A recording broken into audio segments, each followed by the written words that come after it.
technology may be advanced, the Mordian spirit will never be chanced. With faith in the Emperor, they fight as one, their bravery shining brighter than the sun.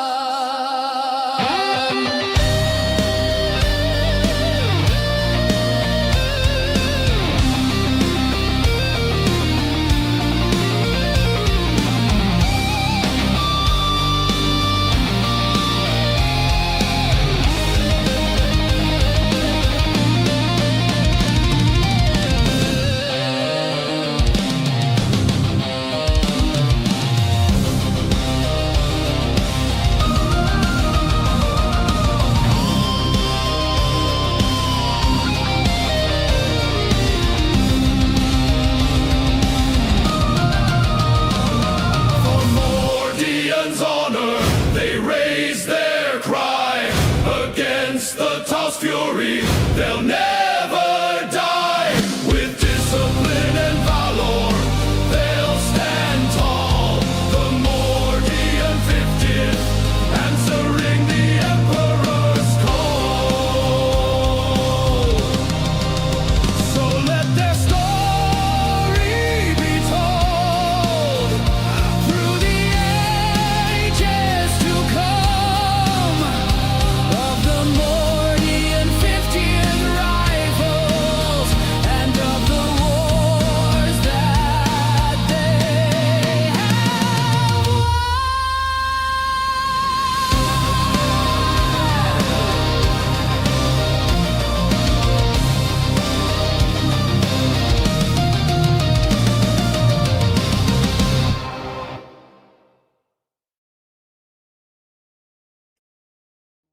Hello again and welcome to another Mordian Glory live stream.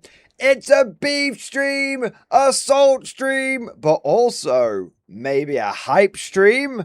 My God, we've got it all tonight. Beef and salt, hope and hype. It is going to be a doozy. It is going to be an absolute doozy. So I hope you guys are strapped in and strapped on, because we are going to be diving deep into the murky, drama-filled world of wargaming today. Woo, baby! There's been some spicy shit happening, and we are going to be talking all about it. Yes, that does mean we are going to be talking about the Art of War stuff as well, because I know many of you are going to, the premier wargaming beef channel here. Got to cover it, right? But we're going to be, we're going to cover it.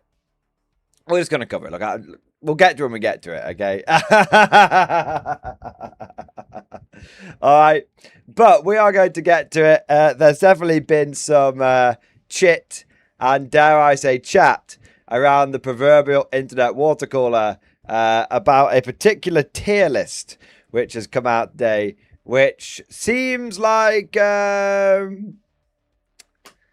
seems like it's ruffled some feathers, shall we say. Ruffled some feathers.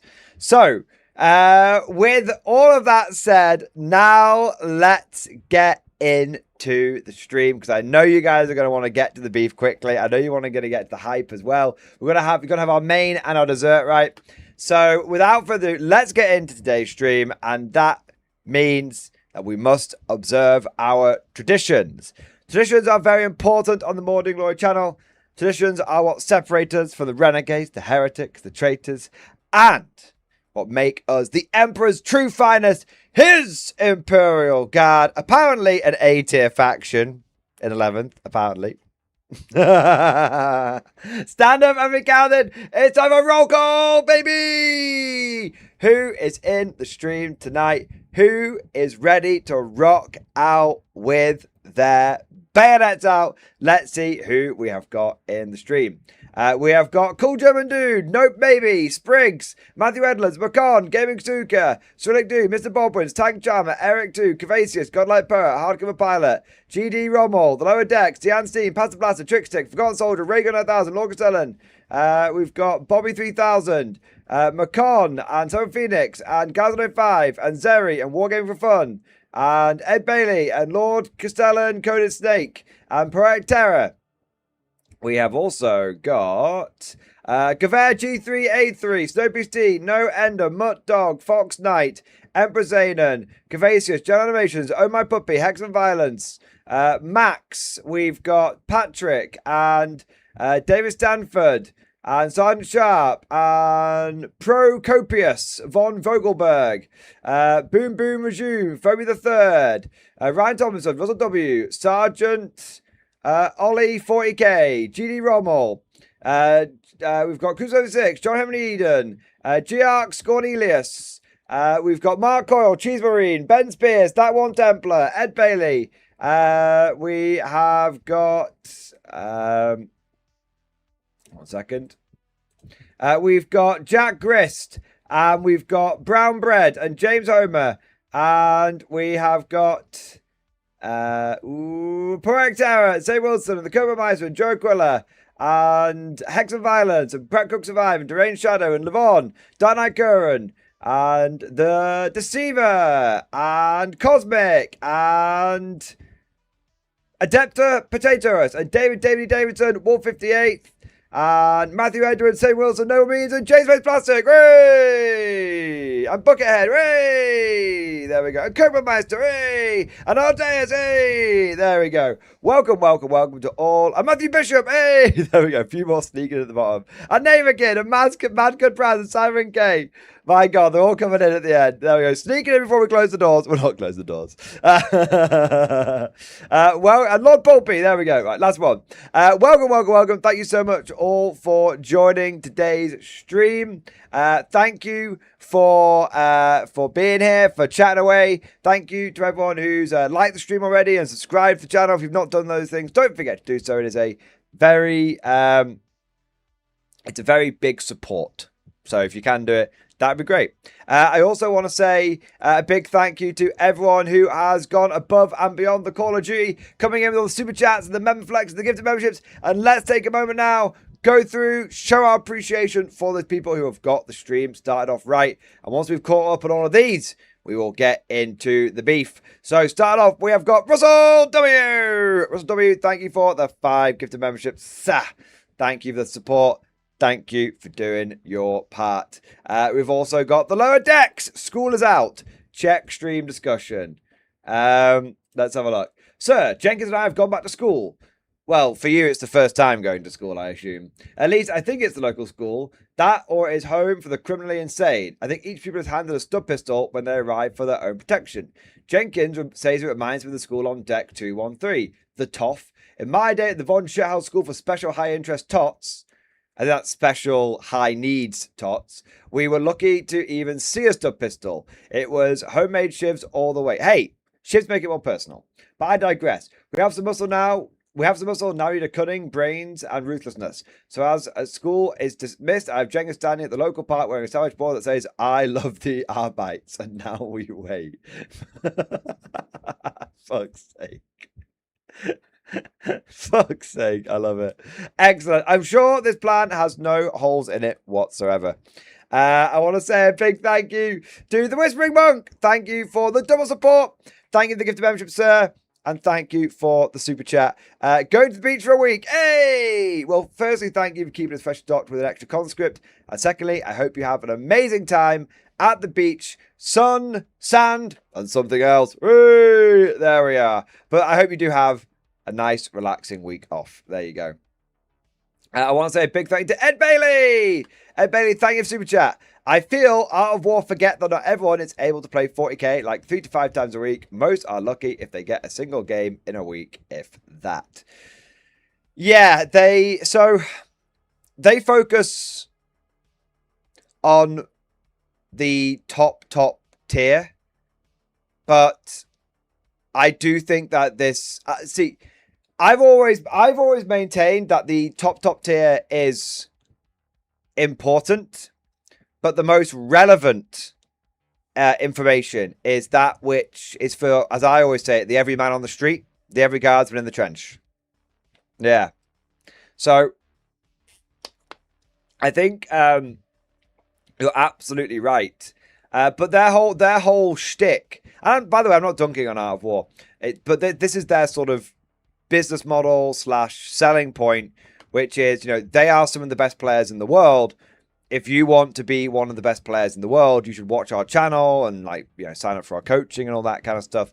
And that way, you will be able to become one of the best players as well. So, but I think and so I think that is kind of their shtick. But at the end of the day, there are a lot of normal people which is going to watch their content, and as a result, a lot of normal people are going to take their perspectives to their content, and that's why you're going to get the reaction that you see to the video that they put out today, and that's what we're going to be talking about, like, later in the stream. So we are going to get into it. I am going to the way I would describe my approach to the beef is going to be, I am going to be firm yet fair. So I'm not going to pull my punches, but I'm not going to be overly dramatic or unprofessional. I know I'm going to be semi-professional throughout the thing. So yeah, there you go. But no, I think you agree. I think their perspective is slightly skewed, and I think that does cause issues. Yeah. Hex and Wargaming, thanks for super chat. Breaking out the waffle maker for this one. You gotta get the popcorn out, don't you? Gotta get the popcorn out. There you are. Popcorn.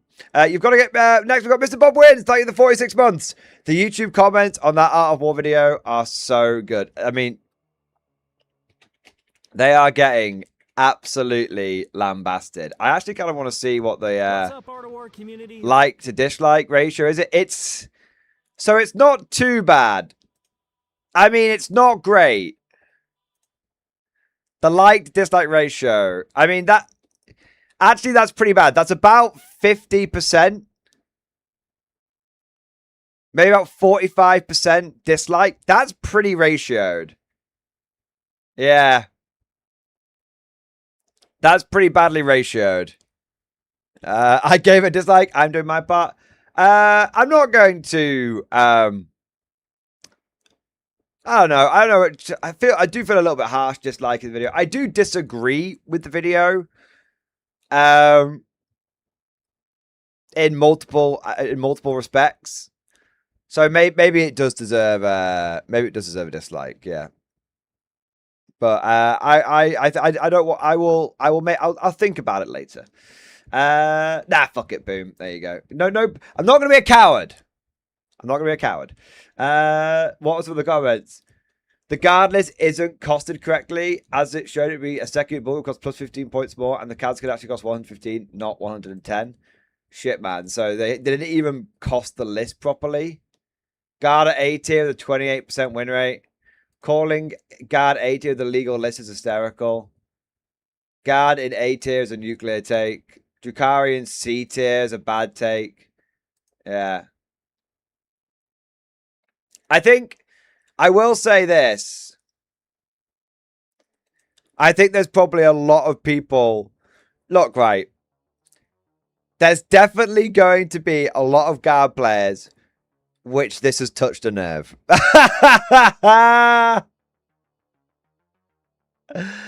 You know, it's definitely there's gonna be a lot of guard players where they're gonna be like, this has touched a nerve. Yeah. All right. Yeah, there's definitely a lot of there's a lot of good comments on that. Hard to go pilot, 26 months. X-Force, baby. Gonna make the popcorn. This one. Oh, there's gonna be some popcorn. Yeah. There's gonna be some popcorn. Yeah. Look, you know it's bad, right?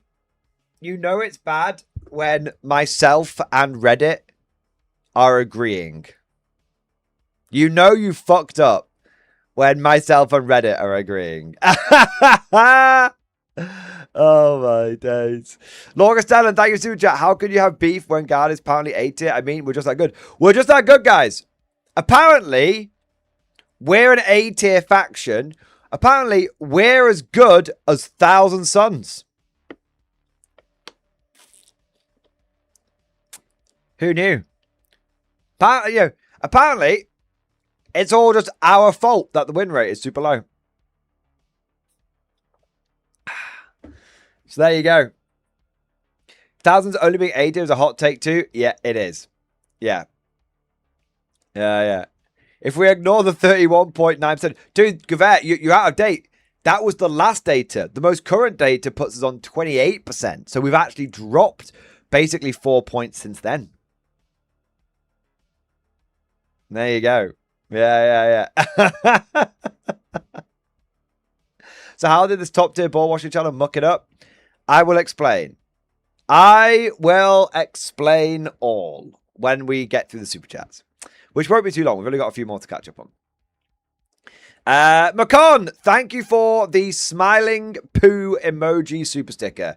I feel like that perfectly sums up what this stream is going to be like. We've got Mold. Thank you for the gifted membership. Thank you for doing your part. And as always, mate, I raise my glass to you. You're an officer and a gentleman scholar. Thank you so much, man. We've also got Igmar. Thank you for 37 months. X-Force, triple X-Force. I am once again repaying my guard tank. Stop. Get help. This is like the third time. Are you stripping them? Or are you just painting over them each time? Surely you could cut the paint with a knife at this point. All right. What have we got next? Longest Ellen, thank you for 39 months. X-Force, baby. The Guard subreddit has warned against Art of War. Yep, we will be covering that. The Ashta Militarum subreddit has put I think it's a pinned mod post out, basically warning Imperial Guard players off using Art of War as a resource. That's how strongly people feel about this. Yeah. It's very interesting. Yeah. And they said something on the lines of, if they can't be bothered to fact check their homework and they're just going to shit out a half-assed, ill-informed tier list, then we can't recommend them as a resource. I feel like they were quite harsh, very harsh indeed. Harsh indeed. Our sample list used the wrong points. That was 2010, not even legal. I mean, what, 2010? That sounds like it was a long time ago. I don't think they've been around 16 years, but yeah. Yeah. The Reddit post is hilarious. We will be... Oh, 2010. Yeah. Oh, yeah. 2010 points. Although I did see some people say that they got the enhancement wrong. I think they got the enhancements right, but they got the points wrong. But I think they used the wrong... I think they used the wrong term for the enhancements. I think. It might... Look, they fucked up the list one way or another. And I will say this. It does seem like... I tell you, I think them getting the list wrong is less of an issue than them placing Guard in the tier list. Where place them in A tier. Because I think, look, everyone can make mistakes. Right? I actually don't really care that they got the list a little bit wrong. Like, that's the kind of thing that, you know, I could do, and then I just put like a pinned comment at the top saying, oh, hey guys, by the way, just to let you know, I was 10 points over here. So this is actually the list that I would take, but it basically embodies the same like philosophy. Right? So I don't really care about the bad list so much whatsoever. But I do. So I don't really care about that. Honestly, I think that's, you know, if I was to put this into context, it's kind of like, you know, when the Horus Heresy beef came out and everyone was going on about the missing units, and I was like, that's not the real issue. Like, that's the thing that everyone's going like mad about, but that's not the real issue. That's a minor issue. The main issue is with like the core rules. This is kind of like, you know, to use that as like an analogy, the list being wrong is the minor issue. That don't miss the woods for the trees, guys. The main issue, and by the way, when I say main issue, I mean the main point of discussion on this should be them being an A tier. Okay, that's the main thing. One is a simple mistake, which, you know, everyone makes mistakes. Who amongst us without sin? One is, I think, a flawed judgment, a bad call. I think there's a big difference between the two. Yeah. So I don't really care. I don't really care about that. Like, I'll mention it in passing, but if you want my opinion, if you want my opinion as the Beefmaster General, I'm telling you, I don't see the list as the main beef. I see that as minor beef. Okay? The tier list is the main beef. All right. Anyway, so what do we got here? John Henry, but we'll get to it all in a moment. John Henry Eden, thank you so much for the 5 gifted memberships. Thank you for the support. Thank you for doing your part. And thank you for keeping us freshly stocked with new conscripts. We've also got World War II Destroyer. Thank you for 43 months. Xbox baby. Getting married in October. Got Katie Stands as a gift. Hey! Well, World War II Destroyer, congratulations on tying the knot, on getting married and all that kind of good stuff. And I hope you have an amazing wedding, an amazing ceremony. I hope it's just exactly how the way you want it. And eat, drink, and be merry. There you go. Lord Castellan, thank you so much for the 20 months. Xbox baby, been too long, working on Kazakin today. S++ tier. I can't tell if you're joking on Kazakin being S++ tier, or because of the Art of War drama, or it's a legitimate position. I do think Kazakin are quite good, though. I do think Kazakin are quite good. They're expensive, but they're one of our better infantry choices. I'm still finding little reasons to put them in my list, though. I have to be honest. For me, it's either Ogrins, Bulgrins, Scions, or Bust. Yeah. There you are. Lorgar, thank you for super chat. Everyone dunking on Art of War is hilarious. It is. But I'm always a little reticent to like talk shit about fellow content creators. I do think that there is because it's like professional courtesy kind of thing. But I also think that if you put content out there, it is once the content is out there, it's perfectly valid to criticize it. But the way I'm not going to be dunking on them needlessly or anything like that. I will be explaining why I think they've come to their conclusions, and I also will be, professionally criticizing. But I'm not going to be uncouth.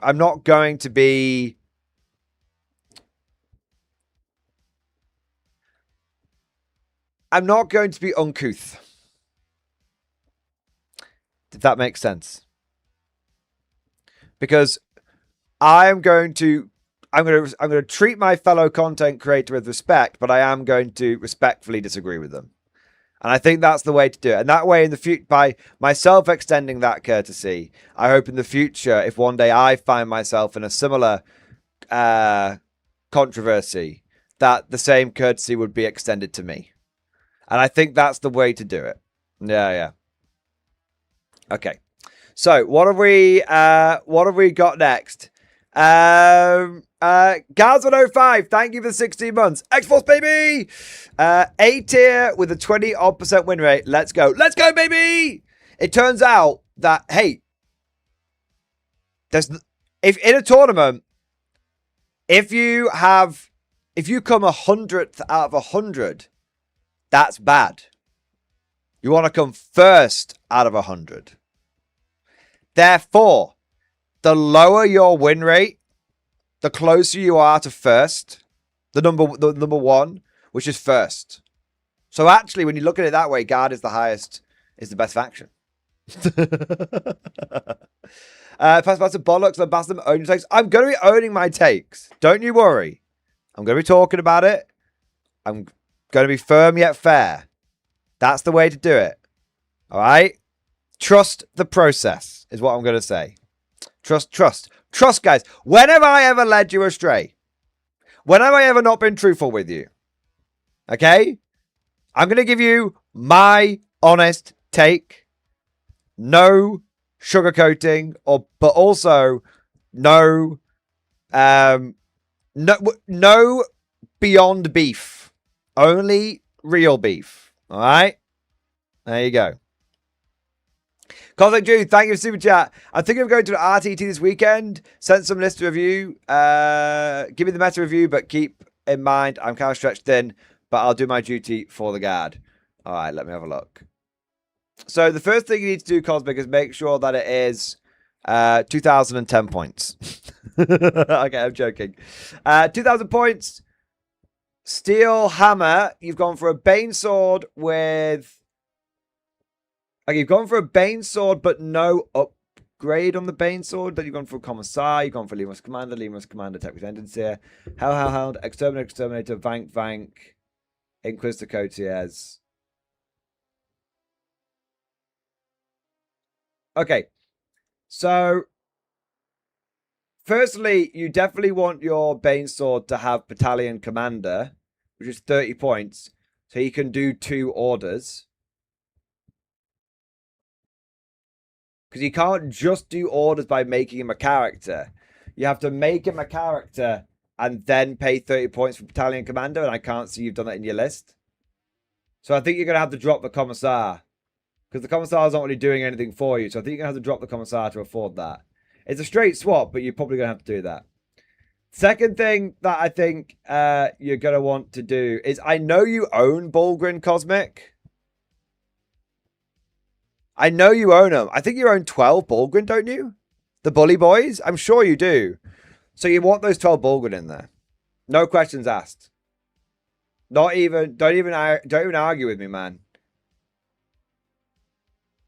But only 6 already? Bro, you can get the other 6 painted in a heartbeat. I know what you're like. Dude, you built and paint like 6 Bulgrin in like one day. Just have like what, just have like one sleepless night and get it done. Yeah. And I would, to fit the 2 squads of Bulgrin that I think you're going to want to take, I think you need to drop the 2 Lehman Russ Vanquishers and one of the Hellhounds. No. 1 Lehman Russ Vanquisher and 1 Tank Commander.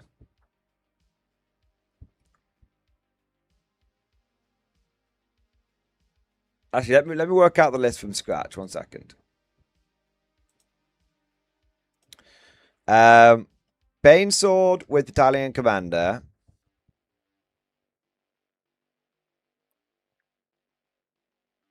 Lehman Russ Commander. Exterminator. Engine Seer. Bulgrin, Commissar, Hellhound.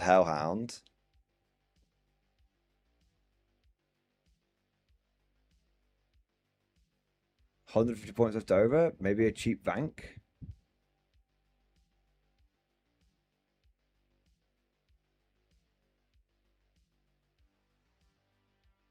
Or Commissar, Hydra. Yeah. Okay. So let me have a look at this. Make sure I got it right.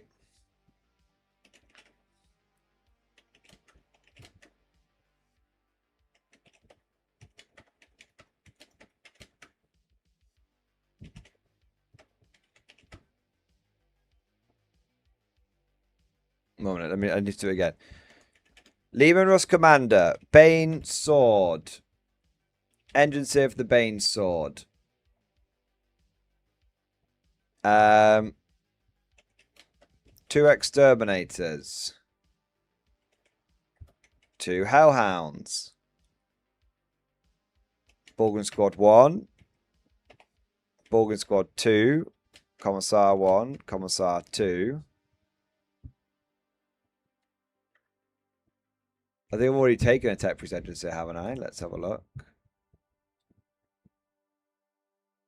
Yes, 145 points left over.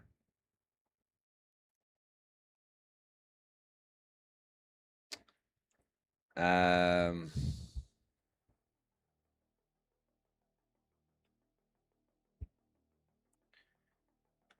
I take the 2 commissars for the Bulgrin?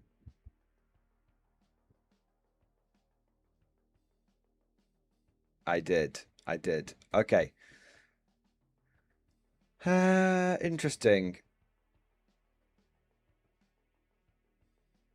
So the list I've got so far, what if we...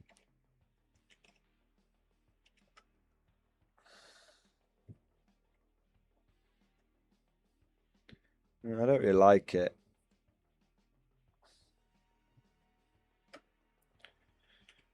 Minus 95 plus 125. Oh, there you go. Okay, Cosmic, here's your list. All right. Bane Sword with Battalion Commander. Lehman Russ Commander. Exterminator. Exterminator. Borgren Squad 1. Borgren Squad 2. Commissar. Commissar. Tepris Engines here. Hellhound 1. Hellhound 2. Hellhound 3. Exactly 2,000 points. What weapon on the commander? Exterminator. So Bane Sword, Exterminator Commander, 2 other Exterminators, and then triple Hellhound, 3 squads of Borgrim. Take that in Steel Hammer, and you don't really care what. So I'd say take that in Steel Hammer. Go Purge the Foe. Don't really care what your second attachment is. I don't know how I can make one. Dude, even a Chimera will still be, you know, it's good enough. Yeah. There you go. That's what I would do. Gets you lots of armor, lots of Borgren. Borgren and armor, armor and Borgren. That's the way you want to be. All right, Cosmic. Good luck with the tournament. Obelisk, thank you for the super chat.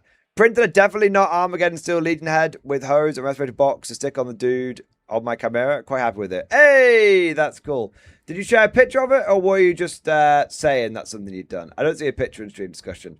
But, dude, that sounds cool as fuck, man. And I am a big believer in converting your models and personalizing them and all of that good shit. So, sounds like a great hobby project. Sounds like you're not waiting 2 years for Steel Legion.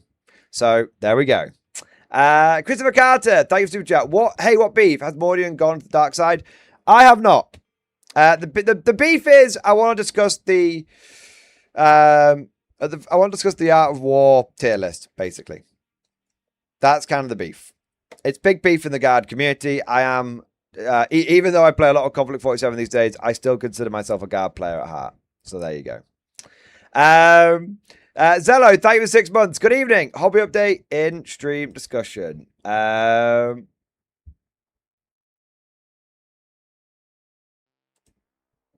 we go. Nice. The army slowly expanding. Yes. Beastmen. Beastmen. Beastmen.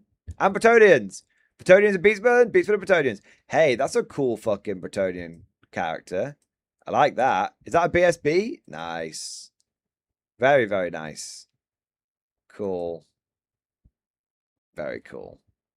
Very, very cool, man. I love it. Old world, best world, baby. Old world, best world. All right. And then we've got Lucky Cast. Thank you for super chat. I could also use some list feedback, please, in stream discussion. All right, let's have a look.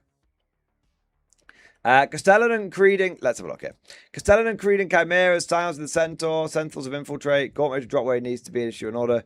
Wonder if I should put one of the Dawns in reserve. All right, so we've got Caden Castellan, Commissar Graves, Gaunt's Ghosts, Sound Command Squad, Tech Priestess for Crete. It seems like a lot of characters.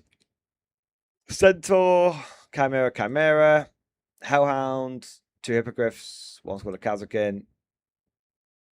Is it just the 1 squad of Kazakin? I think so. Ursula Creed. Oh no, 2 squads of Kazakin. One with Creed, 1 with Castellan. I think maybe. Yeah. Rogel Dawn. Scout Sentinels, Tempest of Scions. Is it just 5? Yeah. So what's going in the Castellan, Creed, and Chimeras, Scions, and the Centaur? Just have the Scions deep strike down, bro. Can you not just bin off the Centaur and get a big blob of Scions? Also, what detachment are you in? I'm guessing armored infantry. So I'm guessing armored infantry and recon disposition because of you've got Grand Strategist. So I definitely wouldn't take Grand Strategist, Lucky Kaz, because Grand Strategist in Armored Infantry does not give you an extra order. It's very stupid. So GW has 2 Grand Strategists. One in Combined Arms. One in Armored Infantry. Same name, same spelling. They do 2 completely different things. So in Combined Arms, it gives you +1 order, which is why I presume you've taken it. In Armored Infantry, it gives you a redeploy 2 units. So it's a bit shit. So I'd been off Grand Strategist. It's a waste of time. Yeah. I think the redeploy could be handy. I tend to find you're best just deploying in the right place in the first place. Yeah. Yeah, I wouldn't bother with it, personally. I'd bin that off in the Centaur and get a big squad, and then I think your list is fine. Massive squad of Scions dropping in, smashing the fuck out of people. 2 squads of Kazakin in Chimeras jumping out, smashing the fuck out of people. Do you know what I would be tempted to do? I would be tempted to not attach Creed to her squad, because she doesn't need to be attached to take advantage of the mobile command vehicle, right?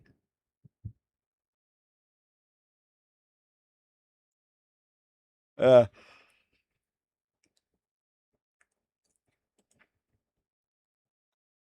I like Graves. I think Double Dawn is... Wait, how many Hellhounds do you have? Do you have any Hellhounds? 1? Okay, yeah, no. You've got to get more Hellhounds. It's not a question. You don't have a choice. You need more. You cannot run a single Hellhound. Like, it's not even up for debate. You need to drop either... I mean, bare minimum, you need to be... With a list like this, you need 2 Hellhounds and probably Cotiers. If it was me, I'd swap Graves out for the Hellhound and Gaunt's Ghosts out for Cotiers. Like, I wouldn't even debate. I wouldn't even argue it. And then I'd swap the Centaur. And if you need the extra points, Grand Strategist for a big Gigabyte of Sounds, then I think your list is good. But I don't know if he has the strat. No, I mean, he does, but you find you can get away with 2 Hellhounds. Keep Gaunt's Ghost if you want, but you need 2 Hellhounds on the strat. Or you need 1 Hellhound and Cotiers. Yeah. What does one do when one has 0 Hellhounds and little to no ability to get one? When you say little to no ability, if you're talking like you can't find one to buy one, then I'd say convert a Chimera. If you don't have the physical funds to do so, then proxy a Chimera.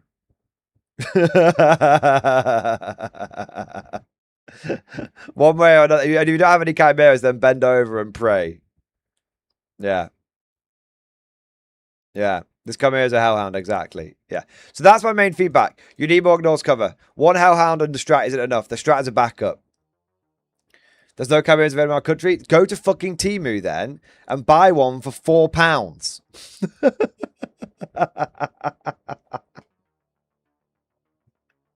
Look, right, you might... Alright, unless you're ethically or morally... Yeah. Or buy a count size from Etsy... fucking anything. Go on eBay. Convert a fucking rhino. Like, whatever it takes, man. You know, take an immolator. Whatever it takes.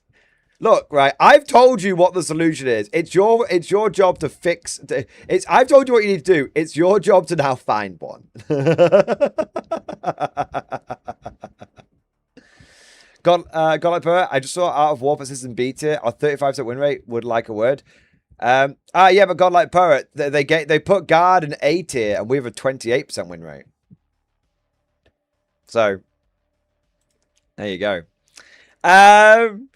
Laughing Sun, thank you for super chat. Hey Mordian, have you seen the new Victorian Miniatures Kickstarter Grimdark Empire? It's modernized more 9-guard. I can't collect them. I have seen them. They're awesome. Absolute 10 out of 10. I think that they are finally the true spiritual successors to the Mord 9-guard that we have all been waiting for years. Massive, massive fan, and I really applaud Victoria Miniatures for stepping up and absolutely smashing it. Yeah. Yeah. There you go.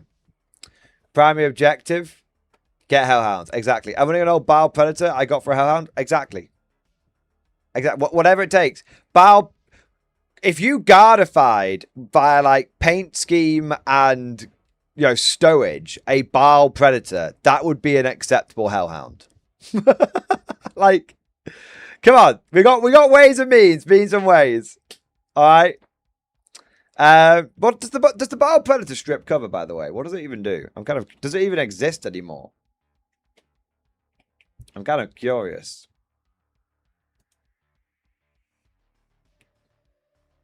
I'm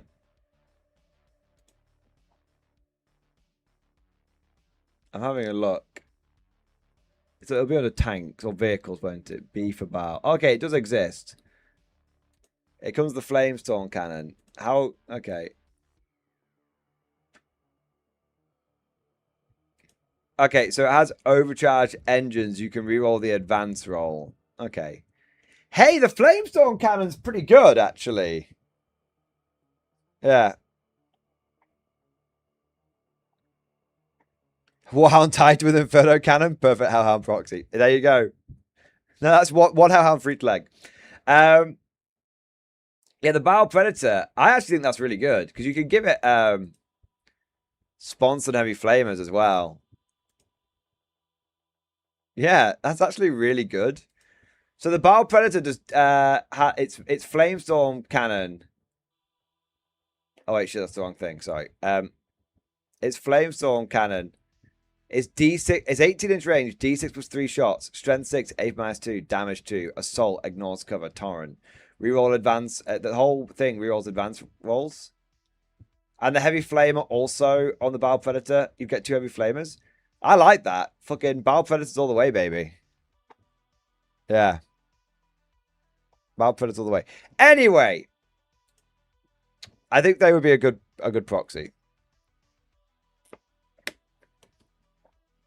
So,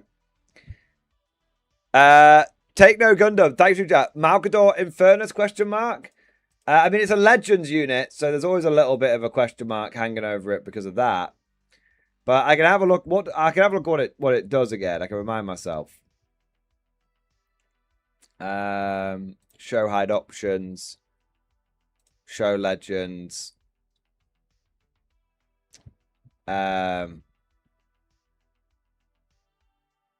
Where is Malgador? Oh no, the Malgador Inferno just explodes a lot. It's fine, the Malgador. It's a bit meh, but it just explodes. Oh no, sorry. It shoots on death on a 3+. Yeah, it's okay. It's okay. Yeah. All right. Shall we get to the beef?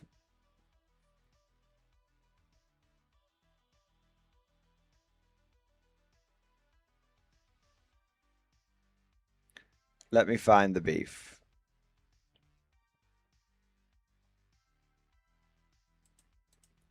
This is actually the second bit of beef that Art of Wars found themselves embroiled in. Because remember when they did that whole like just play your armies thing as well? That's actually worth sort of factoring in and mentioning.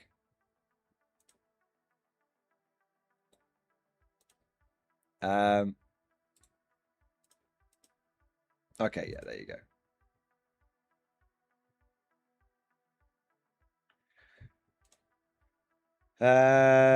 That's fine. And then there we go. Let's get myself set up.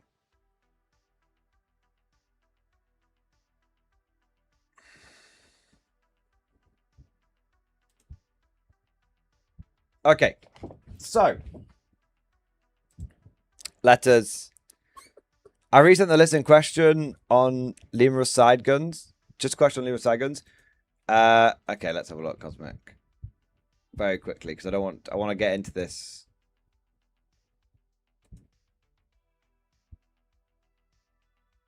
Bane Sword, Commissar, Commissar.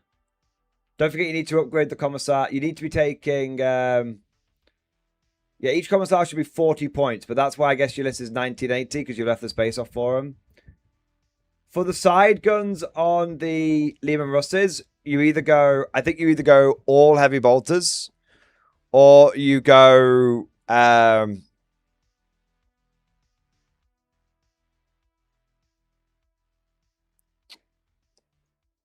you either go all heavy bolters or you go multi-melters. I think. I'd be inclined to go heavy bolters. Just because, like, I'd go heavy bolters Cosmic for the vibes, because I think that maximum Dakar exterminators are really cool.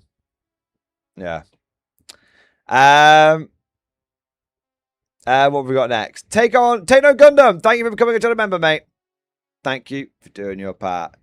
Elliot Henderson, thank you for super chat. Missed me, see stream discussion, please. I missed you?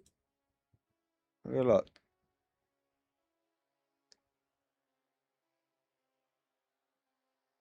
Oh, I did. Sorry. 42 months. Yeah. Sorry, mate. So thank you for your 42 with Member Flex, and thank you for super chat. Apologies that I missed you. Did it not come through on the back end, or am I just an idiot? No, I am just an idiot. Apologies. Lambast me. Let's have a look. I am giving 40k a break, an extended break. So I got into the US. The brainwashing worked. Yes! Another hand touches the rift. Yes! Any advice what to get next? I got hard starter box. I love the jump stuff. So that's why I chose the US. Dude, awesome, man. So basically, you've got a linebacker and you have got 12 Fireflies and the Firefly Commander. So, you got a couple of options.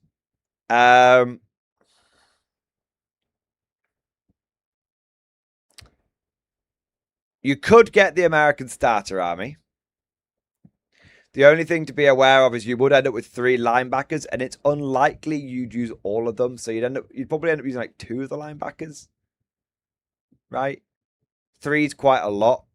So either you just accept that and you sort of have one as like backup if you ever do like a bigger game for a bit of fun or something, or you don't go for the American Starter Army.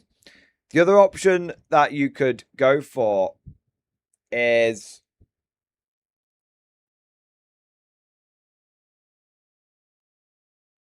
if you like jump stuff.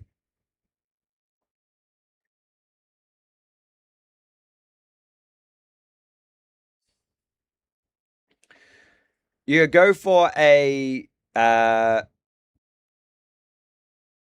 be tempted with another box. I'd be tempted with a box of Fireflies and a couple of the... Either I'd go for a box of Fireflies, a linebacker, and a Jackal, which is the light jump mech, or I'd go for a box of Fireflies and 2 Jackals. But bear in mind the Jackals are resin and metal miniatures. They're pretty easy to build though, so don't be too intimidated. They're very simple. Yeah. That's what I would do. But dude, amazing. Another hand touches the rift. The revolution spreads. The fire rises, brother.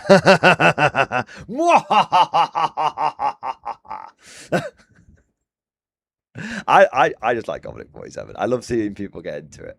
There we go. GD Rommel convinced Art of War the ones who playtested the nerfed Imperial Guard for 11th because they're butthurt they can't beat them. I mean, I have no idea about that. Apparently they didn't.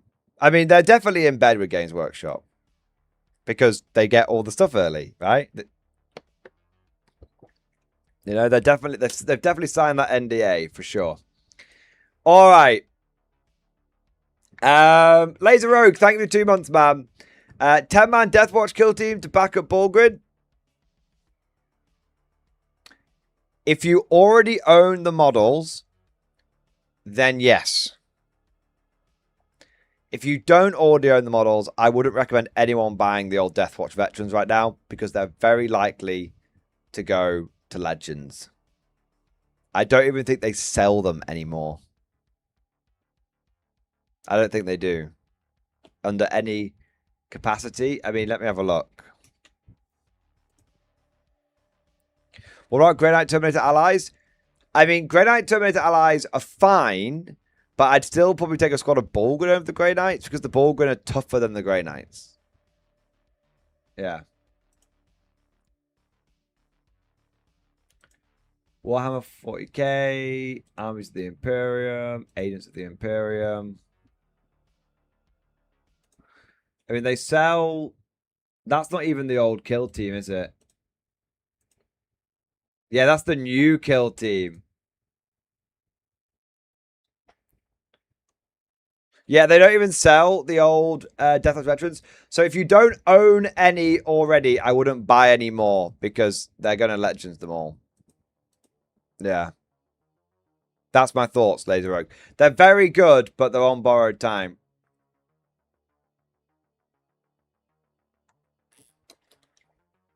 Yeah.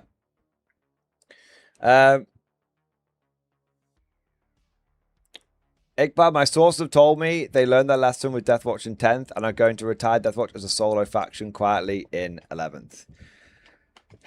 Why? Why? Like, not why, not, it's not your, I believe you, Iqbal. I can absolutely see it coming, but why? Why? Why are they against Deathwatch? What's going on here? I don't understand. So weird. Yeah. If they axe Deathwatch again, then we riot again. Like every time they try and kill them off, we riot. Yeah.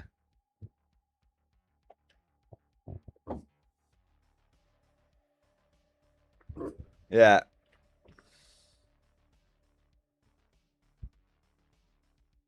GW doesn't know how to balance them. They don't know how to balance anything. That's not an excuse. If GW being unable to balance something is a reason to axe it, then we might as well close shop on 40k right now. All right.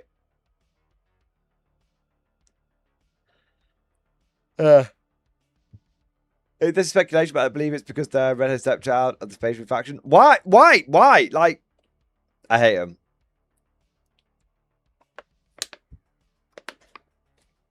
Yeah.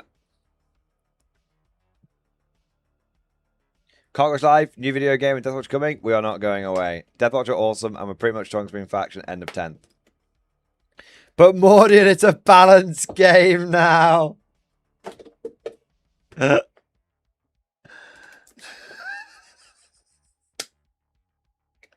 Okay, let's on that brilliant comment, shall we get into the beef? Because I know why you're all here. I know why you are all here. You want the beef. So, I will answer any super chats that come in after the beef. All right? Beef! Beef! Beef alert. Big beef alert. Okay, so there is a little bit of drama rippling through the Warhammer 40k community, specifically the Imperial Guard community, although there are a lot of other factions that are kind of eating the popcorn from the sidelines, standing in solidarity with us. But there's also a few other factions which are right on the picket line with us regarding the beef. So what happened? What happens? Okay, well, I will take you through it all step by step. There is a channel out there called Art of War 40k. They're quite a big, successful channel. They have got 124,000 subscribers. They are often seen as the competitive channel for Warhammer 40k. And many of the people on the channel, it's a sort of confederation of war gamers. A lot of people on the channel are well respected and well thought of. But they released a video today ranking every 40k army in 11th edition, a tier list video. And as you can see, it has not done particularly well with it getting a lot of views, but a lot of those views not being positive ones, with a nearly nearly a third of the views a third of the likes, dislikes being dislikes. So it might have even gone up a little bit since then. Let's have a little look, see if it has changed. Yeah, no, it's basically the same ratio now, right? It's basically the same ratio. Obviously, so I don't dislike Art of War. I am subscribed to the channel, but you know, if I disagree with the video, I'm going to dislike it. So I have disliked it, but I'm not chucked my toys out the pram and unsubscribed or anything like that. That's just not my style. So yeah, whatever third. So it's definitely getting ratioed a little bit. So the big question is, like, why is this video getting ratioed so strongly? Well, this is the tier list in question, and it has definitely got some feathers ruffled, and it has definitely it's caused a bit of a stir. So, for example, one of the things that people don't like about this tier list is that they have only put Thousand Suns at A tier. Now, admittedly, they have put them at the top of A tier. So this order, by the way, this is an order, with this being the top of A tier, this being the bottom of A tier, for example, right? So they have put Thousand Suns at the top of A tier, whereas a lot of people would argue they are S tier. And I would agree that I do think that they are S tier. I think if you have an entire army that's good at psychic shooting, it's going to be A tier. Yeah. So I think this being A tier, this is S. Sorry, this should be S tier. Sorry. So I think this probably should be up here. Personally, I think Thousand Suns, Tower Empire, and Necrons should probably all be on S tier, and I Space Marines I might put bottom of S or might put top of A, but yeah, that's one of the things. But truth be told, that's probably not the number one thing which has caused a stir. Like putting them top of A, bottom of S, like that's minor. That's minor league beef. The real beef is the fact that they put Guard in A tier, and not only in A tier, like middle of A tier, not bottom of A tier at all. So they are saying that Guard, a faction with a 28% win rate, a faction which for the last 3 weeks, since we've had metadata, since the launch of 11th edition, has consistently been a bottom 3 win rate faction, absolutely hemorrhaging players, and considered by the wider community to be the worst faction in the game, barring Imperial Agents. They've put them middle of A tier, which is a very, very, very hot take. And there's a few other ones here, like Chaos Demons only being bottom of A. I think they should be way up here. And I think, some people would argue Sisters of Battle probably might be in the wrong place as well. Drukhari only being C tier also seems like a very hot take. Drukhari should definitely be a couple of points up. They do have some exceptionally good detachments that allow them to get ignore cover and all this kind of stuff. But the point is, this is the hot tamale. This is the beef. This is the bit that is causing a lot of people to raise their eyebrows and dislike that video. So much so that on the Warhammer competitive subreddit page, you can see people like commenting on it straight away. GSC, Death Guard, and Guard the same as Netcons and Thousand Suns. Definitely the spice take. Let's see how it goes. And yeah, people just saying, I cannot agree with some of these choices. Guard is even funnier at 30% win rate. Yeah, like just basically just over and over and over again. Drukhari and C tier, Guard and A tier, Death Guard and A. I don't care. They are only talking. I don't care. They're talking only for top player. This cannot be correct. Either that assumption. GSC and A seems very special too. Thousand Sun and A is very, very debatable. So isn't Guard like mega bad right now? I haven't watched the video, but sure there had to be some other criteria at play here. Guard's like 37% win rate. We're actually at 28% win rate, which is about 10% lower than the next worst performing faction. There's actually about a 42% difference between the Guard win rate and the top faction win rate. We're very, very low at the moment. So basically, there's already people in this subreddit which are kind of calling it out. And then you have a very, very spicy take from the Astra Militarum subreddit. This is a official mod post from the subreddit of the Astra Militarum, which says, so, Art of War recently released a tier list, putting Astra Militarum as an A tier in as a tier list, citing an army list that's not legal to play and was missing big chunks of content. So the list that you're... so this is another thing that's getting people very much their backs up. The list that Art of War said was like this A tier list was an incorrect list. It was 10 points over. Now, personally, I don't... Now, there's going to be a lot of people that...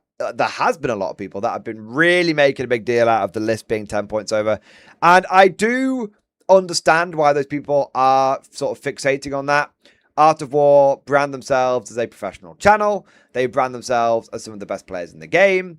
They put themselves out there for like coaching services, which they do charge, I would say, to put it politely, a higher rate than average for their coaching services. So making a mistake like that is definitely going to get people's backs up. For me personally, though, I don't see the list being 10 points over as the main focal point here.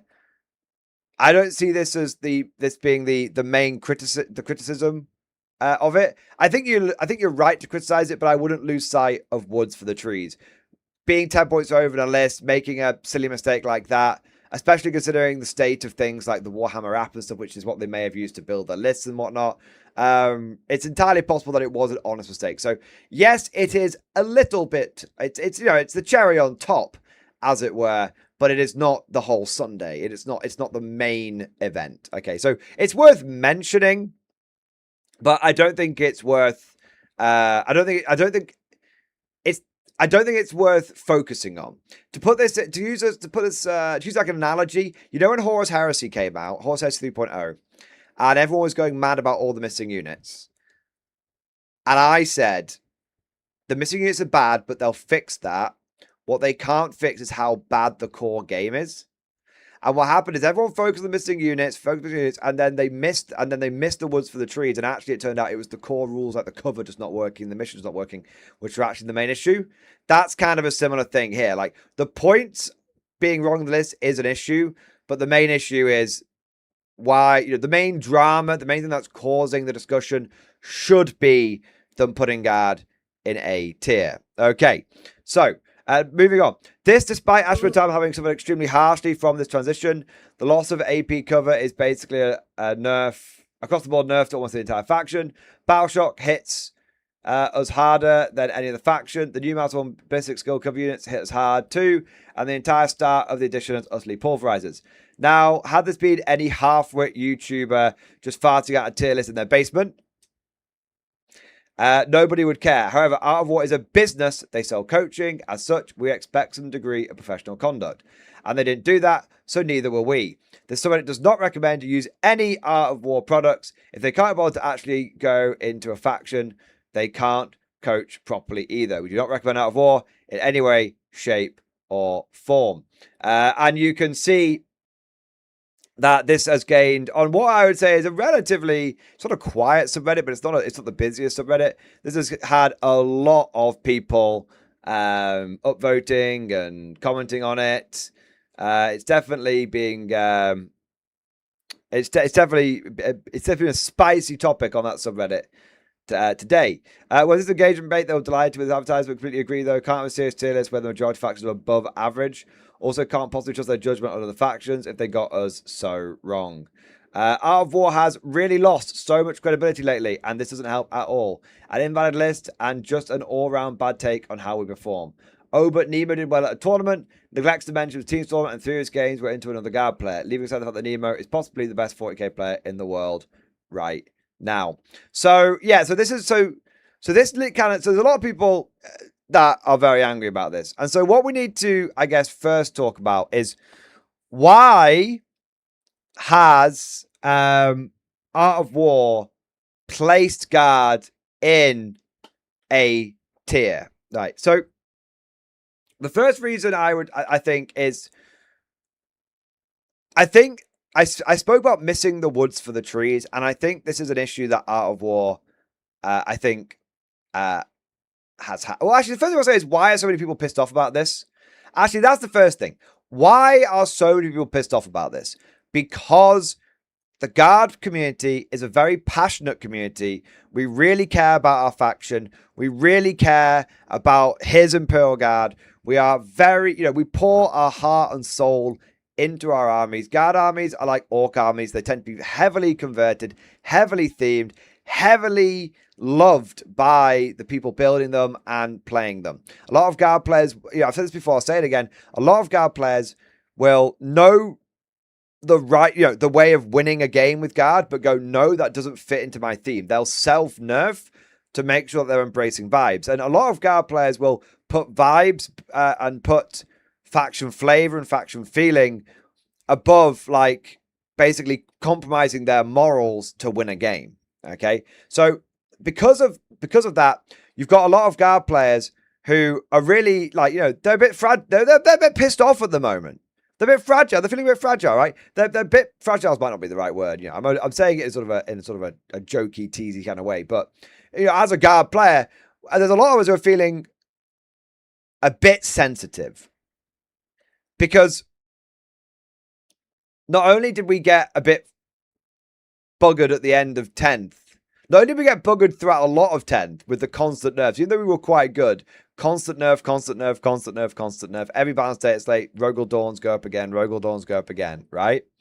Not only that, but also just right now at the beginning of 11th, and then Yarrick comes out and they nerf him, but then beginning of 11th, like, as the Reddit guys said, we're just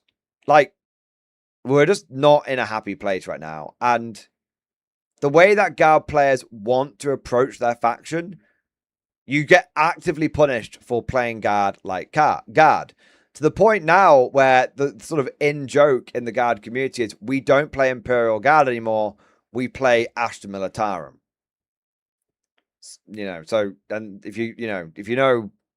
we're not playing the way we want to play, we're playing the bullshit Corpo GW modern Newhammer way, which is not why we fell in love with the faction. We fell in love with the faction for infantry, tanks, artillery, holding the line in the name of the Emperor. That's why we fell in love with the faction. Not because we were good or meta chasing or anything like that. We got into the faction because we like the Imperial Guard, not the Ash Militarum. It doesn't matter if the current combat patrol is better than the old one. The current combat patrol has a bunch of horses in it. I don't give a fuck about horses. Give me my infantry platoons. It's been like 5 years, if not, it's been longer. It's been like 10 years. People are still asking for their infantry platoons back.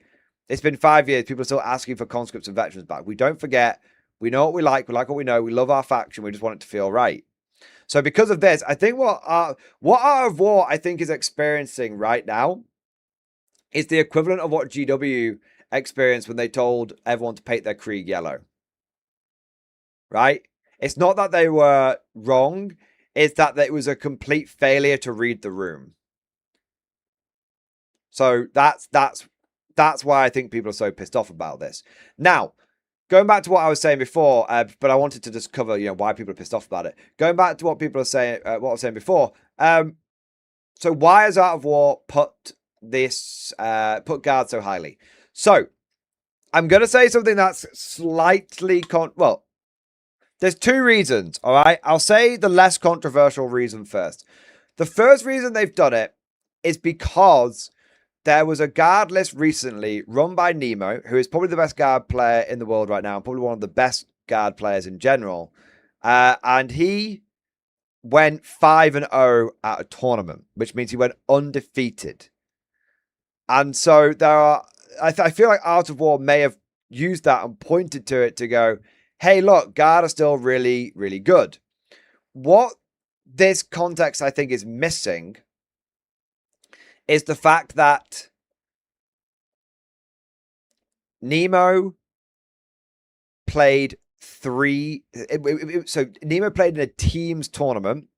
If you don't know how team tournaments work, basically there's like this little mini game to pair players against each other on each team. And it's entirely possible for you to get more favorable matchups via that pairing system. And to give you an example of this, 3 of Nemo's games were into guard versus guard. So you've got the best guard player in the world playing against guard. So he's just gonna have that advantage, right? Which arguably, and there's a lot of guard players right now who arguably aren't taking the most optimized lists because, as we said, guard players are vibes players first. So he went 5-0, but 3 of his games were arguably into the weakest faction in the game right now. The other 2 games he played that weren't into guard, one was into Admech, who are, considered okay. Like even Art of War put them in B tier, which I think is actually an accurate placing. But I think they've placed them accurately because they play Admech a lot, so they get it right. So he played into Admech and he got a reasonable win, but he didn't get a 20-0. And then he played 1 game into Necrons, and the best guard player in the world playing against Necrons was only able to beat them 11-9, which means he only beat them by like 5 points. Now, we obviously don't know the caliber of his opponent, but if we can assume that his opponent was probably, although probably still good, probably not Nemo's level, it gives you an idea of like the best guard player in the world can just about scrape a win against Necrons at a tournament. And to take this a step further, there was a bit of a janky ruling in the tournament, which I think is a potentially accurate ruling, but also potentially a bit janky, where they said if you move up a level, even if, for ruins, even if that level is like greater than 3 inches, because you've just gone up a level, you still count as only having moved 3 inches for heavy. So this meant that Nemo was able to put a bunch of his heavy weapon teams up on the level of the ruins to get plunging fire, which was a kind of a house ruling on the tournament side. And so and Nemo was spamming I think it was 6 heavy weapon teams with las cannons. So the Kanoria, now that sounds correct. In my opinion, if the level is less than 3 inches high, 3 inches higher or less, then yeah, you get the heavy. If it's more than 3 inches high, you don't get the heavy. You've moved more than 3 inches, whether it's vertically or horizontally, you've moved more than 3 inches, right? So the ruling in the tournament was specifically if it doesn't matter how high the level is, if you just move up the level, even if it's 4 inches, it's just because I think they were making do with the terrain they had. This meant that you got plunging fire. So this basically meant that Nemo was able to hit on 2s with his las cannons if he had ignore cover, because he had heavy plus plunging fire plus take aim. All right. So this essentially, yeah. So this essentially gave him really accurate heavy weapons. Yeah, that sounds like some house ruling. Most floors now are 3 inches gaps. Yeah, I mean, and look, hey, right? All official GW terrain has it 3 inches. Well, there you go. So it's just making their terrain work. Exactly. But the point is, it was quite a skewed list with lots of, it was 6 or 9 heavy weapon teams in it. It was pretty bonkers, right? Now, the point is that you had the best guard player in the world basically dunking on other guard players, and the one time he had a difficult matchup, I mean 11-9 basically shows a couple of dice rolls either way. It could have been 11-9 the other way if a couple of dice hadn't gone his way. Does that make sense? So it definitely does not show that they're A tier, not even slightly. But if you are someone, Art of War doesn't have, I think, a lot of people who main guard. They have people who play guard a little bit. But if you're just going off oh, well, this list was able to go 5-0. If you're able to go 5-0, that makes you A tier, then that might skew your perception. Now, the other reason why they might have put guard in A tier is because Art of War looks at things through the lens of the top players. So their argument is not, oh, Astra Militarum, Imperial Guard is A tier all of the time. Their argument and their explanation of their tier list is when piloted in the top, by the top players in the top meta, then guard is A tier. So when you look at this through the lens of the best, the top 5-10% of the meta, then guard should be A tier. However, I think that personally, I don't give them much credit for this defense. I understand what they're saying. I understand what their ball watchers are saying, but I don't give them much credit for this defense because if that was the case, then Drukhari should be S tier because of Skari.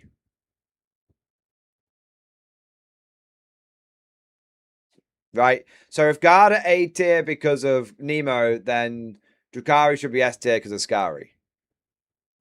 Right? So it doesn't really, and they put Drukhari in C tier. So it doesn't really hold, in my opinion, it doesn't really hold water. Now, this is where we get to the controversial bit. Okay? This is where we get to the controversial bit. I'm gonna go big screen so you can all look at me. Right, now look at me. I love you. Always know that. Yeah, you personally, I love you.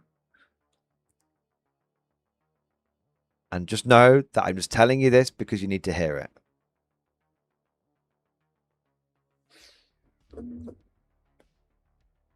Art of War is not entirely wrong with thinking guard are stronger than they are.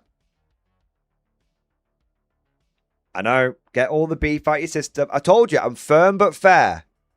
I'm firm but fair. And I'm not saying they're right, but I'm going to give chat a moment to get it all out of their system. Okay? All out. Go on. Get it all out. Full beef mode. Full lambastation mode. Macon, thank you for the poo emoji. All right. Now let me explain what I mean. All right. Now trust. Now, I've never led you astray, have I? Even if you don't agree with me, you know I've always been honest with you. So let me explain why they're not entirely wrong, but they're not right. So right now, guard has a handful of good builds. And when I say handful, we're talking like 2, maybe 3. You've got like Nemo's approach of spam all the heavy weapon teams, abuse the plunging fire. There's arguments around, it's a bit of a theory craft. I haven't tried this one out yet, but full Scion list with +1 to hit, +1 to wound, rerolls to hit, rerolls to wound. And then you've got the one that I have tested out, which is 18 Bulgrin and 18 Bulgrin and 2 super heavies. Okay? The thing about all of those lists is that they are, well, I would kind of describe them as, especially the 18 Bulgrin one, I would describe them as temporarily viable. So they're absolute stat checks. They're absolute. You've also got like the 22 vehicle list that guard can run, which is because you don't have to take anyone inside dedicated transports now. You take like 6 chimeras, 6 Taurox primes empty in like armored infantry. Do you know what I mean? Right? So there's a few very, very skewy, stat checky, bullshit, janky guard lists that guard players can abuse to try and win games. And if you're playing against someone who is not like prepared for those lists, if they've not like taken your like Bulgrin stat check into account when building their list, for example, then you'll catch them off guard. But these lists are, I would describe them as very Imperial Knight-esque. They're They're very fragile. They're very likely to shatter. It's like with Imperial Knights, if you don't bring enough anti-tank, they just walk all over you. If you do bring enough anti-tank, they just fall over. The games are never close. And I think every guard list is kind of like this now. Every viable guard list. Either you jank your way to victory, or it's over before it began. In fact, most games you go into would be over before it began. Either they brought enough tanks, either they brought enough anti-tank to deal with your 22 vehicles, or they didn't. Either they brought enough damage to deal with your Borgren, or they didn't. Do you see what I mean? Either they are able to absorb the Scion bomb, or they're not able to. Right?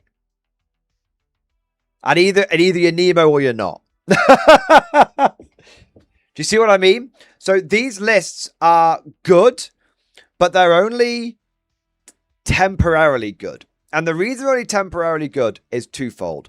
One, these kind of SKU lists only tend to be as good until the next balance patch.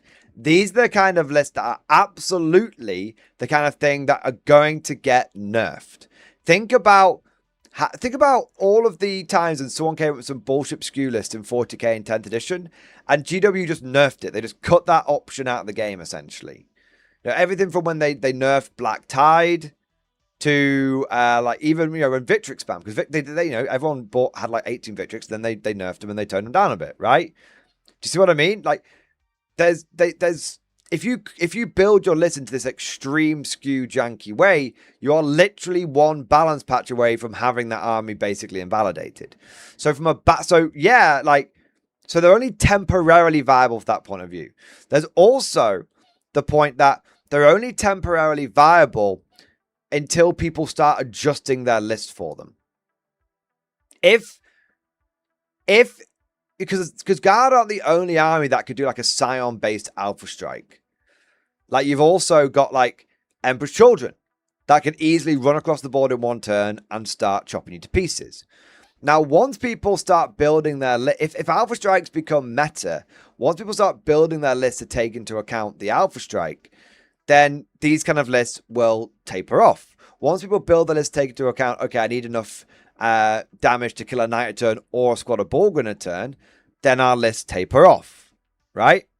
And I think, especially with things like Borgren, where it's like, if we're in a fast-moving melee meta right now, if the meta shifts, suddenly that list becomes a lot less viable because the Borgren aren't that good if they're not just acting as a brick wall. You've also got to take into account that a lot of these kind of skewy bullshit lists are not only temporarily viable, but they're also very ecologically fragile. We're going to use all these fancy terms. Temporarily viable, ecologically fragile. So what do I mean by this? They're like the dodo. Perfectly viable in their specific circumstances, but the moment that they're not in their specific circumstances, they just die. So a good example of this, so what do I mean by this is, a lot of these lists are good in like a teams-based environment. This is where, if I take 18, I am taking 18 Borgren and 2 Super Heavies to a team list. If I get the pairing that I want in that team's tournament every time, I'm going to have a great time. But if I don't get a good pairing, I'm fucked. The ecosystem that these lists exist inside is very fragile. And the moment you take them outside of their ecosystem, they fall apart. So this is what I mean by like, we have these. So Art of War is not entirely wrong when they say, oh, Guard is a bit stronger than people might think right now. But they're also completely wrong at the same time. Because all of the things that are making Guard strong right now are very, very, very sensitive. And a tiny nudge, a butterfly could flap its wings and the Guard and all of these viable options that the Guard have fall apart. They fall away. The lists are incredibly brittle. Exactly. We're like Mr. Burns. Okay? Even a puff of wind could see us, disappear. All right? So they're not wrong that they're saying there's some viable guard lists out there, but they're totally and utterly incorrect in putting guard in A tier. Because I don't think you should be in A tier if you're that brittle. Having a good janky list that is an absolute stat check that basically relies upon just winning the game because your opponent just didn't have the actual gift of foresight, fucking prescience to know that they were going to face 80 Bulgarians, that doesn't make you a strong faction. That makes you a faction that has got a bunch of crutches which are very easily kicked out from underneath you. So that's why I was like, get the salt out of your system, but trust me and let me say the whole thing before you lambast me.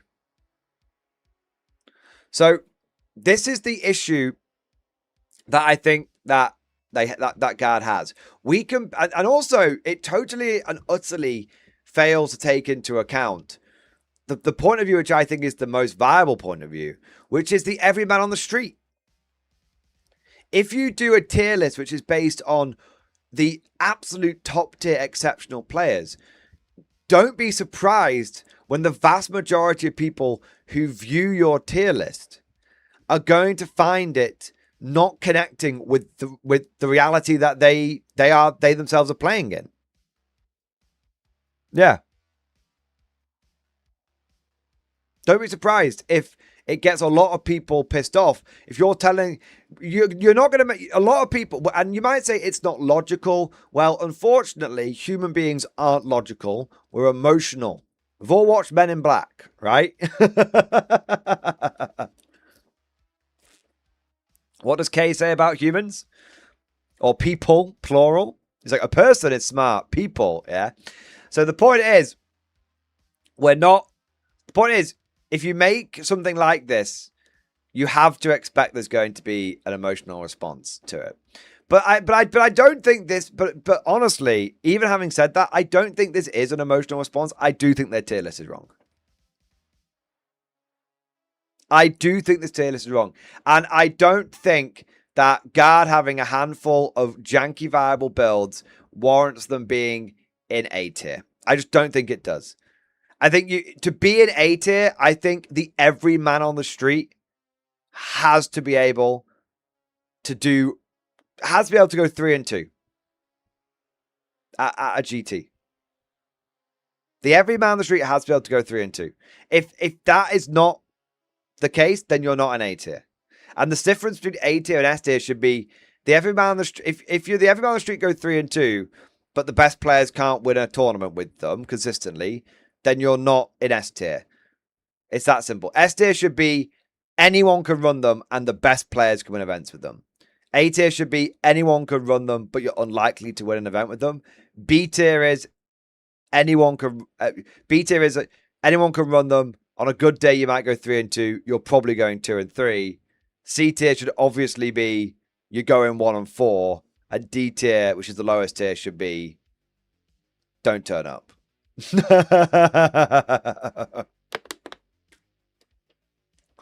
So that is my hot, steamy take on this Art of War tier list. I do think it is incorrect. I understand the angle they're coming from, but I think they have got some flawed. I think they've got some flawed language here. Not flawed language, some flawed. I see where they're coming from. I think they're wrong. But that's just like my opinion, man. Let me know what you guys think. I tried to be pretty reasonable. I think that's a reasonable take. I haven't dunked on them. I will say this. I think Art of War are getting raked over the coal fires a little bit. I think people are probably treating them quite harshly. But I understand why. I'm not saying I totally agree with it, but I understand why. If you position yourself as the competitive voices inside the community, if you sort of build your reputation up to be considered the competitive channel, if you fuck up, people are going to judge you more harshly. It's kind of like comparing the way people treat GW versus the way people treat Warlord Games. GW says they are like the industry leader and they make the best miniatures. So when they when they fuck up, people absolutely tear a strip out of them because you've said you're the top dog, so you got to be the top dog. Whereas you've got someone like Warlord Games, which no one, it's different standards. People hold different companies to different standards, generally speaking. And, so when Warlord Games fucked up the Soviet box set versus, people were relatively understanding for K47 versus when GW fucked up the, like Maelstrom Battalion for Dark Elder, yeah. Right? I think that's do you see sort of the parallels? And I do agree, and I think there's an extra element here as well. I think there's two extra elements here that I want to mention before we wrap up. The first extra element as well is they are charging for their coaching service. So and they do charge quite a lot. Now, obviously, they can charge whatever they want. Okay, I'm not going to get into the debate on coaching services right now. I have mentioned my opinions on them before. I'm not going to get into them again. But they do charge quite a lot. And if you're going to charge a lot, then people do expect your takes to be good.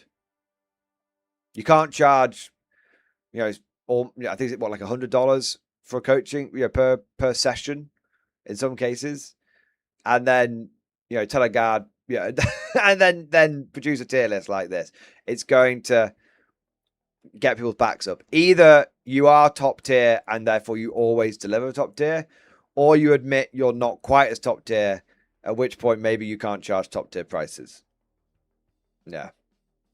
That I think there's an element of they're suffering from the same issue that GW suffers from these days. Now, speaking of Games Workshop, I do think that one of the things that I find and this is going to be a little bit, this might sound a little bit mean. So I've been very balanced up until this point. I am now going to be a little bit mean. All right. If anyone from Art of War watches this, I apologize, but this is just my opinion. And I'll be firm but fair on this. All right. I think one of the big issues I have with this tier list is fundamentally, I think it presents 40k 11th edition in a positive light, in an overly positive light.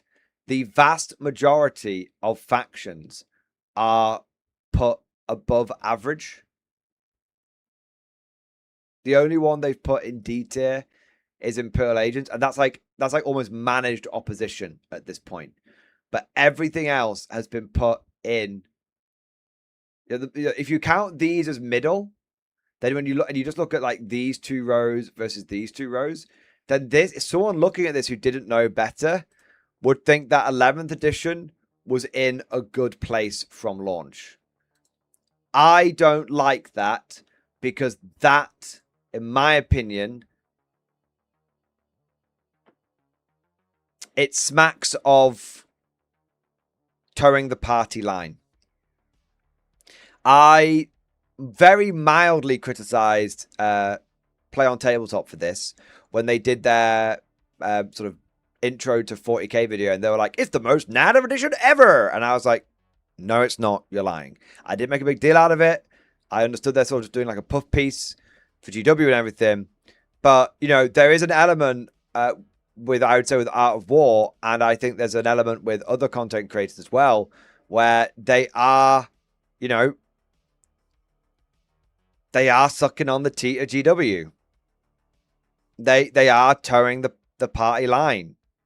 They are saying, hey, 40k is all awesome and it's amazing and it's got, and look, it's all this great stuff. And they're sort of glossing over or hand-waving away or playing down some of the like legitimate criticisms of the edition. Now, I don't think that means you have to... Now I have slightly softened my position on 11th. And I've been very open about that. I've said it's fun. It is a fun game right now because of the honeymoon period, but it is a flawed game. It has potential, but GW is going to need to do some intelligent changes. So I'm still critical of 11th, but if Games Workshop can pull the head out their ass, it could end up being all right. Right? But it feels like with some of these content creators, and I would include Art of War in that they've signed that NDA, so now they're not going to criticize when they should. It's they're censoring a little bit. Vanguard Tactics bad about that? I agree. I do. I do think there is and if I can be honest, I think there's a lot of channels out there which go for this professional, highly polished slant. And I think that they mix up professionalism with false positivity. You can be absolutely professional and criticize something. But a lot of these bigger channels who polish themselves, I think they end up engaging in self-censoring. I think they end up engaging in saying things are better than they are. I think they end up in downplaying legitimate criticism. I think they end up muddying the waters. I think they end up being ball washers. And especially when you're looking at this game especially when you look, and I think that is, I don't think that matters so much when you're playing for fun. So I do, this is why I haven't really been very critical of Play on Tabletop, because they mostly play for vibes. I think there's like, they've got the occasional like competitive personality on there, but mostly it's guys rolling dice, having fun. That's my understanding. I've watched a few of their videos. That's what I've taken from it. But when you've got these other channels which are much more competitively focused, offering coaching services, stuff like that, then I think that's where I would say my main criticism is lying. And it's their job to do 40k content. You could probably be a little charitable towards them and see a world where they just deal with the reality of the game, right? I totally can understand why they do it. I disagree with them. And I also think it is a flawed approach. It's 2026. Nobody in the online gaming sphere, whether it's video games or tabletop war games, likes manufactured consensus, manufactured hype, overly polished corpo slop. That's what people call it. Now, I'm not saying that Art of War is slop. I think this is one bad video. I think they do lots of other good content. I'm not saying that Vanguard Tactics is slop or anything like that. But people see this sort of ungenuine, sort of more corporate professional approach, and everyone calls everything slop these days, right? And I think that's the wrong approach in 2026. I think the right approach to making gaming content in 2026 is down-to-earth, genuine, human content. That's where I think the biggest positives come from. That's what I think the people are hungry for. That's it. And I think back in the day, this YouTube goes through metas. YouTube itself goes through metas. Content goes through metas. And early YouTube was all about like 10-minute videos, and then it came to people doing like really like long videos, and now it's kind of gone back to like sort of 20 to 30-minute videos, but like multiple times a day. There's all sorts of like metas of like YouTube. It goes through sort of what kind of content does well. And I think maybe 2024 up until 2024, maybe 2025, this sort of hyper-polished approach is the way that people, hyper-polished, hyper-professional, esports kind of thing is the way that people wanted it. And I think it's completely flipped in the last 6 months. And now it's all about, I don't want the professional. I don't want the corpo vibes. I want the regular dude telling me his honest opinion vibes. That's what I think people want. And so, and I think I think that is probably why Art of War are getting such a backlash on this video, because if we actually if we actually boil this down to brass tacks, it's a couple of bad takes in one video. It's not the end of the world. It's not like Art of War, Art of War shouldn't suffer massively for this. Maybe it should be a little bit of a reality check to them. Fine, sure, great. But I would hate for this to be like the beginning of the end and they're not around anymore, because I do think they make some relatively good content overall, right? I think the reaction to this video is a reflection of changing attitudes towards content in a broader sense. Yeah. I think that's what it is. And I think that's why they're getting such a strong reaction to what I would say is a relatively minor issue in the grand scheme of things. Yeah. Somebody posted a discussion, Art of War doubling down on their take. I mean, we could take a quick look.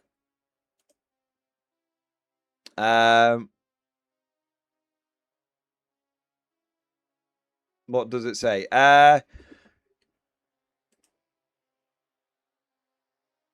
Let's have a look.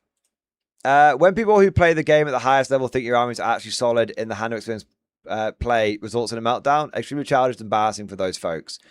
No, you're a whole person actually for lying. Sarcasm. Guard is a hard army, so they're not being serious. Guard is a hard army for the average player to play 100%. Should it be easier? Yes, of course. But a strong army in the hands of a good player, that is a fact. Yeah, but I don't think it's this is what I mean. I think they're missing the woods for the trees. I think they're missing the woods for the trees. I think it's a mistake saying that the people who are, I mean, there's a little bit of gaslighting going on here. Extremely childish and embarrassing for those folks. That's a bad, I wouldn't have said that. That's them trying to make you feel bad for disagreeing with them. I don't agree with that. I think that right there is probably more damning than the tier list itself. Also, it's not the faction's fault it's a bit shit. It's your fault. Yeah. Yeah. Yeah. Again, I see where they're coming from. You know, it's an army that can be strong in the hands of a good player, but you know, there's a lot of armies that can be strong in the hands of a good player. So why, look at Scary. Again, I think this is wrong. I think this is a bad take. I kind of respect them for doubling down, not backpedaling, but I think in a funny sort of way, I think they've dug a bigger hole for themselves, because doubling down when you're right is different than doubling down when you're wrong. Yeah. And I think if you put if that is your belief on why when a guard are an A tier, then Dark Elder should be up there.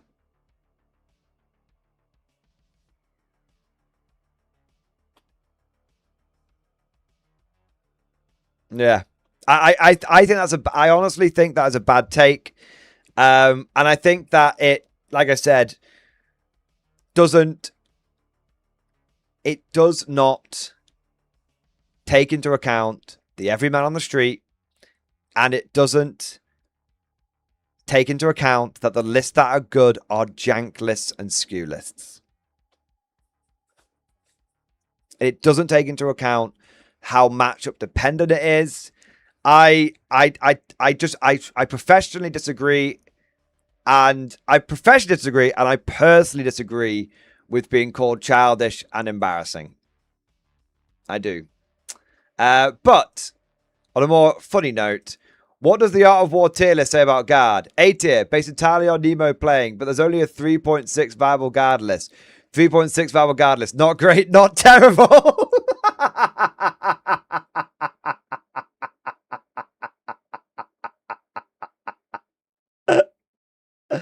Okay, yeah, that's peak.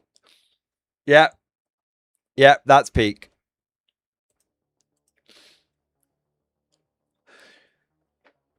But it was a...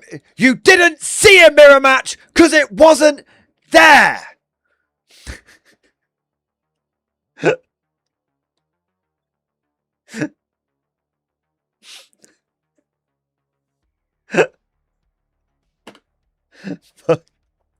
Fuck's sake. Did Art of War call God players childish? They did. I think it's a... All I'm going to say is it's a bold strategy. It is a bold strategy. But there you are. Anyway. So that's my opinion. Look, I don't agree with the Art of War tier list. I think there's an element of them having to toe the party line a little bit. I think they've missed the wood for the trees. I don't think their channel should suffer overall from this. This is why I'm still subscribed to their channel, but I've disliked this particular video. And overall, that's my take. I do think that calling people extremely childish and it's embarrassing. I think that's a very bad way to go about it. I think that looks very badly on them. I think that comes across kind of arrogant. But that's about it. Yeah, in fact, if anything, the bit I would say is actually the biggest beef is their response to it. That's probably the biggest beef. Yeah. But all of this is just like my opinion, man. Let me know what you guys think down in the comment section below if you're watching this post live, or let me know live in chat if you're here right now. All right, let's have a look at some of the super chats here.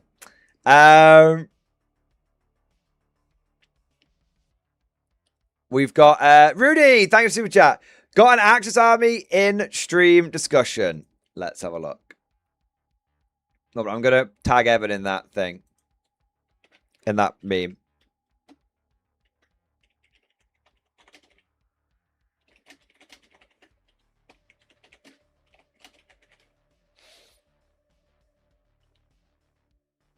Let's have a look. So just got the second hand for €250. Amazing. I saw this in the Discord earlier.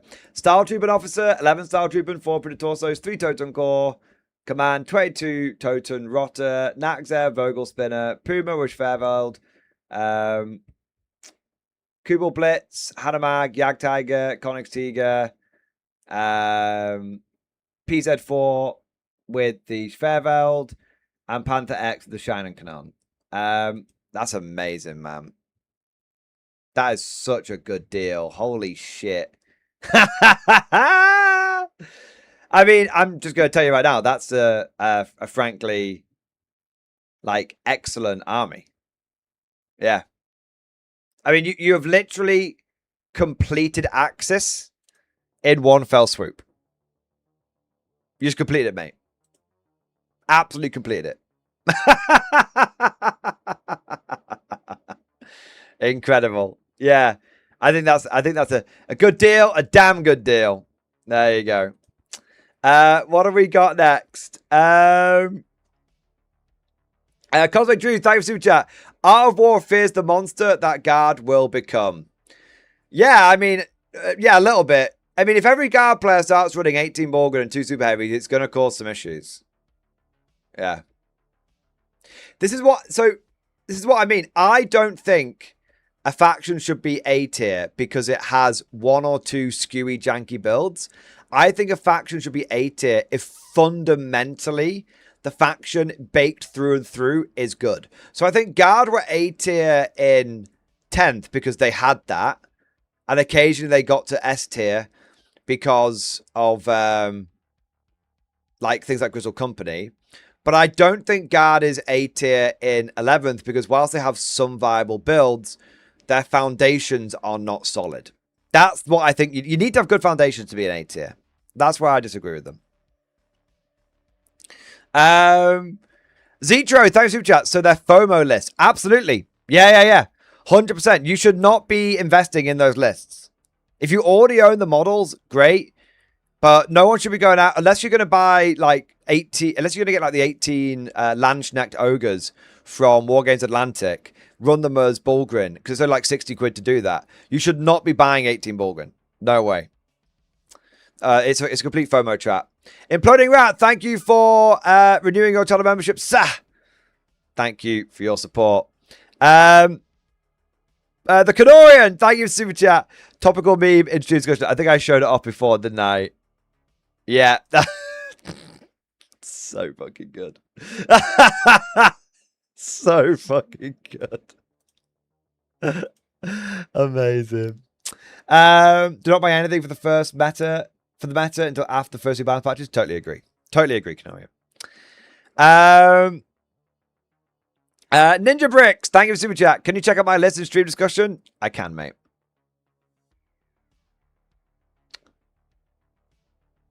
I'm guessing that is White Monster Lover in the Discord, is it? Yeah. No Bulgrin. I don't own any Hellhounds. If you don't own any Bulgrin or any Hellhounds, you probably should start buying them. The one thing I think you could get away with buying is Hellhounds right now. I think you're going to need 2 to 3 Hellhounds in every single list. If there's one thing every guard player wants to be buying right now, 3 Hellhounds and Courtiers. You know, get up to 3 Hellhounds and Courtiers. You don't have to buy Courtiers. You can bloody convert them if you want to, and you can, if you can't get yourself Hellhounds, convert some Chimeras over to Hellhounds, right? But definitely, I think those are going to be solid the entire edition. Yeah. So Ulysses Lord Solar, Steel Hammer, Ulysses Lord Solar, Bane Sword, Cadian Command Squad, Storm Sword, Tech Priest, Cadian Squad, Cadian Mortars, Shadow Sword, Scout Sentinel, Age Defense Line. Okay, so this is clearly an absolute meme list. Your list isn't terrible, but it's bad. So you don't really need the Lord Solar because you've already got Battalion Commander on your Bane Sword, which means that he could order around 2 of the Super Heavies. So you're taking the Lord Solar just to order 1 Shadow Sword? Yeah, not worth it. I would drop the Lord Solar. I would drop the... I'd drop the Shadow Sword. I would drop the Scout Sentinel and the Age Defense Line. And if you don't own any Bulgrin or Hellhounds, then I think your best bet... I mean, I think you need Hellhounds, man. I don't think you've got a choice.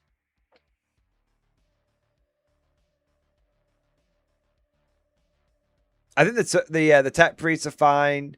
Yeah, double Super Heavy with Battalion Commander. Double Tech Priest. Great. Everything else in the list, bad. That's what I would... That would be my take. And I still think you need 2 Hellhounds in your list. Or 1 Hellhound and Courtiers. I think you're going to need them for the edition.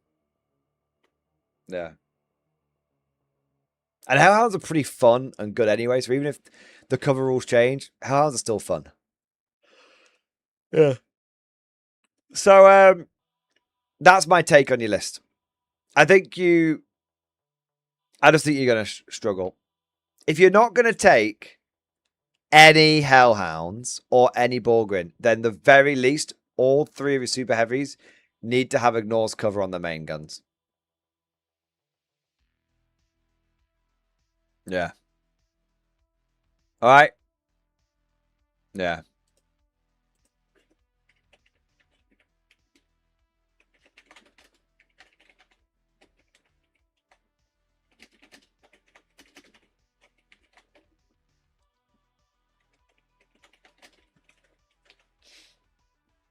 All right. So I just had to type them to everyone quickly. All right. What have we got here next? Cheese Master, thank you so much for the 47 months, man. Xbox baby, I'm building K47 Alaska, 7 bros on the hook. Yes. Yes. The fire rises, brother. the revolution spreads. Many hands touch the rift. There we go. That's awesome, man. That's what I say this to everyone. Oh, everyone who says I really like K47, but no one in my area plays it. There's a very strong likelihood that if you build it, they will come. There's probably a lot of people thinking the same way, and they just need somebody to step forward. Zetro, thanks for the chat. Which K47 factions, besides Soviets, like bot action units? I mean, all of them can take advantage of them to a greater or lesser extent. The Japanese like taking the Ho-Ro because it's a cheap, heavy howitzer, which can be very nice for them to have. The British don't really benefit from it. The Axis don't really benefit from it. The Americans do. So the Americans probably benefit from it the most because the Americans get their arsenal of democracy rule on all their units, including bot action units, which means you get a free reroll on a lot of vehicles. So in my American army, for example, I run around with a lot of heavy machine gun teams, and then the M15 motor gun carriage with the autocannon and the 250 cals, and that's a really nice unit. Yeah. So Japanese, definitely. Americans, definitely. Soviets don't really benefit that much from bot action units. I mean, a bit. Middling. Yeah. But definitely Americans, definitely Japanese. Yeah. Soviets like them for theming purposes, not necessarily for power purposes. Macon, thank you for the poo emoji. Yes. Lungu Grungus, thank you for the super chat. I don't know what the big deal is. I'm loving the 11th edition right now. Playing Orcs. Yeah, I'm sure you are loving the edition with your horrifically undercosted faction. Hey, look, right? I'm going to say something. I have enjoyed the 2 games of 11th edition that I've played. But I enjoyed them because I took really, really skewy, janky lists and my opponents couldn't handle them. I enjoyed them because, you know, I won and I basically had skew jank stat check guard. But I imagine when someone uses skew jank stat check shit against me, I'm going to maybe not enjoy 11th edition as much. And I imagine that as time goes on and more factions optimize in this way, we might see quite a lot of that. Yeah. Yeah. Well, I bet if you took a regular list, every game would be a loss. I think so too. I think if I'd taken a standard guard list, I would have lost both games. Easily. Easily. Only way, this is what I mean. Guard is not a good faction. We have some good builds. And that's a big difference between being a good faction. Yeah. Yeah. And the models for Orcs really nice. Yeah, exactly. All righty ho. So we've covered the beef and we've caught up on a bunch of shit. Let me just make a little note here. Now, I do have some hype for you. I promised you beef. I have given you beef.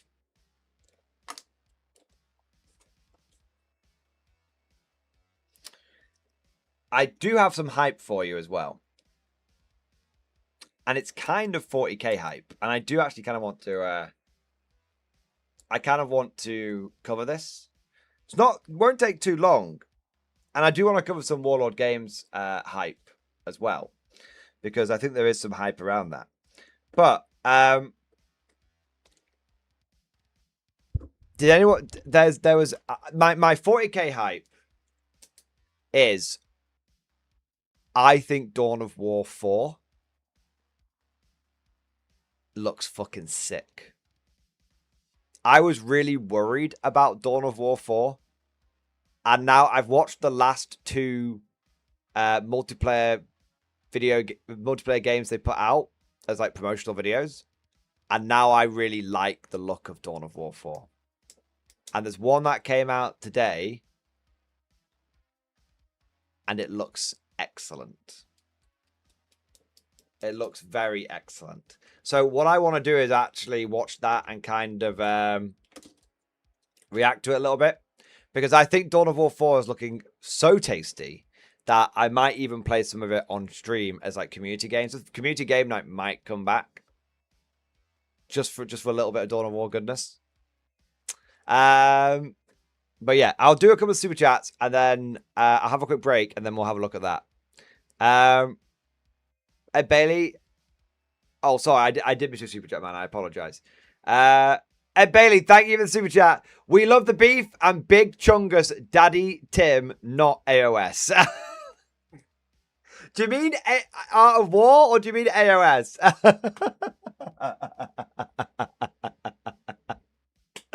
I love you too, Ed Bailey, and I love the beef. I love the beef. I also love the hype. There you go. And you love Big Chungus, Daddy Tim, not Art of War. There you are. AOS catching strays. It's just a natural reaction to say AOS shit, right? Yeah, AOS always look freaking great. They do look good. Yeah.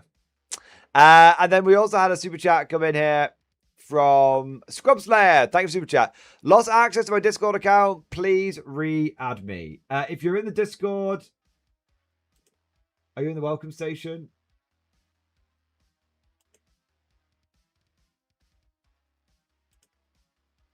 Okay, just make sure you post proof of your channel membership or Patreon, and then I can add you. All right. All right. Give me. I'm gonna literally my eye. By the way, for those of you that were keeping up on the eye saga, my eye is a lot better today, but it's still slightly sore. So I'm just gonna grab a quick ice pack for it. I'm gonna grab a quick snack, and then we're gonna get into the Dawn of War and many other topics of discussion. Okay, pink eye Tim. It's not actually pink eye, but it's a lot better today than it was. It was yesterday. Yeah. I think by tomorrow it'll be, basically back to normal. All right, I'll be back in 2 minutes. I might have a wee as well, but I'll be back in like 2 minutes, and then we'll get into it. All right. Oh, there we go. Whee! There we go.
Nice. Oh, it's hot in here.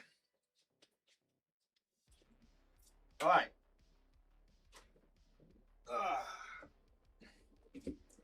I've returned.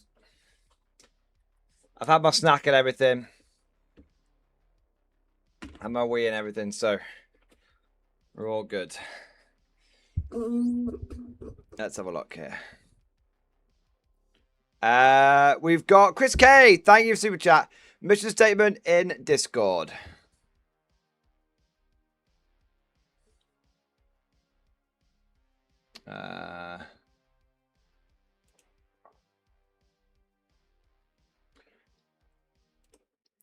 Still hammering away at the 40k pile of shame I accumulated before you. That's right, you got me hooked on K47. Getting all that painting is going to be the ultimate exercise in masochism. Wish me luck.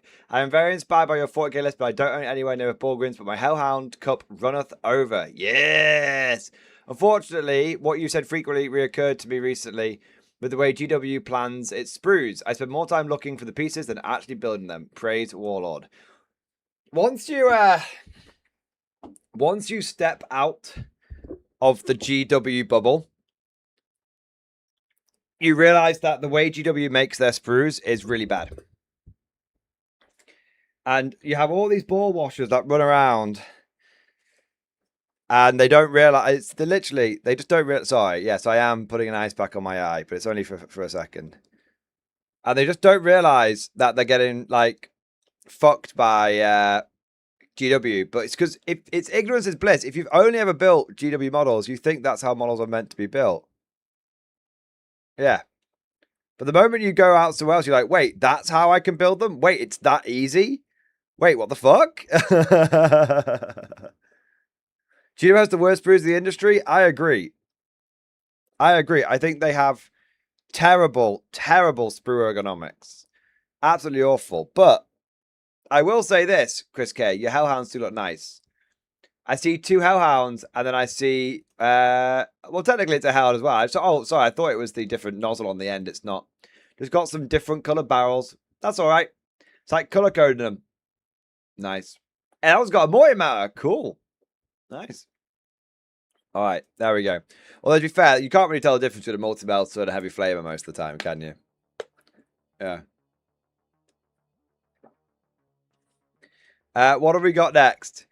But Mountain, thank you for super chat. eBay is the way. Check stream discussion. eBay for the win. The beginnings of the 5th and so far final K47 faction, so far, that I have yet to collect, arrives tomorrow.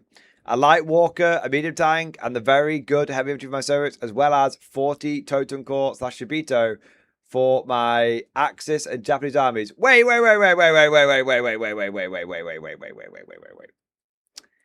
No. You turn those Soviet infantry into goddamn Soviet infantry. Well, unless you're saying, sorry, I might have misunderstood. Unless you're saying they're so likely to die, they're going to become Totem Core. If you're saying you're going to run them as conscripts, but that basically makes them Totem Core for the enemy, then yes. Oh my god! But man, it can't make me. Don't do it to my boys, my beautiful boys. No, right, give them to me. Give them to me. I've already paid 200 of them. I'll pay another 40. It's not that big a deal. On a serious note, you might want to keep back a couple of like 6-man squads with flamethrowers. And, you know, you might want to. Maybe. But they'll be converted with the soldering iron, lol. Well, fair enough. Fair enough. If you, to be fair, if you ever want new Soviet infantry, you can always get the new ones, can't you? Which are a bit of a step up in terms of quality, if you ever want them. Yeah, there you are. Dude, that's an absolutely incredible bargain. Still finding the old K47 starter sets. Awesome. Yeah. Awesome. Buy the ones later? Yeah, I don't blame you. You don't need that many. Like one box of 30 and a couple of weapon teams and a couple of flamethrowers or something, and you're good to go. Yeah. All right. What have we got next? Geneva suggestion. Thank you for the super chat. List I ran last week with 3 Scion blobs and 2 super heavies. Industry discussion. It's very fun, but definitely not amazing performance-wise.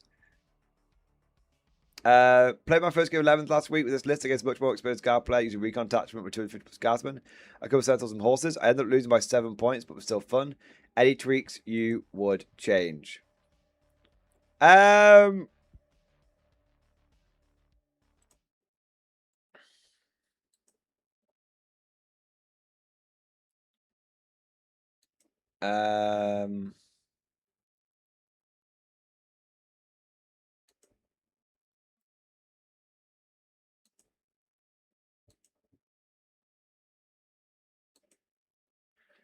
Okay, yeah. I don't really see why Yarek's in the list. He hasn't got anything to order. So I don't really see why Yarek's in the list. I don't really see why the Tempested Aquilans are in the list. And I think you need some Hellhounds. I think if you had...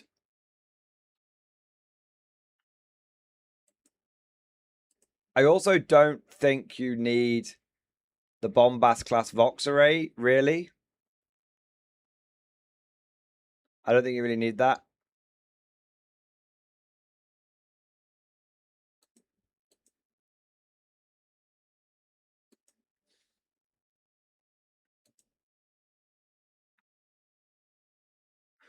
Yeah, if you drop the Aquilans, drop the enhancements, or maybe you keep priority drop beacon, but drop the Aquilans, drop the enhancements,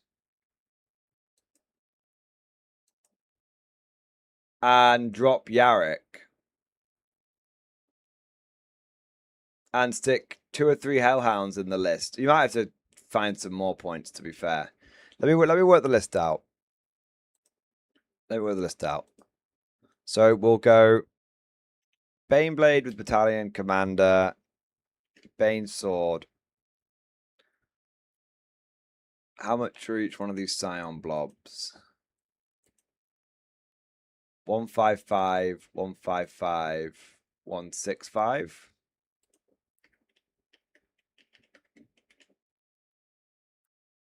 And then we go Scion Command Squad, which is... I don't know how much they are base. Are they 85? I can't do it based off this 1 minute. I need to do this better. Sorry, I just don't like the GW app. I am absolutely biased. Geneva suggestions. Okay. Battle size, 2K, detachment, bridgehead, and steel hammer. Forces position, purge the foe. Show hide options, keep Imperial agents.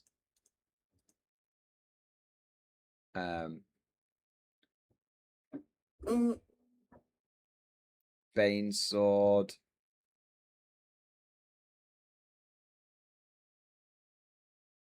Baneblade, Bane sword. Doesn't really matter if you make the Baneblade. You could take double Bane sword if you wanted to. It doesn't really matter, but it's fine. Baneblade, Bane sword. And then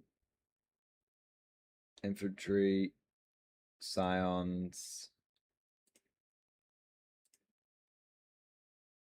Max out. Take 3 of them. Scion command squad. Take them.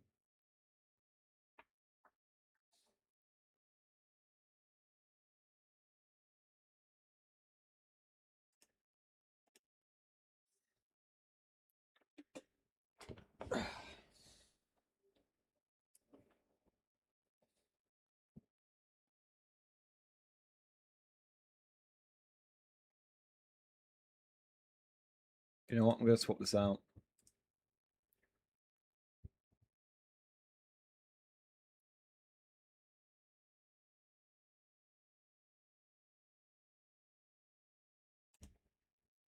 I'm going to take Stormlord here.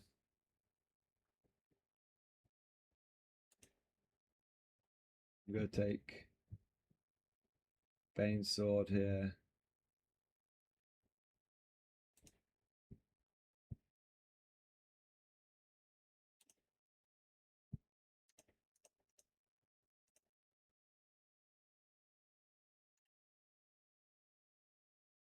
Hmm.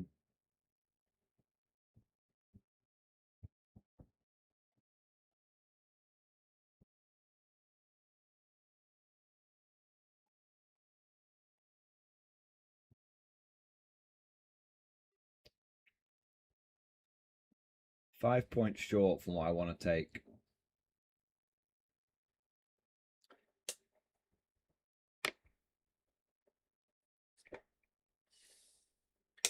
Five points short from what I want to take.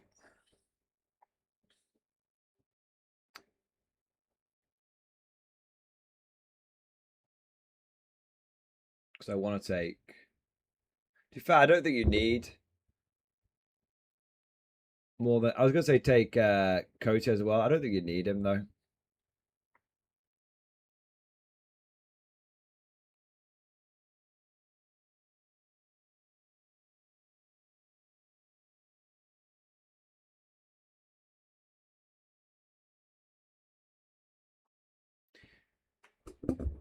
So what I would do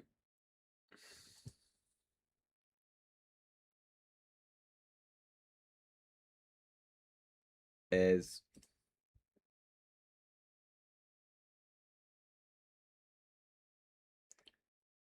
I'm just having a think here for a second.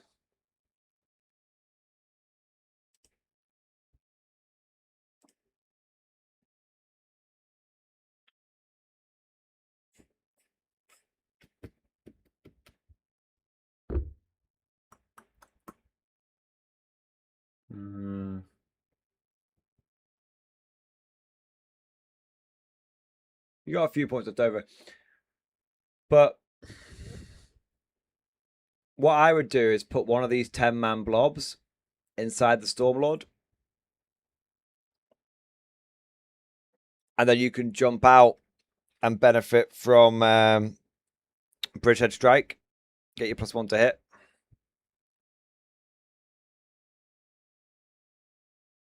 And then you can have one unit which drops down turn 1 because of priority drop beacon.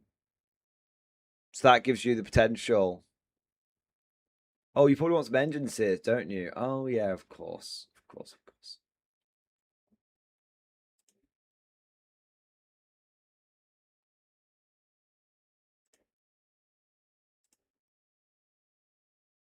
There you go. So what I would do is this gives you the potential to hit someone with 2 Scion Gigablobs turn 1 if you wanted to. Because the engine speaker increases the move characteristic of your Stormlord by 3. So that could mean you could move 15 inches forward, then disembark the Scions out of it. And then you can hit the enemy with priority drop beacon squad as well. And that's 30 Scions. 30 Scions. If you needed to. If not, you don't. You just don't. You just do it with the 1 blob, right? But it gives you the option. And then it gives you another bunch of Scions in reserve. And the Hellhounds help you ignore cover.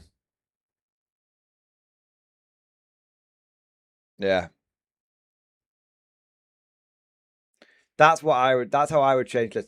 I think if you had taken some ignores cover in your list, you would have won your game. I think you not having ignores cover is what cost you the game. That's my hot take. If you only lost by 7 points, that's my take. Yeah.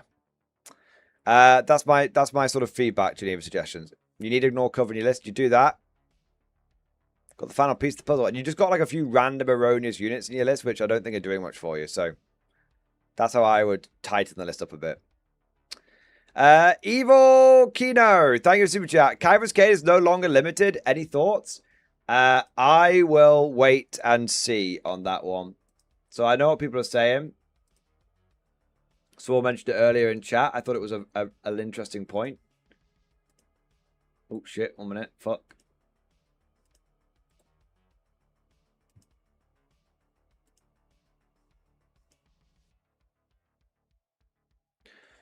So they've changed Kane from sold out like a FOMO model to temporarily out of stock like a normal model. So there's a chance. Oh, I've got a slightly sore eye. It's not very cold now, this. Oh, there you go. So there's a chance that he might be coming as a permanent model and he might not be in Legends anymore, which would be amazing.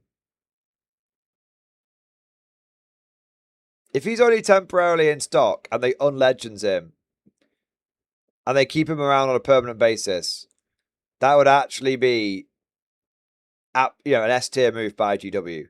It would also be further proof that we can bully them into giving us what we want. Yeah. That means he didn't sell out. They tried to FOMO him and failed. But it said sold out. Master Peth. It said sold out. So, yeah. So I'm going to keep an eye on it. Maybe he'll come back. If he comes back permanently, awesome. If they try and FOMO him a second time, I'm still not buying him. Yeah. That should toggle that they click on speak. So yeah, exactly.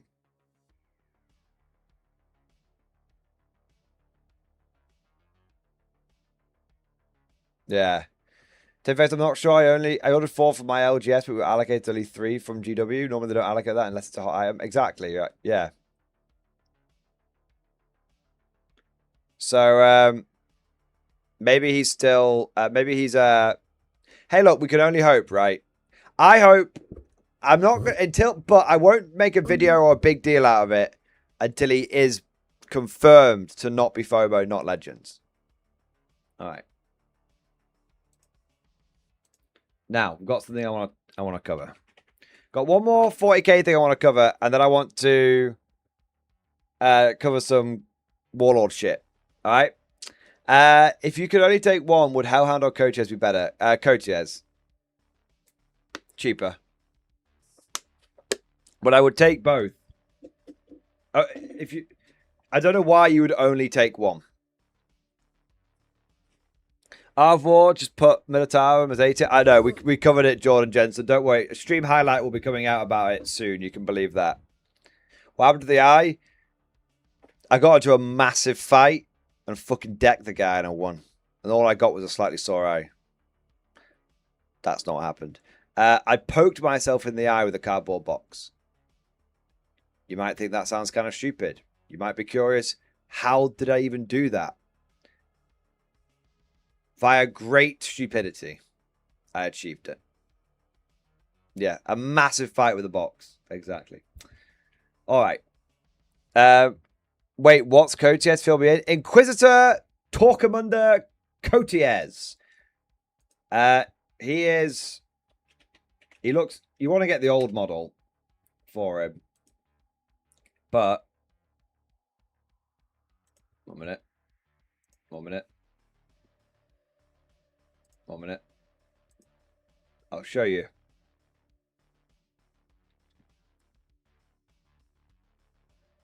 Do they even sell him anymore? Oh, yeah, they do.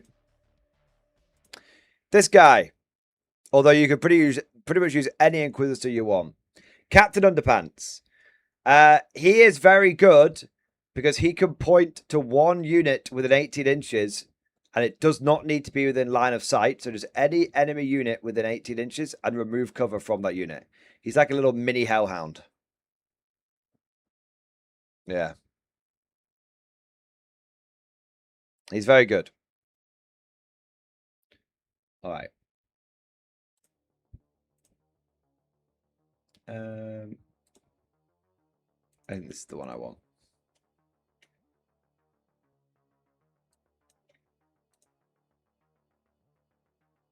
Okay, cool. Cool. All right, I've got this a bit of a selfish day, but there's a little thing I want to show you guys, and I think you'll like it. I might make a little bit out of it, and we might end up covering this on the channel semi-regularly, so I think it's worth chatting about. All right, but let's take a look.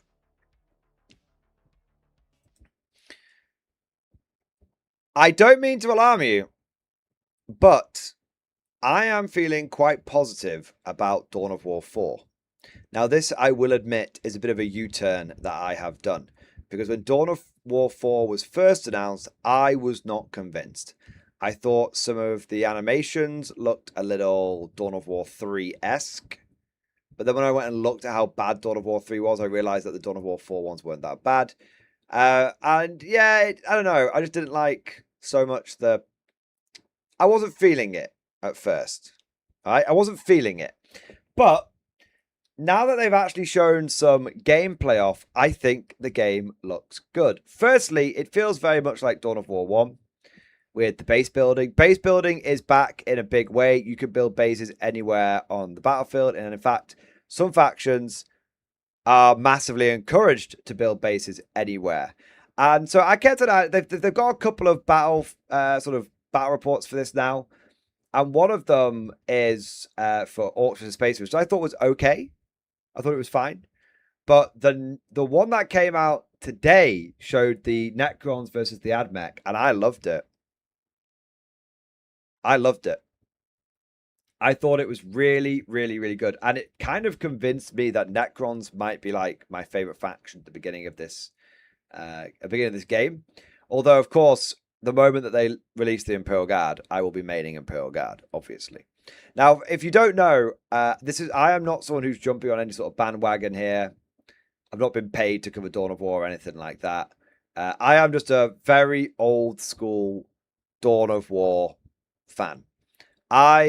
When this game was announced, I begged my mum to buy it for me for my birthday, but I was only like, I think it was like 12 or 13, and I had a 15 plus age rating, and I had annoyingly responsible parents. So my mum wouldn't buy it for me, except for my birthday. Except she saw how much I really, really, really want. She saw how much I really, really wanted it, and she went and did a bit of research on it, and she realized it was only like an 18 because there was like some blood animations in it. It wasn't like that bad or anything. There wasn't like any swearing or nudity or anything like that. It was a strategy game, not like a first-person shooter or anything like that. So my mum went and bought it for me for my birthday, and I have treasured this game ever since, and I have played it pretty much on and off ever since it came out. And I bought all of them apart from Dawn of War 3. That's the only one I didn't buy. And I've loved them all. Dawn of War 1, Winter Assault, Dark Crusade, Soulstorm, Dawn of War 2, Chaos Rising, Retribution. I think that's all of them. There might be one I've missed. But yeah, I bought them all, played them all. So I'm a massive Dawn of War fan. Dawn of War 3 obviously soured me on the franchise a little bit. But Dawn of War 4 definitely looks like it's going to be a big deal. And I really like it because I've been itching for a good Dawn of War game. I bought Definitive Edition when it came out recently. Absolutely loved it. And what I would love to do is, if I got this game, is maybe to do some of the old community game nights that we used to do on the channel. Whether I do them on stream or as just something I do them in the Discord or something, I'm not sure. But yeah, I really, really am very excited for this. I'm kind of holding back how excited I am, but I am really, really, really excited for it. And I think Guard is going to be the first faction they release after the base game. I was a little concerned when the base game didn't contain any like chaos, but now I've seen Space versus Orcs and Admech versus Necrons. I'm actually I'm okay with it. Yeah, it does. It did stick in the claw a little bit of me as traditional. Stick in the craw, is it? I think it's craw, isn't it? Stick in the craw a little bit of me as a traditional Dawn of War player. But I have since given it, I've since looked at it and I think, this actually might be quite good. Yeah. So I'm going to, what I want to do is I want to show off the video that they did today. It's about 60 minutes long. It's not too bad. We'll be pausing to it and like reacting to it and stuff like that. But I really want to show it off because this is the video that convinced me to probably give the game a go. Well, not to probably this is the video that definitely convinced me to buy the game. And I think that's worthy of showing off. And maybe even doing like a stream highlight out of it. So let's have a look.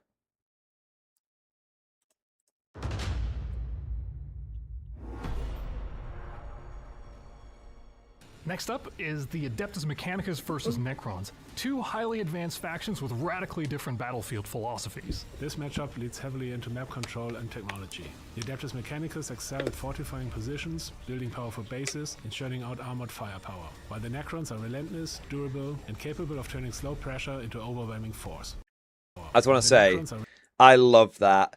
Look at that horde of Necron warriors. Look at that horde, man. If you are a fan of horde armies, I think Necrons are going to be your jam. I think they are very much Silvertide personified. And a couple of things that I wanted to put out is like, look at how many units this guy's got on like his roster down here. And then if I turn chat off for a second, you can see like some of the stats around the Necron Warriors. And you can see that it says good versus most targets. So it seems like that Gore's technology is, from the lore is going to translate into the game. Like it's often in the lore, Gore's technology doesn't always translate well into video games and stuff because, like, well, it's a basic infantry, so it's got a basic rifle that isn't very good against anything other than basic infantry, right? I think Tabletop 40k does a better job of showing off Gore's technology because it's like lethal hits all the time, right? But I just love the look of these Necron warriors, and I just love the horde of them shambling across the battlefield in a massive phalanx. And I really like the effect of the Gore's weapons. I actually think I prefer the look of the Necron weapons over the Admech weapons. The Admech weapons kind of just feel like blue pulse phasers. If you've seen like Star Trek, like you've got like the beam phases and you've got like the pulse phasers. They kind of look like blue pulse phase, which is like fine. The Necron ones I think look a lot better.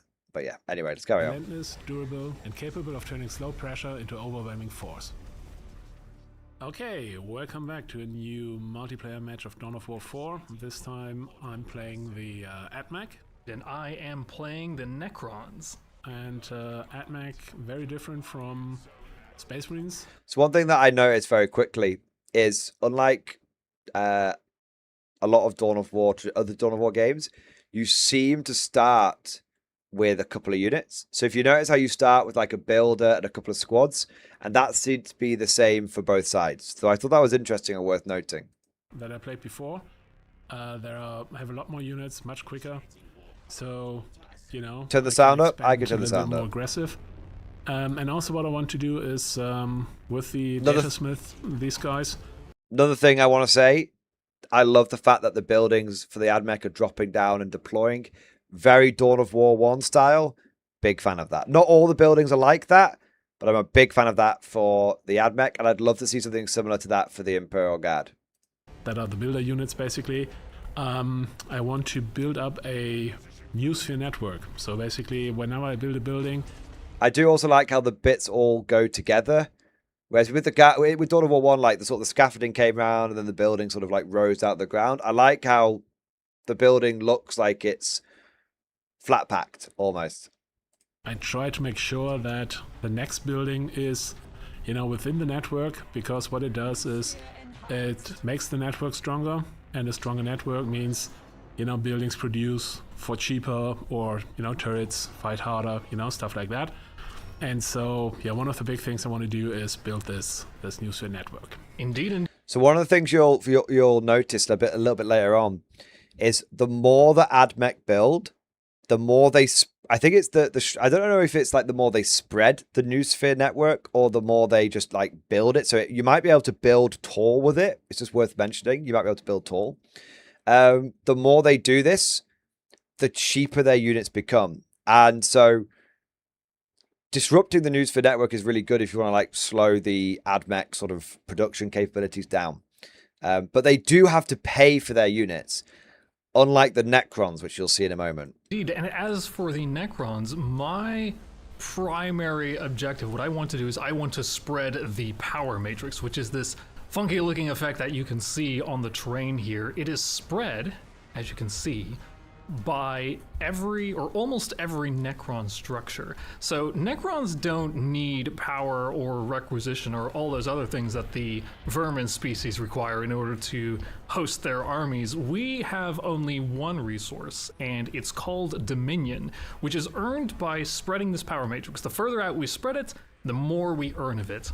The power matrix also grants additional bonuses to our units on it. So they gain improved HP generation, they regain members faster. All Necrons basically automatically heal slowly over time. And we can speed that up as long as they are. There's a lot to unpack there with that. First thing, it's basically like Zerg Creep if you're a StarCraft fan. And I, you know what? I actually like that. A, I think it sets Necrons apart from a lot of other factions. And B, it does play into the idea that the Necrons are trying to reclaim their empire. You know, this is I like to think that what they're really doing is just uncovering this power network from like under the surface a little bit, maybe. The second thing I like about it is in the tabletop game, you know, Canoptek Court, it's all about being in your power grid, spreading the power grid and everything. So yeah, I do like that. I also like the fact that it gives you some buffs, and I really like the fact, including, I really like the fact that it increases the rate that your Necron units self-heal. And it seems that Necrons are the only units that self-heal over time, which is a unique thing that's going to set them apart from some of the other factions where their units, if they're injured, they stay injured. On the Matrix. So that gives us a big advantage in combat. So the further we can spread out, we do hit a maximum at some point for our... One thing I will say is if your creep economy... I will say a big difference between this and the Zerg and StarCraft. In StarCraft, you still mine minerals and Vespene gas. Gas? Is it Vespene or Bespene? I can't remember. Anyway, you still mine the gas. But with this, if you lose your creep, it doesn't actually like stop your production as much. With the Necrons, I do worry a little bit, like, if you start losing, you'll keep losing. Does that make sense? Because if they start like wrecking your economy, taking your creep away, then suddenly your economy is going to go to shit, and you're gonna start not being able to recover from that. So I do worry a little bit, like it could be a snowball disadvantage for the Necrons, and I'm not totally convinced about how much of an advantage it is. It feels like more limiting than anything else, but I don't really care that much. I'm playing this game for the vibes more than anything else. Dominion, but with this, it can still benefit us greatly throughout a match. Right, and I assume... Epic do Marines and Martians also auto-reinforce? They can auto-reinforce. I don't think they automatically do it. You can set it, like in Dawn of War 1, you can set it as a setting, but then it basically constantly rips out of your economy the money that it needs to reinforce them. Like, it's a setting that they can do, but I don't think it's a passive buff that they get. These 3 points here will probably be very contested. So what I'm trying to do now is basically spread the network to the points, because this helps me in two different ways. First of all, my network grows, which is good, but also then when I build turrets there, all the turrets become much more powerful. Indeed, I already saw that you are trying to take this point on, so I've sent some scarabs out to fight your rangers. So if I had one criticism of this, it looks great, by the way. If I have one criticism, the scarabs are way too hard to see. I think they need to make the scarabs a lot. I mean, obviously this is not final progress, but these scarabs, if I hadn't paused it here, guys, trust me, and I was watching this on mobile, I genuinely thought the Rangers were just like fighting thin air. So they definitely need to make the scarabs glow a lot more.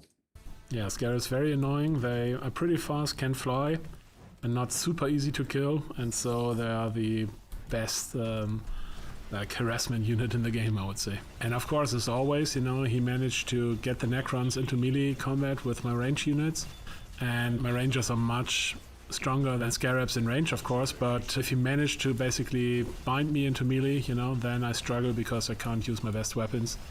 One thing you may have noticed is that the Necron units are Frankly, one thing to notice here is that it's a combination of Dawn of War 1 and Dawn of War 2 style mechanics. So Dawn of War, so you can reinforce units like in Dawn of War 1 in the battlefield, but you have the retreat function of Dawn of War 2, and you're going to need to, and like Company of Heroes and stuff, you're going to need to take that into account, because if you retreat your units too late, they're going to get wiped.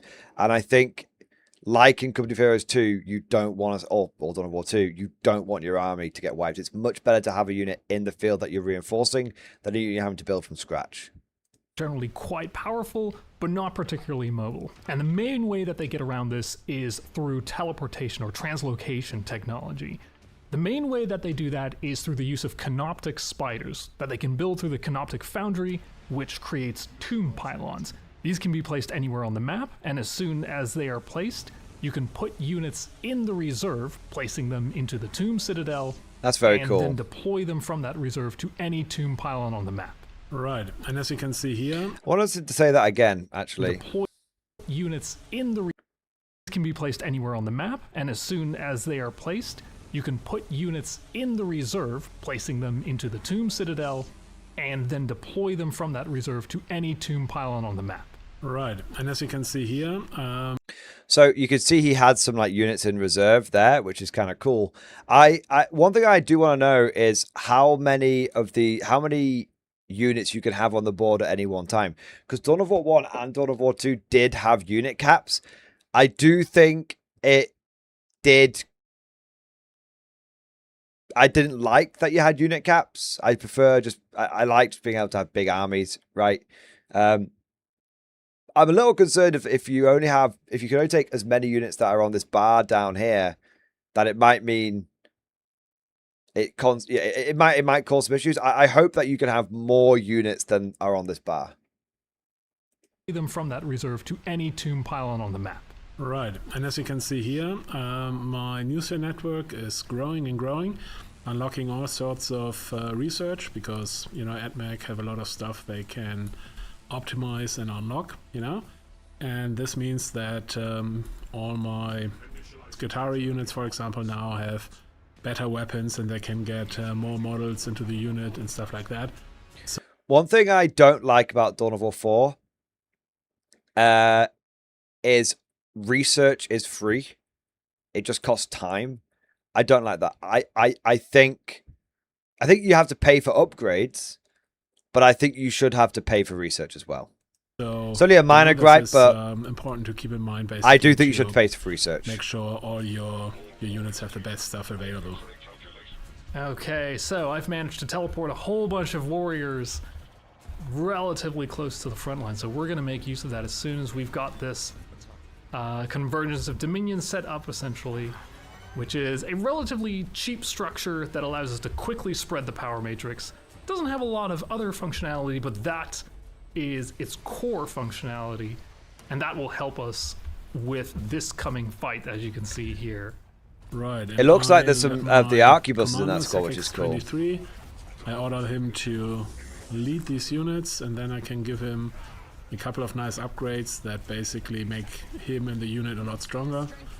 Alright, so I anticipate that this fight is going to be a little bit tougher, so I'm going to go ahead and build some resurrection galleries. The Wraiths don't look that tough. The The Wraiths don't look as tough as they are on the tabletop. fallen units. When you lose units, you can have those be selected within a resurrection gallery, which restores that unit over time when it falls in battle. Completely for free. So building plenty of resurrection galleries will really help to bolster your forces if you're losing a battle. Losing more... That's so cool.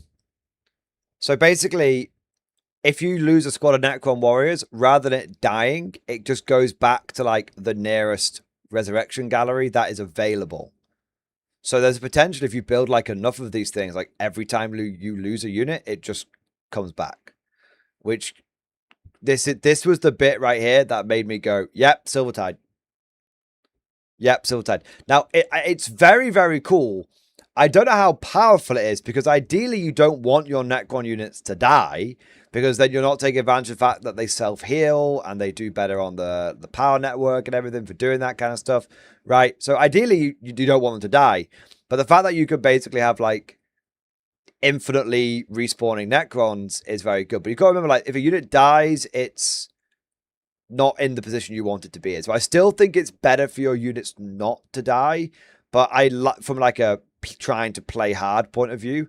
But from a total vibes point of view, I love the fact they just keep teleporting back. They keep respawning, keep respawning, keep respawning. I love that. Of the selected units while one is already being resurrected speeds up that resurrection, so that really gives you that effect. Do you see what I mean about like how the AdMech weapons just kind of look like Star Trek like blue pulse phases?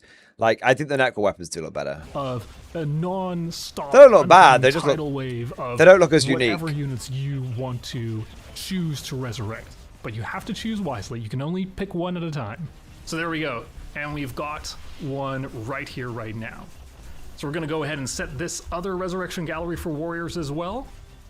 And we're going to start churning these out. My user network is now at level 8, which is already really good, which means... So this is what I mean. I don't know whether he's building tall on that network or if it's because he's spread it out so much. Because if I turn my face off for a second, you can see down here on the mini-map that he has spread the network out a lot.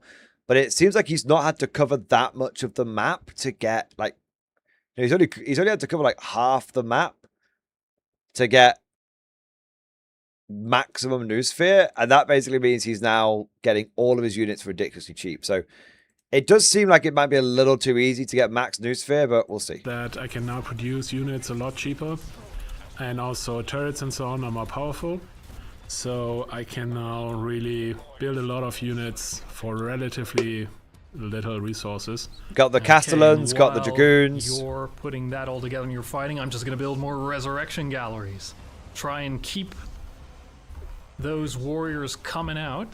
I put all my units on auto reinforce, which means that all the units are being, you know, healed automatically. But it's also, you know, a really big drain on my resources.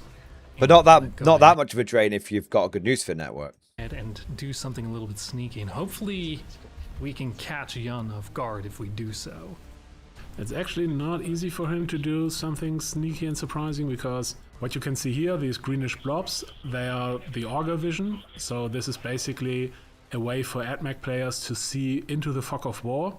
It's a kind of heat map, you know, and you can see where enemy units are on the mini-map and also in-game.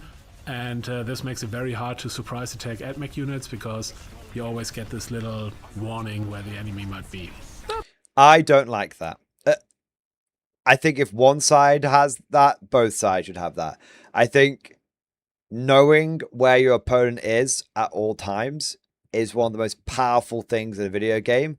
How many of you, when you were a kid, used to play split screen, like split screen Halo, with like a sibling or your friends, and like you were trying to like sneak up on them and they would screen perv? That's what we called it in our house, right? I think some call like screen peeking. We call it screen perving. Perving on someone else's location on the screen, so that you could know where they were, and then you could shoot them. Like it was like you didn't screen perv. If you screen perved, you're basically like cheating, kind of thing. So yeah, I don't really like that. Yeah, it's kind of like the AdMech getting wallhack. I don't really like that. The rest of it I like. I don't really have any criticisms about the rest of it, apart from the sort of like tactical analysis. But that's the one bit which I don't like. The fact that AdMech have inbuilt screen perving. That's true, but with this amount of warriors here that I've got going on, I don't think I need too much surprise. There we go. Okay, now a real fight's breaking out. We're throwing out the stratagems here. Alright, and I've thrown... Just the fucking Necrons just got fucking wrecked by that one AdMech stratagem. Gravity pulse. If you want my opinion, I think AdMech are more powerful than Necrons. But it's on you to hopefully soften up your army here. But maybe he was blobbed up too much. It's done quite a lot of damage to my warriors, but fortunately, they are already well on their way to return. So we're actually going to go ahead and put another one down here. So yes, Augur Vision is indeed, for the Adeptus Mechanicus, is very... So I think, if I could have a personal opinion, I think this Necron player is playing quite badly. I think, why the fuck do you have your most important buildings this close to the front line? Like, this bit here, totally exposed. There's nothing stopping the other player from just going around here and wrecking all of this stuff. And you can see you know, they're just spawning right into the fight. Like, I don't think that's the way you want to do it. I think you want to have them in a forward operating base, but not on the front lines. Very effective for predicting troop movement, but with the ability to teleport, it might give me the upper hand I need. Because I mean, look, I do love that all those Necron warriors died. Look at that. It might give me the upper hand I do love that all the Necron warriors died and they're all back again. because there is, I believe, like a very slight delay to augur vision, like when it gets updated. And so if you start seeing a big blotch of red coming around the corner, then it might already... Yeah, you see, like, this he's too... I don't think he can teleport with these things, but he's too far forward. Be too late for you. Yeah, that's true. There we go. In the meantime, while we're dealing with this encounter here, we're going to just further... I think those first resurrection bases got are perfectly placed because they're on the choke point. I think it's the other ones which are too far forward. expand the power. If he had all matrix, 5 of those at the build a couple choke point, more sentry pylons. he'd be able to death ball. Even with stratagems, he'd be able to death ball, and he would be I think alright. I may have you pinned here. Now we're coming from both ends. We're going to see how quickly that's going to go down. There we go. Okay, we're going to throw down a solar pulse stratagem. That is Omnox's unique stratagem here, which should reduce the defenses of all enemy units on the field. And will also... Played that obviously way too early, because the only thing he was engaging was a fucking turret. Definitely should have played that when he was engaging the Admech army. negate any cover. Of course, Necrons, you know, don't require cover. But look at how many warriors this guy is hoarding up. Do you see what I mean? If this guy was able to... If he wasn't so far forward, he would be able to have multiple warrior death balls going on, and I think he'd overwhelm the Admech player. Why, if you have no fear of death, then why should you ever use something like that? We're just going to march forward, and we're going to try and, like, push forward as far as we can. We're going to see how long, whether Jan can deal with that or not. Let's find out. Yeah, well, I mean, this is definitely... I have to say, some of these fucking Necron units are so cool. Look at this fucking beamy bastard. You know, I do think they've absolutely... I think they have absolutely nailed the feeling of the Admech and the Necrons. I think they've put extra work into these factions, and they look excellent. Now something I want to hold, so I put some auto reinforcements in here, just to make sure I don't lose the most important units. I'm gonna very gently start teching up here and trying to get some more effective units, because I'm starting to see here that you can now out-damage and out-fell my warriors faster than I can regenerate them. So that means I'm going to have to move on to some slightly more effective tactics from here on out. I think I retreat. Don't want to lose my commander. This is a lot of Necrons. Yeah. I've this is a pretty strong tactic that I've found that Necrons can work with. See, like, this is under threat now, and he can't really defend it because he's so fucking slow. But we'll see if it's enough to repel your attacks here. Ooh, there we go. Okay, we're gonna throw... And I think it's important to note that the Necron player is still basically throw T1 units. Like, you're only really going to see warriors and maybe 1 or 2 other bits from the Necron player. But for the Admech player, he's got everything. So I do think the Necron player is basically just T1 spamming, and I think he probably needs to be on Immortals at this point. A gravity pulse stratagem or something else, here, you know, soften anything up your else. Forces. Let's I think that's kind of the allure of the Necrons. You get sucked into the Silvertide Phalanx, then you sort of get out-teched and you find it difficult to catch up. out of the way. I have some resource problems here because, as you can see, I have relatively high upkeep because my army is so big, and also when you control a lot of points, then each additional points you control gives you a little bit less resources. And both of that combined... Oh, and I forgot to build generators here. All of that combined meant I did not have as much resources as I wanted to have. That stratagem is so bullshit. That stratagem is too powerful. That is... 2 times that stratagem has just gone, yep, I'm going to... 2 times that stratagem has gone, yep, I auto win that fight. That is like... You know the orbital bombardment from Dawn of War 2? Yeah. 2 times. Helpful. And also, I mean, his warriors are pretty good against a lot of things, but not against tanks, right? So these guys can hopefully keep them away for a while. Looks like I was able to repel the brunt of your of your force, but looks like it's going to take a little bit more. So I'm going to send in some wraiths here, using hyper phasing to get through obstacles and the like, and make sure that I don't get bogged down by melee, so I can just hit your unit straight on. You see how the wraiths are just melting? Running well. Wraiths just melting. It's relatively cheap now that my user network is big enough. But actually, let me make it even bigger, because even bigger means even cheaper units. There we go. Okay, I've got one of the Necron endgame units out, which is the Monolith. So basically, spams T1 units until he can get the Monolith. Banks everything on Monolith. Classic Dawn of War Necron style. So we're going to teleport this bad boy straight over here to come and deal with your forces. And we're going to start deploying units from it. Too early. From reserve, same as we do with the tomb pylons. I do love the Monolith though. There Look at we that go. bad boy go. And then we're just going to move forward until we hit But you see, he's lost 2 resurrection galleries. Look, he's lost 2 of them. Because they were too... Think about the 2 res galleries that were here. He had the tomb pylon that was here. He had the turret that was here. He had the multiple obelisk bastards that were here. Do you see what I mean? Like, if these things that had been here had been back here instead, I think this would have been a very different game. Headquarters. Get our Lich Guards out. Oh my goodness. They were just taken out by that Scorpius Disintegrator. We're gonna have to take care of that. There we go. Ooh, that was a little bit too close. Yeah, he's leading with his That's a Monolith. mistake on my part. He's leading with his Monolith, and classic tabletop moment. Classic tabletop moment. They've absolutely captured the moment when the newbie player goes, nothing can stop my super heavy, and they plow it forward, and then it dies turn 1, and the newbie realizes that no, your Baneblade, your Land Raider, your Monolith, whatever it may be, is not invincible. Oh, you've got quite a few of these. Monolith down. Look at that. Oh no!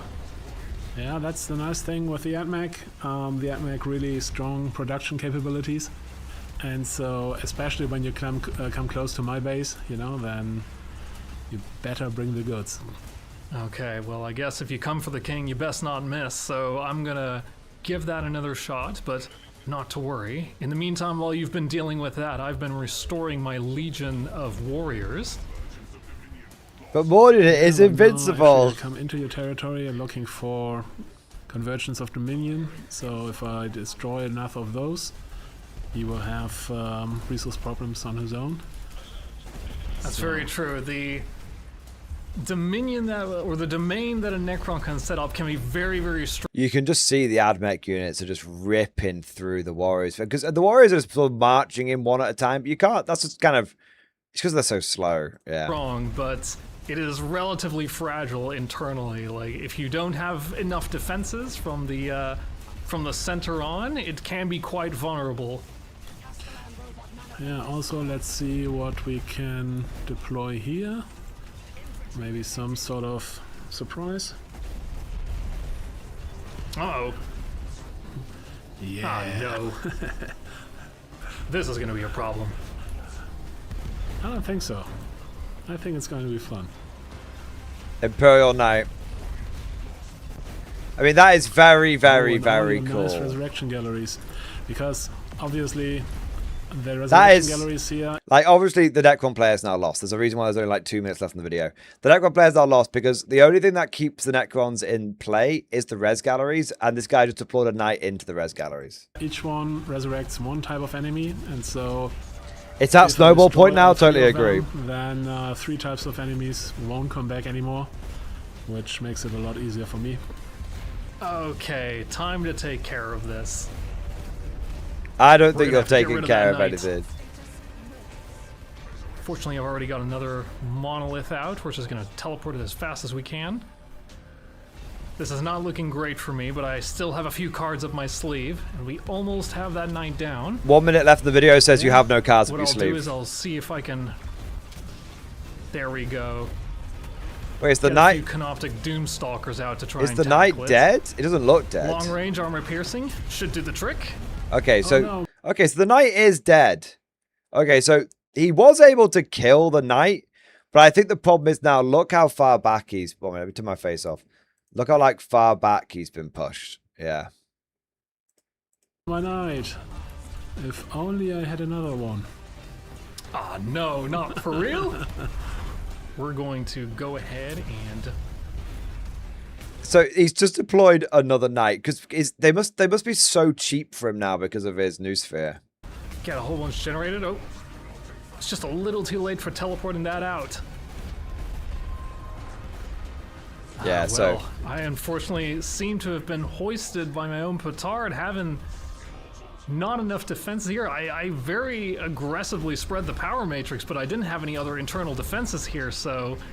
Oh, this is going to be a problem. I'll just put one down now. Yeah, Necrons actually have pretty good turrets, and the smaller ones, they can actually teleport, which makes them especially nasty because basically... I don't think we got you even to can, see it fight. Yeah, you know, we did. push them wherever you want them to go with your front, you know, so that's... Oh, there it is. This is what I was looking for. Yeah, now I'm in danger. It's GG. Okay, so it's GG. Now, my thoughts is that looks absolutely sick. Yeah, my thoughts is that game look if you want to see the video yourself, I'll link it down below. My thoughts is that looks absolutely sick.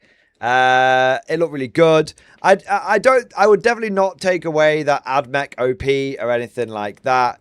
I think they had a couple of good stratagems, but and you know, and that kind of stuff. But it definitely feels like the Necron player.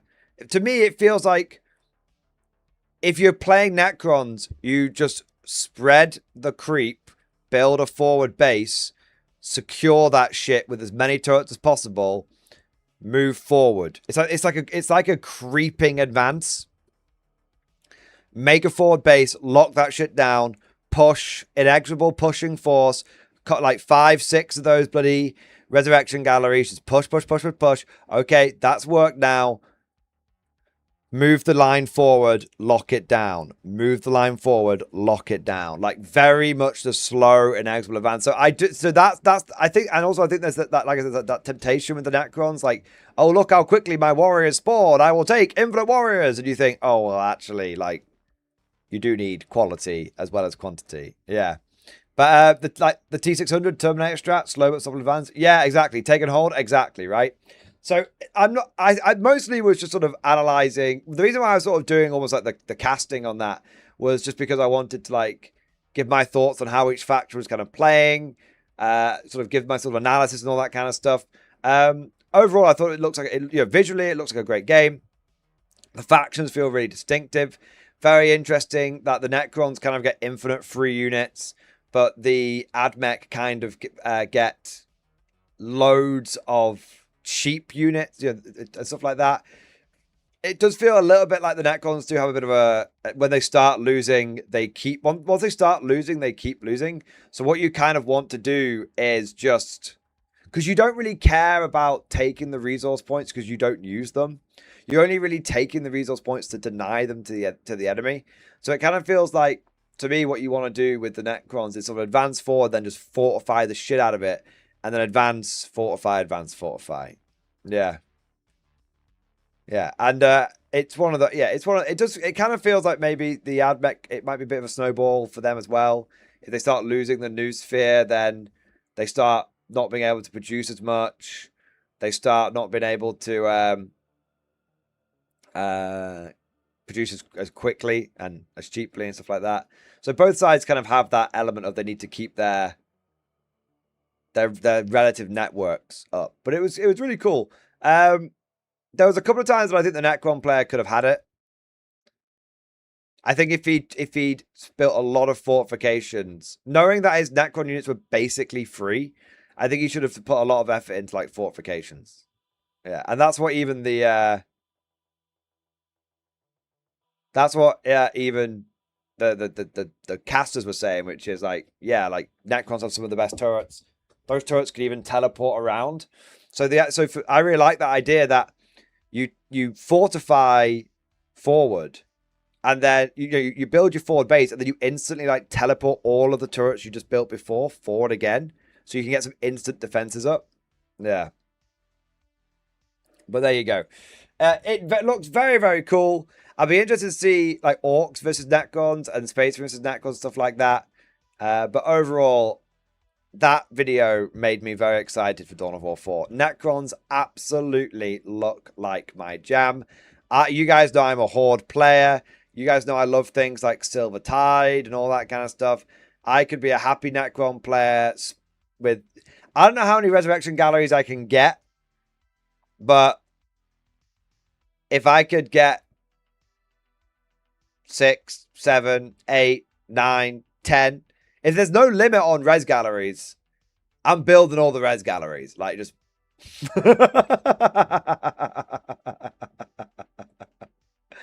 yeah. So, yeah, hopefully we'll see some more... hopefully we'll see it soon. When is Dawn of War 4 coming out? Let me have a quick look. Release date. September 17, 2026. So it's about, we've got August. It's about 2 months away. So it's not that far away now. Blink and you'll miss it. Yeah. Yeah, and I was a little worried the night was a bit OP, but the first night did go down pretty quickly. So yeah. So yeah, that looks really, it looks really, really, really good. At least that's what I think. But of course, all of this is just like my opinion, man. Let me know what you guys think down in the comment section below if we're doing a stream highlight on this or if we're watching it live. Let's have a look what people. Someone said something about Guard coming in. Yeah, DLC 1 confirmed for spring is a toss-up between Guard and Chaos. Guard already have assets in the game. Chaos because the DLC is Aurelia coming back, the Chaos Rising planet. Oh, nice. One of the devs, one of the Dawn of War 4 devs said Guard are in Dawn of War 4. They're in the prologue mission, which you can play as them with Space Marines. Nice. There's already Imperial Guard units in the game for the campaign, so we might get them for the first expansion in 2027. Yeah, I think Guard and Chaos definitely seem like they're going to have to come sooner rather than later. The game's going to feel a little bare without them. But yeah, I'd be interested to see how many factions they add. It'll be very interesting to see if they add like will they eventually add all of the 40k factions? Will we get GSC and all that kind of stuff? Sister Battle? Maybe. Yeah, maybe. I guess we'll find out. Yeah. There's quite a lot of factions, but I mean, Chaos, you can kind of group all of them under Chaos, can't you? So you don't have to have quite as many. Yeah. I know one thing you won't get. Imperial Agents.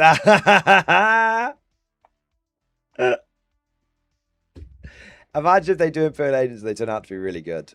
Like the Dawn of War dev team does a better job than GW on Imperial Agents.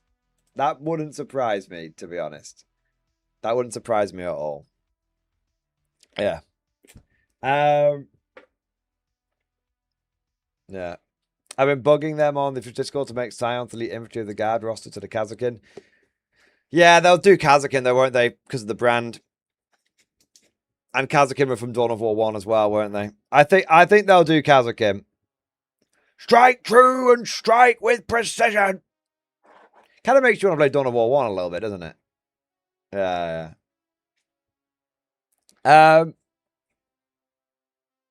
Okay. Yeah. Oh. Okay. Well. It is Wednesday.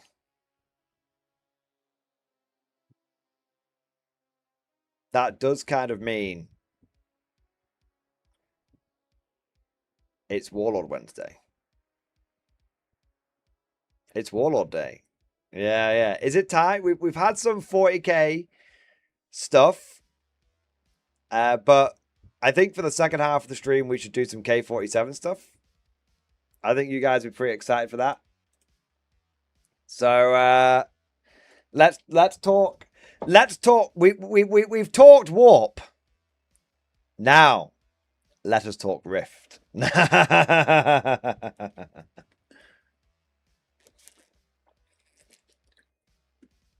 Yeah, and I got quite a few bits. I got quite a few bits to share with you from. I think. Do you guys want some of the leaks and rumors and stuff from the open day? I can probably give you some of that stuff. That's some of the inside information. Working on converting server image for K47. Nice. All right. I'll give you some leaks and rumors and inside information. Okay. So I was at the Warlord Games Wigan store open day. So this isn't this isn't the proper Warlord open day that they do at their HQ or anything like that. This was the grand opening for the store that they've just opened. So Warlord Games now has like a street store. It's very, very, very cool. I've been to it a couple of times before the grand opening, but I went to it for the grand opening, and I just want to say, like, it was so cool, and it was an amazingly like successful day. It was quite funny. The people at Warlord Games were a bit nervous about how it was going to go, because obviously it's the first time they've opened it in like a standalone store like this. So they didn't know if it was going to go well. They had like 13 Warlord staff members there to open it. And it's basically like the equivalent of like opening like a GW store kind of thing, right? Like that, or a friend local gaming store kind of thing, right? And some of the staff they had there were from like the rules team for K47. Alessio was there for Bolt Action. So the rules writer of Bolt Action was there. Very, very, very, very cool. So firstly, I want to talk very briefly about the open day itself and how much of a smashing success it was. And then we'll get into the leaks and the rumors and the inside information and all of that good stuff. Now, one of the first things I want to say is Warlord were a bit nervous about how it was going to go. They needn't have been nervous. It was so busy that they actually had to start doing like a one in, one out kind of system. Because they had the store was absolutely chock-a-block, absolutely chocker, and so there was probably they opened at sort of 10:30. By the time I got there at 11:30, there was probably about 40 to 50 people queuing to get inside the store, and there was probably like 50 plus people in the store itself. It was very, very busy. Yeah, it was very, very busy. But fortunately, Warlord, they handled it like champs. They had people, including like Alessio and stuff, walking around inside and outside the store. So the people that were waiting around outside could still chat and mingle, and also still meet some of the Warlord staff that were there that they might want to ask like questions. They were popping off. Yeah. So that was just when I got there. But more people. For everyone that left, someone came and everything. So it didn't really start calming down until I'd say about 2 or 3 o'clock, maybe 4. Didn't really start calming down until then.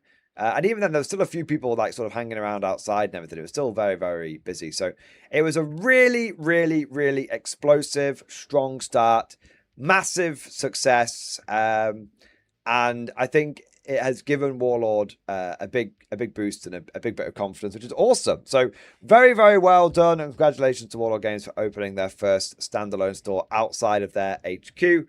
And I think it's going to go really, really well. I've been down 2 or 3 times. It's very, very... they run a tight ship. They run a tight ship there. So it's very good, very professionally done. But it's Warlord. So at the end of the day, the people you talk to are still absolutely human, which is great. So that's just a little brief note on the Warlord store. It was awesome. Now let's get into all of the juicy, leaky, beefy inside information that you guys want. I think they might even put a video out with Alessio, so we might take a look at that as well, depending on how long it is, or we might cover that separately. But I'll give you some inside info. Let's talk K47 first. So I got the inside track on what Invasion America is going to be like. And I think it sounds really cool. But it's only 3 minutes. Oh, I can definitely check that out. So I think it sounds really cool, but it's definitely one that I think you want to be aware of. It's going to be a different feel to Festung Europa. So Festung Europa was a very broad book. It covered the beginning, it covered the openings of the Rift, it covered the what was sort of happening at a high level on the Eastern Front, and then some of the specifics with sort of Operation Pluto. And then you had the Western Front with Operation was it Downfall? It wasn't Operation Downfall, was it? It was whatever the operation for the Fireflies was and stuff. So it covered generally a brief overview of what was happening it was a high level overview, broad overview of what was happening kind of in Europe. Invasion America is a lot narrower in scope. So it's not limited. It's not like you're not going to have lots of information. It's still going to be like a touchdown. That was it. It's not that you're not going to have like, it's going to have like 100 pages of lore. It's going to be great, right? It's going to be the same thickness. It's going to be awesome. But it's a lot more zoomed in. And the idea, and so rather than having a really broad approach, this is focusing on really getting down into like the nitty gritty detail of the Japanese invasion of America specifically. And the idea, for what I understand, is that it's not a full-blown invasion of America. Like, it's not like the Japanese are attacking on it's not like Red Alert where it's like they're attacking us from all sides or anything like that. The Japanese have got a really like specific mission that they're trying to achieve, and so we're not talking like a few hundred. We're talking like a few thousand people that the Japanese have sent, that they're basically like sort of teleporting over there. But the idea is that the Japanese are launching like a series of like pinpoint strikes into America to try and like achieve quite a specific mission. And so I think there's still going to be lots of world building. You're still going to learn a lot about like America and all that kind of stuff. But the battles are going to be more focused in scope. Right? It's like, yeah, it's the focus of like an offensive. So you know how in Festung Europa it's sort of described, between this date and this date, they took this city. I think the idea of Invasion of America is you're going to get a lot more of like the details and like the individual battles that like happened. So you can really, really, like, you're going to feel a little bit like you're on the front lines a little bit. That's the vibe. So it's telling, rather than telling a broad story, it's telling a specific story. But it's still going to have lots of world building. Obviously, you're going to know what's happening in like America. There's going to be stuff going on with like FDR and all this kind of stuff. But it's a lot more sort of focused in scope. So that's one thing to be aware of. There is one other thing to be aware of. I don't know if I can even say this. I don't even know if I can say this, but I'm going to give you, I'm not going to say much more than there's the Japanese fighting, there's the Americans fighting, and there's another faction involved as well. Who knows who it could be? Is it the Axis? Is it the Brits coming to the aid of their American allies? Is it the Soviets? Who knows? Is it a rogue faction within the American government? Is it separatists? Could it be the Canadians? Like, who knows? It's just there is another faction involved in this. So it's got a little bit going. There's a little, yeah. Will the South rise again? Will the Axis come to the aid of their Japanese allies, or is it some sort of like opportunistic attack? We know the Canadians use the robots. Will the Canadians send automated battalions to have to will it be the Brits bailing the Americans out this time? We don't know what it could be, but so who knows? But there's a third combatant involved. We want our T and our Rift back. So do you see what I mean? Like, there's a specific thing going on with the Japanese, but don't be too worried. It's still going to have plenty of meat on the bone. All right, still going to have a lot. So that I don't know the exact details, but I know there's so I think, you know, Jim was sort of describing. I think Jim was a little worried when he was sort of telling me, because he was like, because of how big Festung Europa was, he was worried this might be like a little too focused for some people. But the idea is that this is a book that's kind of overlapping with Festung Europa. And the idea is that it might not be exactly sequentially, but you're going to get like a book that is broad, like Festung, and then a book that's a little bit more focused in scope, like Invasion America. And then the next book after that might be broad again. And then the book after that might be a bit more focused in scope again. So they're kind of, they want to build the world up whilst also drilling down at the same time. You know what I mean? Like, they want to build the world up, but also drill down at the same time.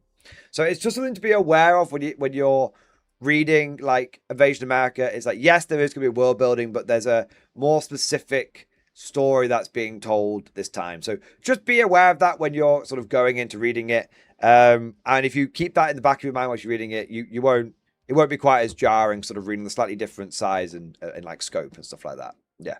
So there you go. So that was the first thing I wanted to say about Invasion America.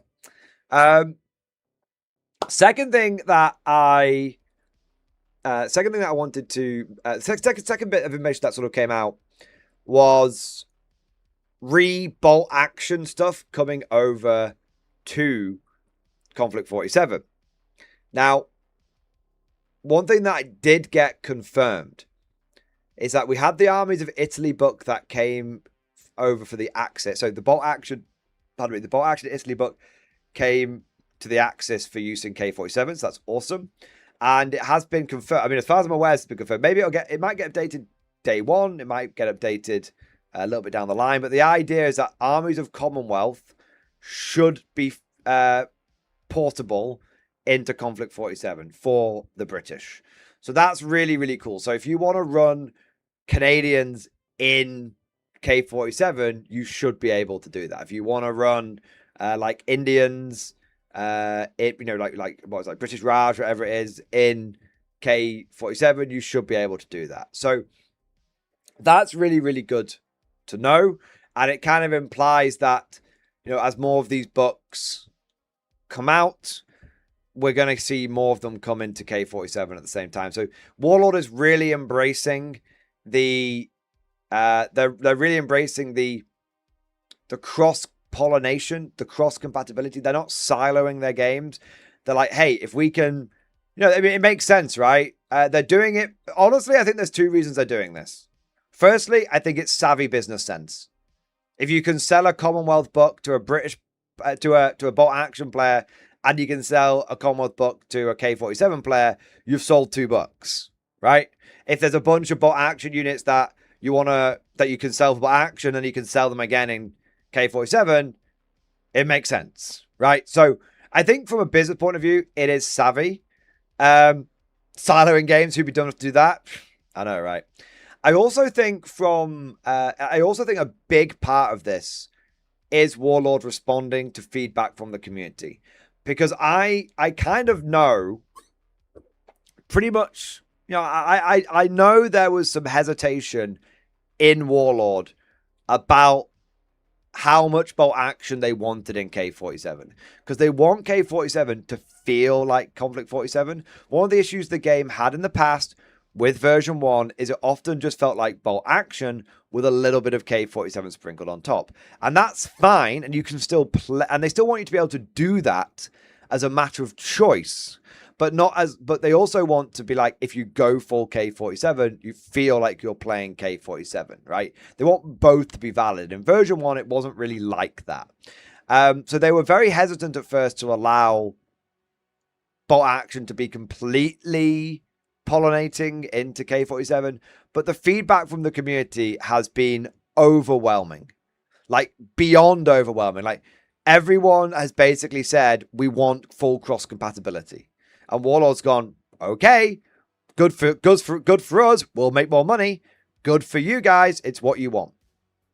So it's great to see, and that's fine. Like, obviously, none of us begrudge Warlord making as much money as they can, because if they're doing it the right way, which they do seem to be doing, and they are a business at the end of the day. So if GW is allowed to use that, I think Warlord's allowed to use that to a certain extent, right?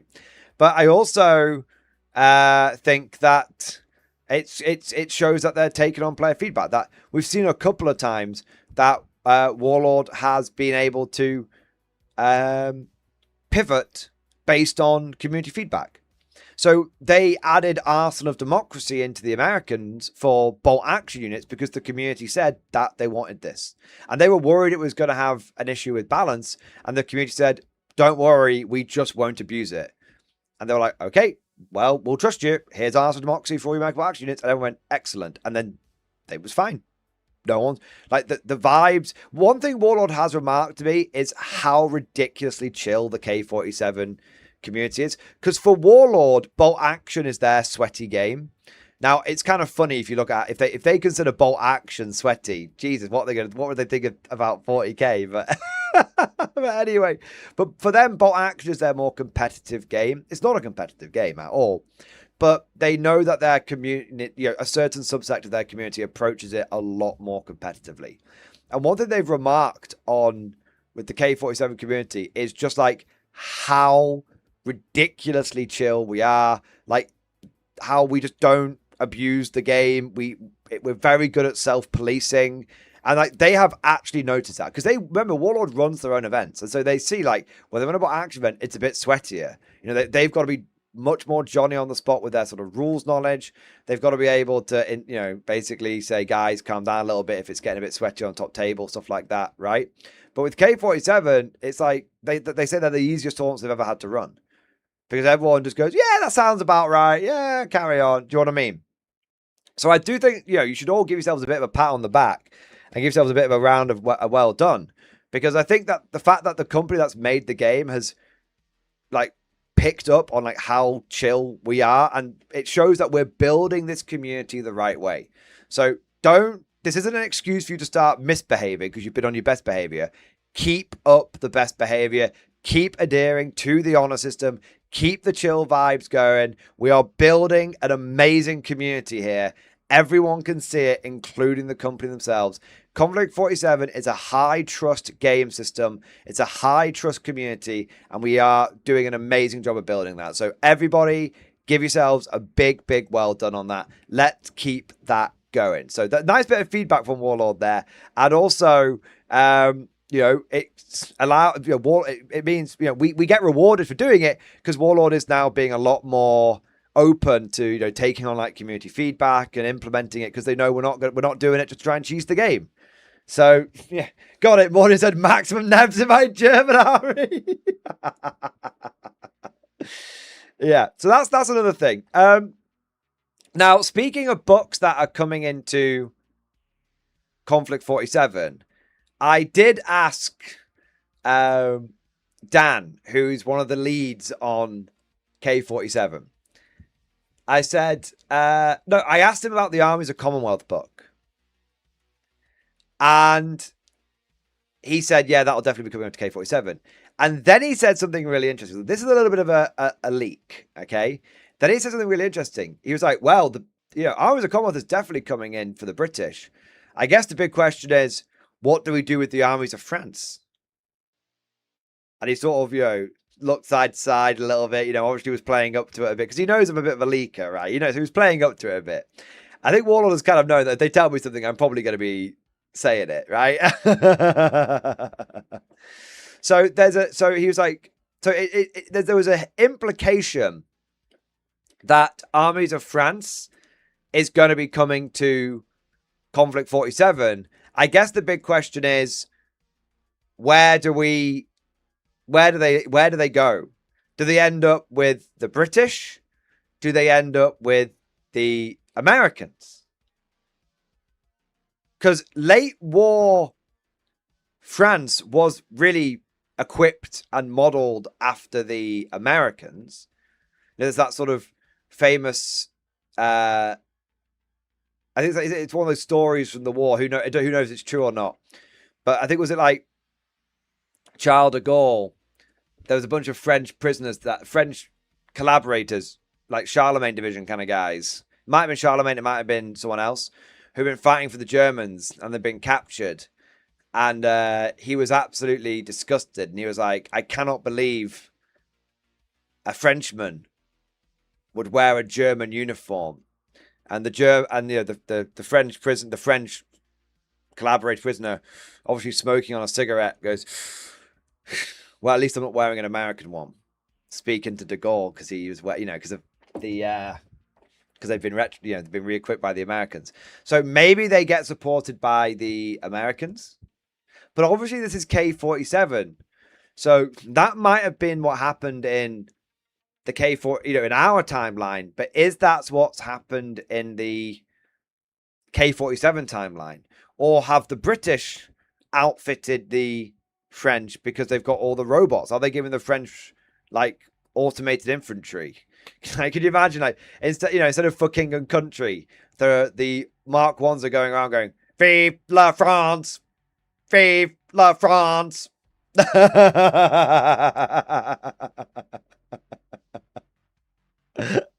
Right? So there's definitely a chance that they could be outfitted by the British. I don't know where they're going to go. I did say, oh, well, maybe they'd get re-equipped by the Americans, because obviously the Americans and the, were part of the Allies and the Arsenal Democracy, and they were resupplying the French. And Dan was like, yeah, well, they might, there was some. He didn't say that it was definitely going to be for the Americans. He sort of went, well, maybe they will, but this is K47 kind of thing. Maybe it all is not the same as it might seem. So who knows? They might end up getting re-equipped by the British. They might get re-equipped by the Americans. We don't know just yet. But there's a hint that we might be getting the France book into K47 in some capacity. Maybe they'll get a bit of both, right? There was also, I asked him, what about them being a standalone faction? I said people are really interested to see if we'll get more factions outside of the big five that we've got now. And the answer I got was never say never. So I think I think the idea is they're working on the story they want to tell now, but at some point in the future they might be very open to having an extra faction. But I suspect, and my suspicion would be is that might be a few years away, though. It might be really soon. You might get them as like, if it's, let's say it's France, right? Maybe France becomes like the sixth faction, okay? Or maybe Italy, all right? I think the idea for now is they've got the story they want to tell. They're going to allow some sort of, if not full-blown like launches, but there's going to be some like soft new factions. So like technically if you wanted to go full French in K47, you could do it. Technically with like the bolt action book and maybe whatever faction they're tacked onto for K47. If you want to go full Italy, you can do that, right? But you're not got a standalone thing. You've got like a half release kind of stuff. So I think that might be the way they do it in this first edition, and then maybe late edition, or maybe not even until like second edition. Maybe then we'll get like a standalone release. But they're definitely thinking about it. They're definitely considering it. There's also a couple of questions around what about armies of the Axis, because there is a book coming out for bot action, which is all the minor Axis powers. Will that get ported into bot action into K47. Is that very well maybe that may, if we get armies of Commonwealth, that's lots of little small factions. So maybe we get armies of the Axis that can be taken as well. So if you want to have some Hungarian Axis, you could do that. So maybe. Now there was one other thing, and I want to check the Warlord website. I think they've already confirmed this, so I think I'm okay to talk about it.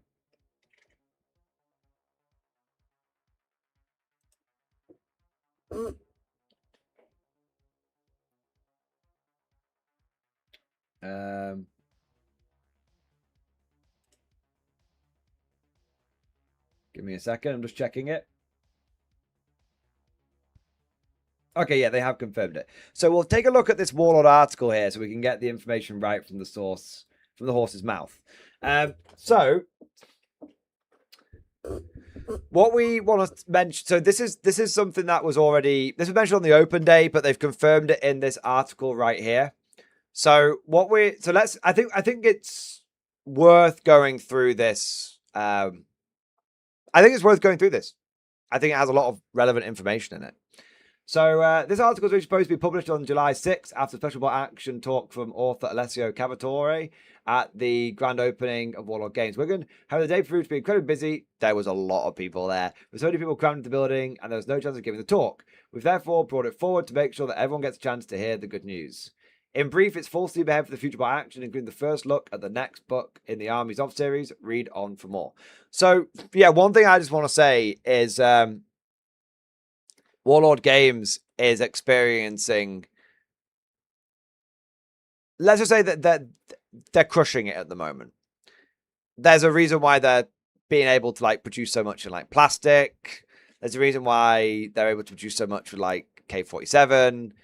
They are going from strength to strength, and they are really taking advantage of this boon in resources, shall we say.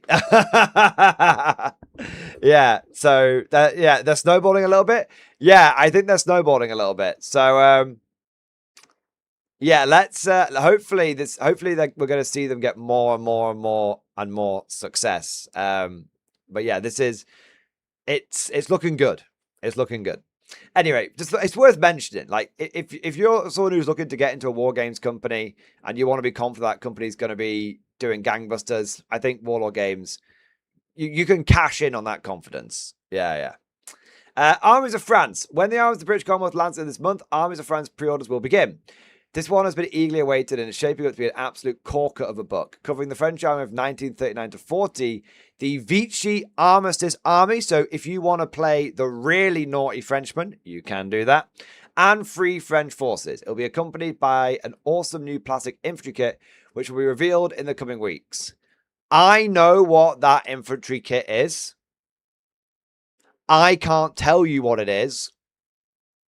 All I'm going to say is that infantry kit is so fucking cool that it's probably going to make me get a French army for bot action.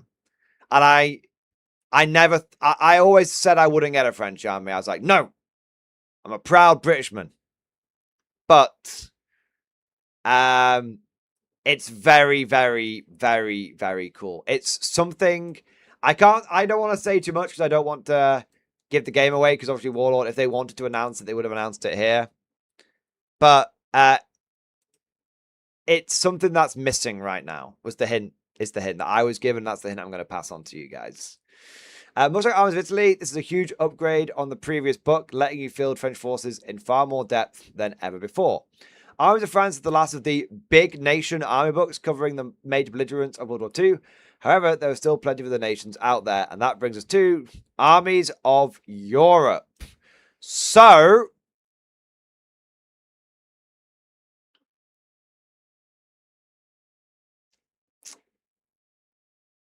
this is 1 minute.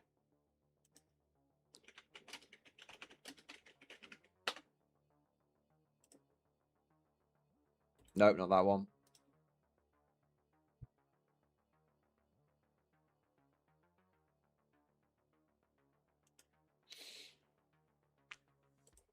Do you remember this roadmap?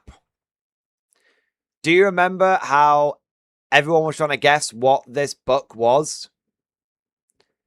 If you guessed Finland, you can have a point. Because this is armies of allies in the Axis. And this book here is going to be armies of Europe. And in there, you have got Belgium, Poland, Finland, and Hungary. And I asked on the day, are they going to be getting like properly? Is it going to be like a little compilation book? Or is it going to be proper? And I was told they're going to be properly fleshed out. They're going to be properly fleshed out. So, Armies of Europe brings Belgium, Poland, Finland, and Hungary into one book with greatly expanded rosters and brand new special rules. Stripped down no longer, these are fully fledged army lists collected inside one book. Eagle-eyed readers will likely notice that these armies are the ones of the PDF list that we currently produce models for, and that I said 5 armies, and these are only 4. Alongside these regular combatants, partisans are the final entry in the armies of Europe. Full partisan book, baby. Full partisan. Partisan forces are fiendishly difficult to compile into a cohesive list, but we've sized up this issue by providing a list of common partisan units and army special rules alongside unique units and special rules for 3 distinct flavors of partisan forces: Western Europe, Eastern Europe, and the Balkans. If you know your Balkan history, it is incredibly based and incredibly spicy that they included Balkan partisan rules. Like,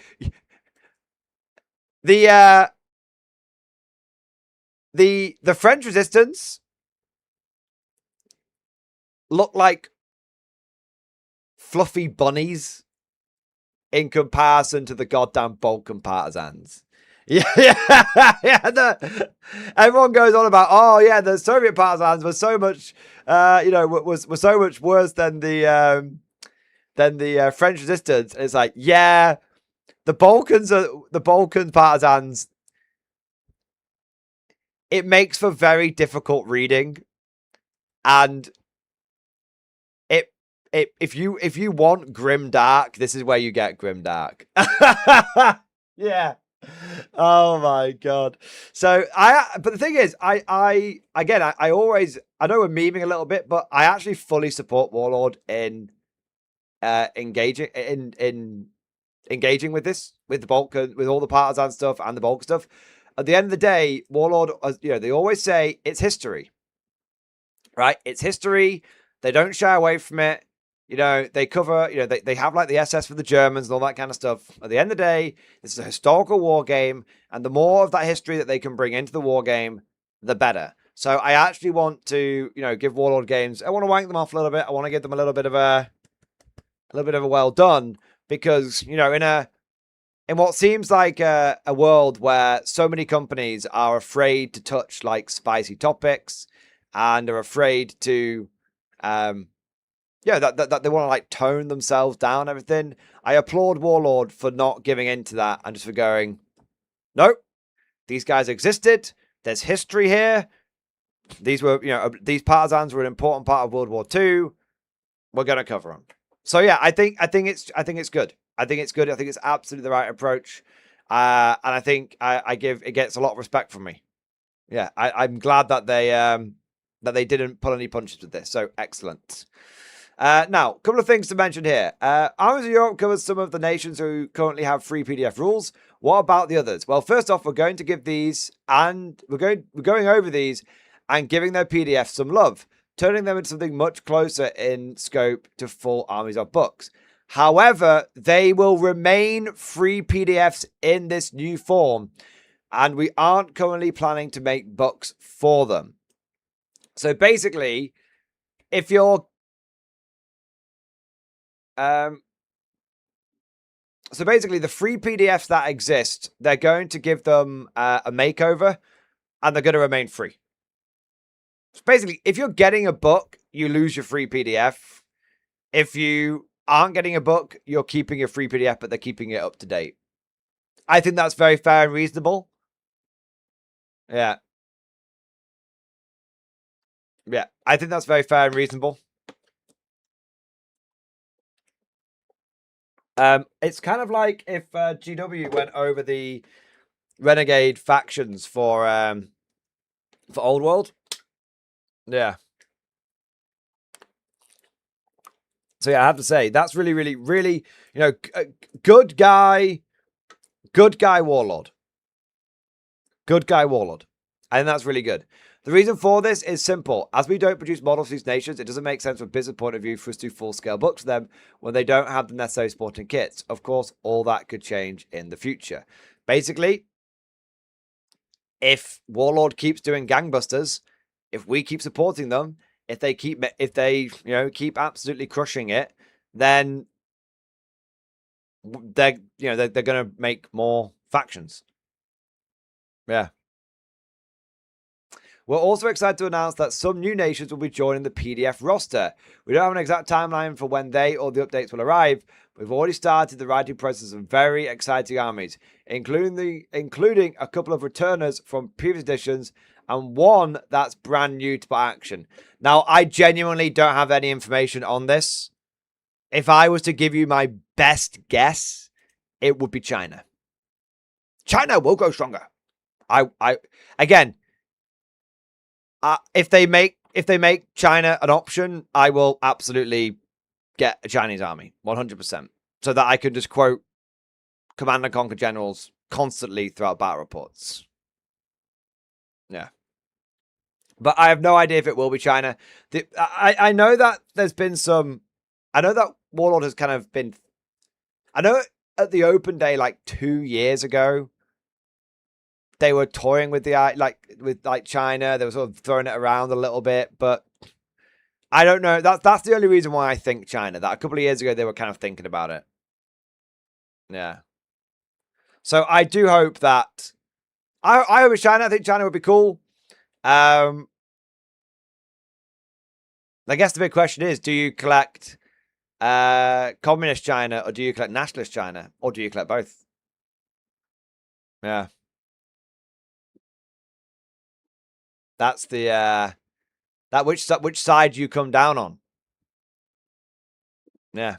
Do you support Mao Zedong or do you support what's it, Chiang Kai-shek? Who do you support?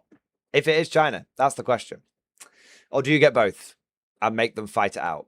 Neither. The Japanese puppet. Ooh. What was that, like Manchukuo? Yeah, I could get a Manchukuo army. Yeah, there you go. I can see that. More new models. Of course, Arms of Europe will have its own accompanying plastic kit. Cue the guessing as to who will be the lucky recipient. So it's only going to be one plastic kit for between Belgium, Poland, Finland, Hungary, and Partisans. If I was a betting man, I'd guess Finland. Finland is a very popular bolt action army. I'd guess Finland, but I don't know. If it ends up being Belgium, I think that would be hilarious. But not bad. Although, what if... Ooh. Could it be a kit that could service multiple armies? Could it be a kit that serves multiple armies? I mean, if they produce a bunch of Greatcoat infantry and then just have head swaps for Belgium and like Poland, and, like Finland, could that work? You owe us a Belgian army? I have a Belgian army, guys. I have the models. I just need to build them. Yeah. Let's have a look. But the plastics don't stop there. As you've seen over the last couple of months, we've massively stepped up our plastification of bot action with new artillery and heavy weapon teams coming off the production line at a rate of knots. They have been smashing it. So one of the things, Warlord always wanted to do like the plastic heavy weapon teams. And one of the things that they said to me on the open day was like, they didn't really realize how much it was going to open up the starter armies with the plastic kits. But now they've done them. They want to get every starter army to have plastic weapon teams in now. It's been a bit of an eye opener for them. Like they always knew it'd be good, but the way they've done it is, as I said, it's opened up the starter armies, like so they can do a lot more with them. So that's really cool. Also, we're looking with new artillery and weaponry is coming off production lines of knots. This is going to continue well into the future. You can read about the plans for our plastic guns and support weapons here. We've already looked at articles in the past. I'm also looking at ways to step up the number of new plastic infantry and vehicle kits we bring out. Some of these will be free refresh of kits which have given sterling service but are starting to show their age. Some will replace existing resin or metal kits, and a few will be totally new to the range. In addition, as more of these kits come out, we'll be able to make more and more all-plastic starter armies. The knock-on for you players here is obvious. More models at better value. And the thing is, promises made, promises kept.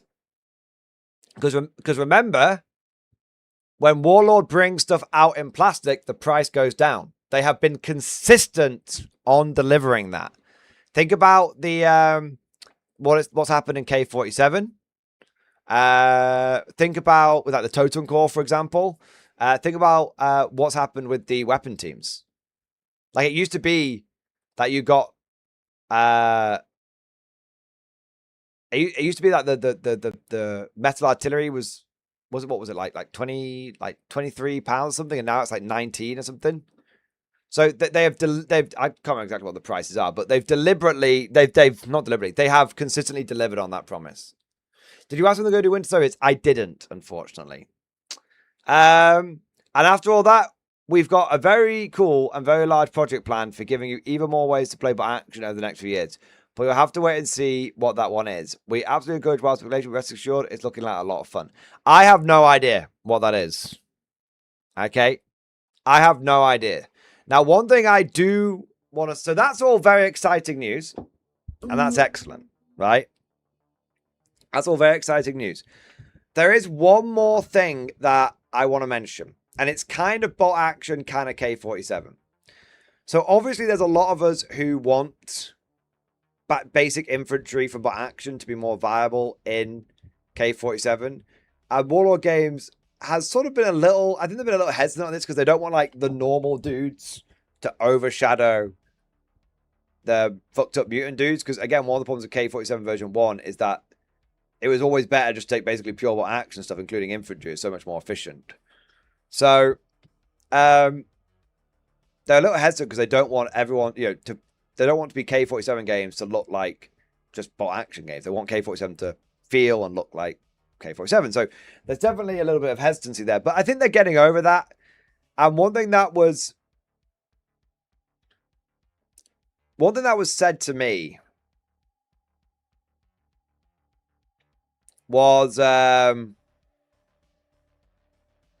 we'll get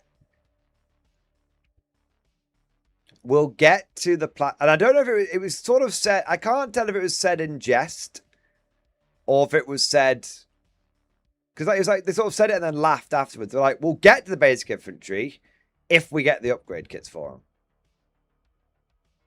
So, and I don't know that, and I don't know if that's plastic upgrade kits or something. I don't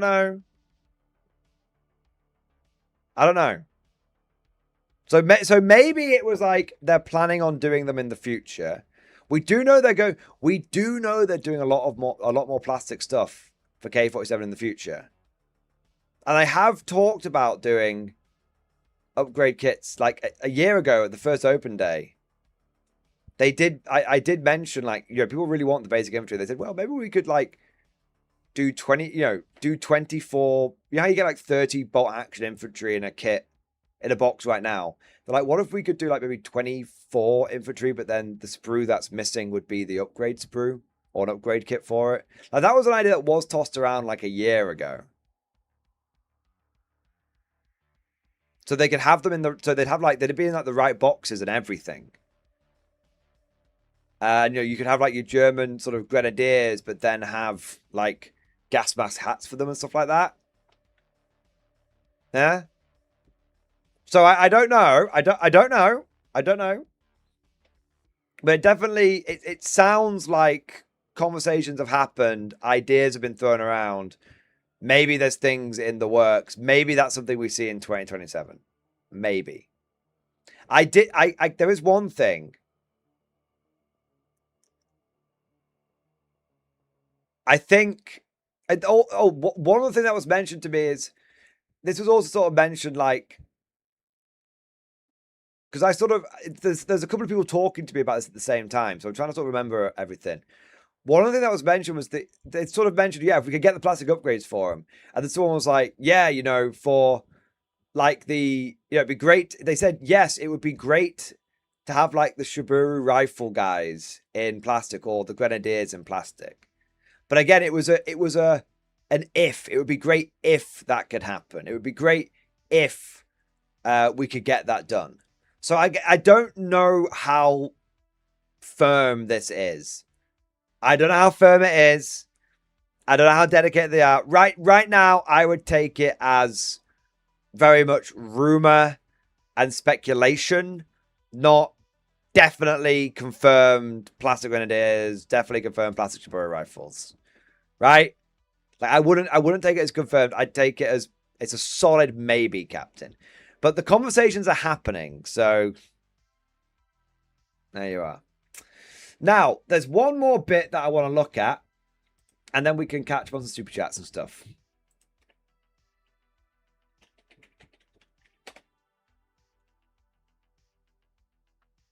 So it doesn't seem like it's... Okay, so it looks like it's only 40 seconds long. It looks like it's only 40 seconds long, so... I don't know. I've not pre-watched this, so I have no idea if it's going to be worth... Hello, everybody. Are we... I don't know if it's going to be worth, like... I don't know how much information is going to be in it, I should say. But Warlord Games has released a video saying, what's next for Bolt Action? Alessio Cavatore sneak peek. I don't know if it's Cavatore or Cavator, but yeah, there you go. So, let's take a look at what is here. We'll watch it through once, 47 seconds without talking, and then we can always go back over if there's anything particularly big we want to cover. So let's have a look. Hello, everybody. We are here at the Wigan store for the grand opening, and it's been incredibly busy. There's been, so many people, more than expected, which is always good news. And so it was so busy, in fact, that we couldn't do our talk where we were going to disclose all the secrets coming from production. So we were talking a bit about the Armies of the Commonwealth, but more importantly, we were talking about the new book, the next book, is going to be Armies of Europe. So what's in Armies of Europe? Well, I can tell you which armies are in there, which are Poland, Hungary, Belgium, Finland, and the Partisans. Anyway, if you want to find out more, there's going to be an article soon that you will be able to see on the Warlord website. So have a look. See you later. There you go. Okay, so it was just a little thing. I wasn't expecting too much for 40 seconds, to be fair. But hey, that's pretty cool. All right, so yeah, a little bit of a sneak preview. Yeah. Okay. Cool. But one thing I will say is we did ask, was Bolt Action Vietnam coming? And I was told that Bolt Action Vietnam is not coming, unfortunately. I think that they said for Bolt Action, the furthest they'd want to go forward is probably Korea. And I was like, well, you've kind of already got the Korean stuff. Would you revisit it? And they were like, maybe. But I do think that Warlord got a little bit burned last time they tried to go to Korea. But it makes sense because it is called the Forgotten War at the end of the day.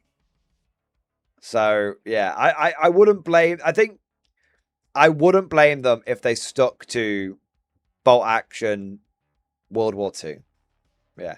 Apparently, Bolt Action Boer War is in the works. But I've no idea.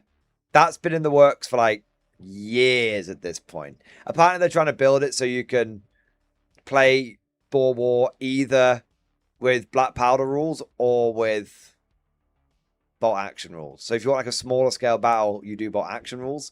If you want a bigger scale game, you do Black Powder rules, which sounds like a very, very cool idea in concept. But maybe it's causing that they're basically writing 2 games at once, so maybe it's taking a little bit, a little bit longer. Bolt Action Cold War would probably sell better than Korea. I agree. I do think Bolt Action Cold War would do gangbusters. I do think it would. I do think they're missing a bit of a trick with it. But, you know, at the end of the day, bolt action is designed for like World War like 2, I suppose. Yeah. I guess we'll see. I guess we'll see. I think there's still a lot of World War II they want to explore before they potentially, you know, start going to other game systems. I said this in another stream, and I'll say it again here. I do think that if you want bot action Cold War, you can make it very, very, very easily. Like it's absolutely, there's probably a fan-made version of the rules out there already. Yeah. It's all relative. Like a bazooka is relative to a bazooka is relative to a medium tank, as a RPG is relative to like an Abrams, right? It's all pretty relative. So if you have like an Abrams, like a heavy tank, and you have like an RPG, it's very, it's kind of.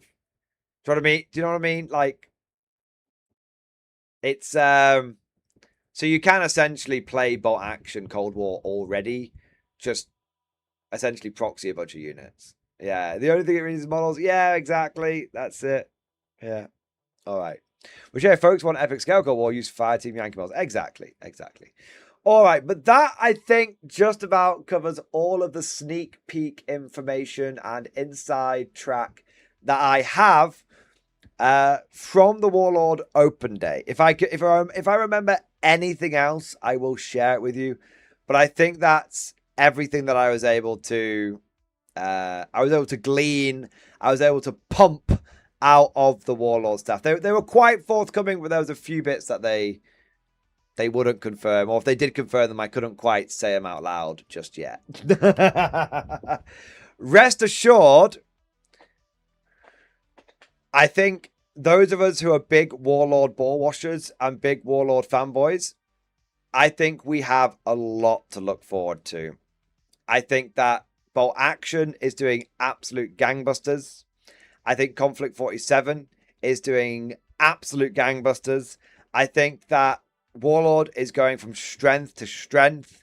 They're opening independent stores. This is the first of a few. I wouldn't say the first of many. It's the first of a few. They want to do targeted locations for the stores, not just spread them out everywhere. They want quality over quantity. But they're getting independent stores. Everything's coming to plastic. They're absolutely bloody smashing it. Yeah. So I think they are doing really well, and I fully support them in everything they're doing. And look, there's a lot of stuff I can't tell you guys just yet. But what I can say is, everything is moving in the right direction. If you are a fan of Warlord games or someone who's curious about getting into the games they make, I think you can quite confidently invest your hard-earned hobby money into Warlord games, and I think you're going to have a lot to look forward to. I think there's going to be lots of new releases for you to look forward to. I think there's going to be a very respectable hype schedule. I don't think it's going to be quite as relentless pace as something like Warhammer, but GW has a lot more ground to cover. So I don't really begrudge GW for the relentless pace. They're a big company, a lot of game systems. They do release a hell of a lot. But I think the Warlord games, what we've seen, every 3 months, there's another pre-order to get excited about. There's another thing that they shadow drop. There's another thing that they give to us. I think there's so much to enjoy here, whether it's, bolt action or Conflict 47 or their other game systems as well. Those are obviously the two big ones, but they do make other ones like Black Powder, like epic scale games and all that kind of stuff. And I really think that there's a lot to look forward to in the Warlord bubble. Yeah. And that, for me, that's the best bit. Just having lots of shit to look forward to and lots of cool stuff to talk about. But of course, all of that is just like my opinion, man. Let me know what you guys think down in the comment section below. Or, of course, let me know what you think right now live. We do have a few super chats to catch up on. I think many of which are related to this exact topic. So shall we dive into them? We have got Mutt Dog. Thank you for the super chat. Working on converting Soviet infantry for K47 with post-war weapons. Pictures in stream discussion. Let's have a look, mate. Here we go. Working on converting some Soviet infantry for K47 and Soviet weapons from 1945 to 1950. Limit myself to weapons set that has been featured in the current K47 kits, i.e. Daughters of Mara's Ghoul. Mainly use SKS and AK-47s and converted some DP-28 into RP-46 kits. For RP-46, kits used Warlords of Iron Veterans and Rubicon PAVN infantry. Side note, Iron Brew is really good. Iron Brew is really good.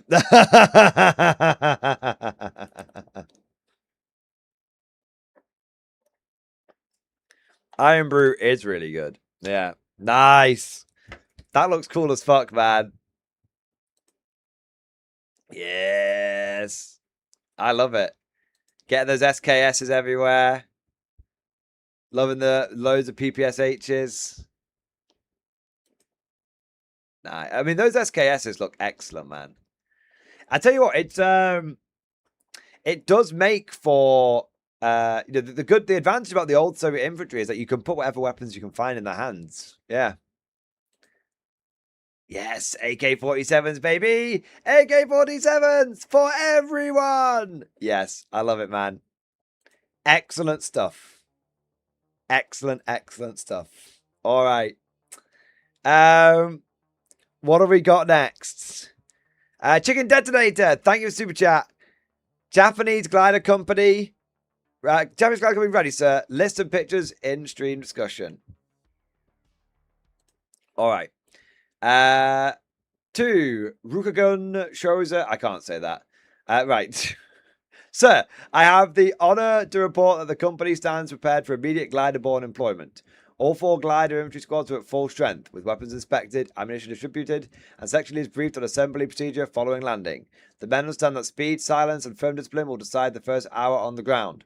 Our supporting arms are likewise steady. The 2 Type 98 anti-aircraft guns have been assigned positions for protection of the landing area and road approaches. The Type 92 70mm infantry gun is prepared to give close fire against enemy strong points, while the Type 97 anti-tank rifle team has been placed under direct company control for use against armor or transport. Both Type 89 mortar teams have completed range checks and will be ready to fire as soon as the communications are established. We are further strengthened by the attached forward air observer team. Their presence gives us the means to call upon Kawasaki Ki-32 light bombers of the Army Air Forces for close support should enemy resistance prove heavy. The company is in good order. The men are calm, resolute, and aware of the duty placed upon them. We await your command. Respectfully submitted. Captain Todo Yoshihide, Commander, 3rd Glide Infantry Company. Nice. Let's have a look. Nice, dude. They look awesome, man.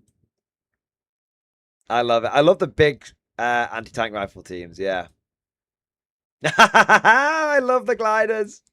The paper airplanes. Throw them onto the board and that's where the people deploy. Yeah, I love that. I love that. Very, very thematic army. I think you did an excellent job, man. Let's have a look. Let's have a look at the list. So, veteran, platoon commander, officers SMG, infantry with SMG, and a Shingunto. Power trooper squad, veteran, couple of SMGs, power trooper squad, couple of SMGs, power trooper squad, couple of SMGs, power trooper squad, couple of SMGs, yep. Air Force observer, makes sense.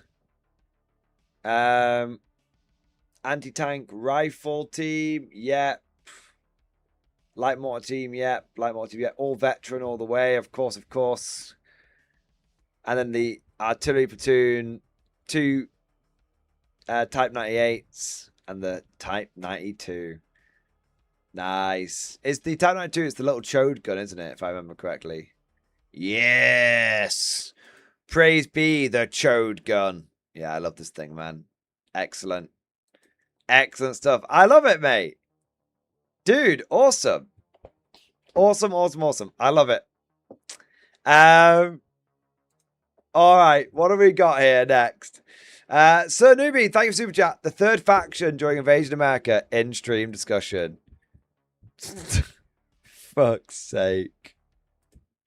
The 3rd faction in Invasion America.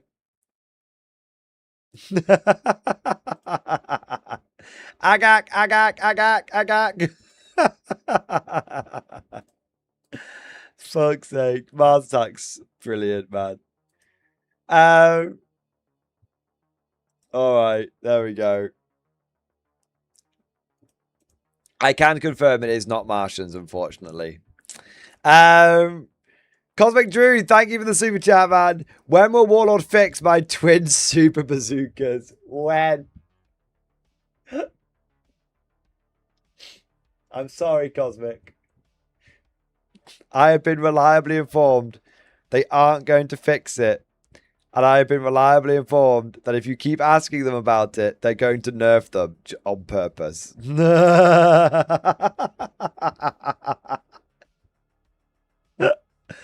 FPS Liverpool, thank you, super chat. Work in progress. British bot action tank in stream discussion. Nice. The cuckoo, right? So that is that the captured panther, is it? That they then yeah, it's captured panther tanks, isn't it? That the cuckoo tank. Yeah. That's cool, man. Yeah, I love that. Excellent work, man. Excellent work. We'll be yeah, there's the picture of it. Yeah, there you go. Very, very, very cool. The panther was a big beast, wasn't it? Yeah, it was a big old bitch. Nice. Hey, Liverpool, are you going to be playing any 11th edition? Just play. Out of curiosity. I know it's 40k, not by action, but just I was wondering if you're going to be at any of the local tournaments or you're not bothered about it with Guard being a bit of a mess at the moment. I guess it's the first thing. Not for Silver Future, that's fair enough. Do you still play Bolt Action at Just Play?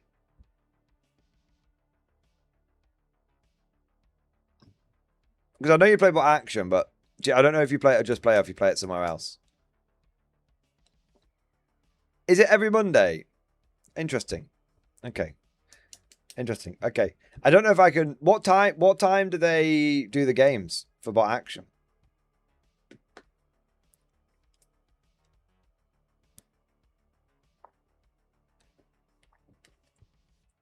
Six till close? Okay.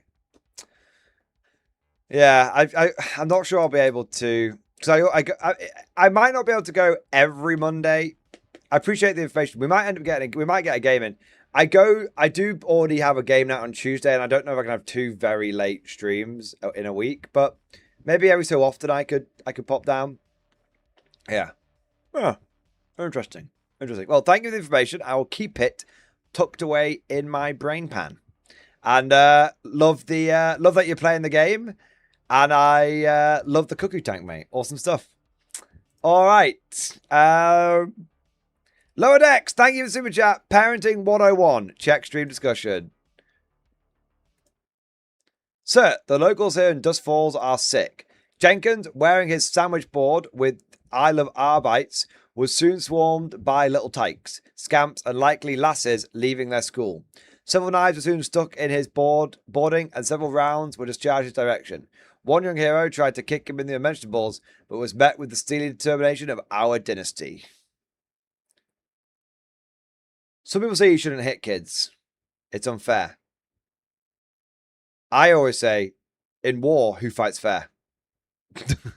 So why are the locals sick? As a crowd of parents gathered, none of them, not one, sought to take bets on the fight. What are they like? Some sort of uncouth savages? Do they not know that gambling is the cornerstone of advanced civilization? It was the great and simmering anger that I called upon my bookie skills of years gone past and began to take bets. What kind of parents are they? Well, if they get involved, at least they can redeem themselves. Yeah.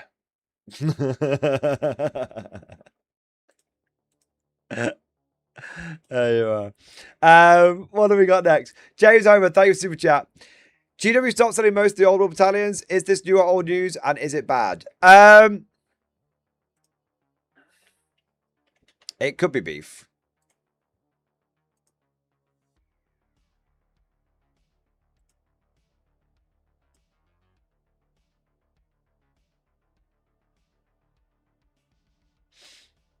Okay. So, It could be beef. Unless... I do kind of want to get these models, by the way. When do they stop? 13th. Okay, I got some time to decide. I was gonna get the baggage trains, but 47 quid is way too much, GW. Fucking hell. Obviously, I'm just gonna make my own now. Yeah, no, they are not expecting to make many of those things. £47? What an absolute spectacular piss take. Sometimes they do well with Old World, and sometimes they really fucking... Like the Baby Dragons being 30 quid as well. Absolute piss take. It's literally like... Fuck.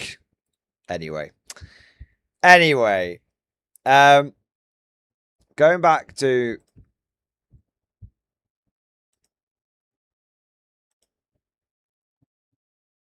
They have got rid of nearly all the battalions. I think what that means is that they're all going to get battle march sets.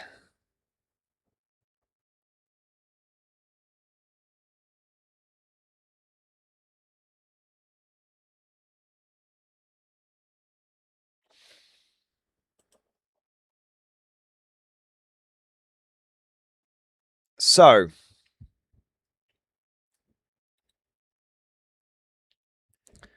I think it's too early to tell whether it's beef or not yet.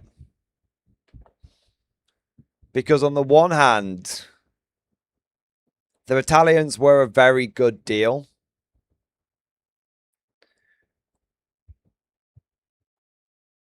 That'd be my bet, which means they'll likely also be downgrades. Maybe. Do we know how much the battalions are going to cost? Not battalions. Do we know how much the battle march sets are going to cost? If the battle march sets come in at like 75 to 80 quid, then I think that'll be all right. If they basically took the old battalions and then just downgraded them massively in terms of quality, call them battle march sets, and then re-release them, I think that would be very bad. Same as the other control tactics. Well, the thing is, like, Age of Sigmar ones are cheaper. Look, AOS ones are like 91 quid. So, I kind of feel like maybe old world ones will be under 100 quid.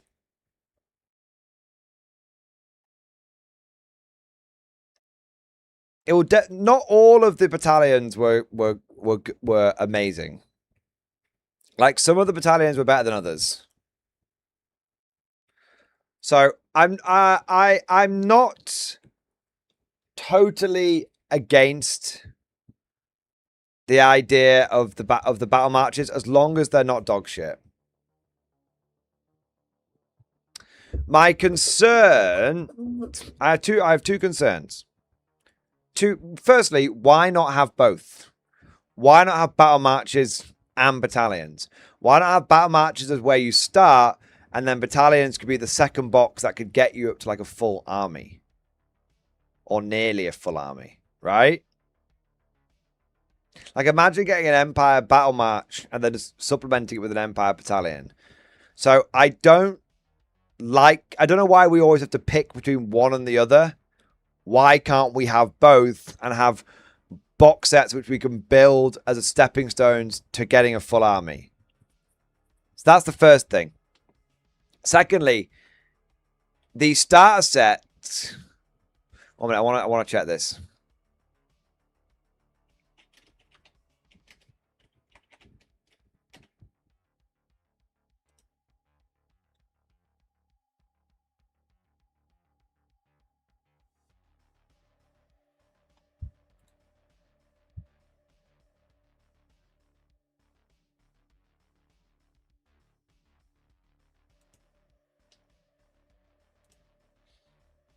I want to see what's in the Chaos one.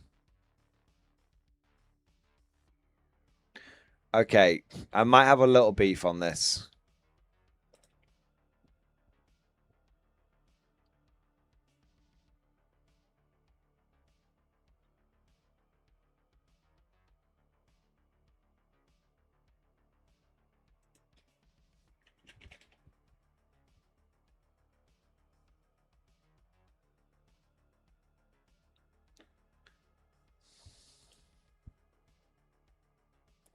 Okay, I don't... maybe not. Okay.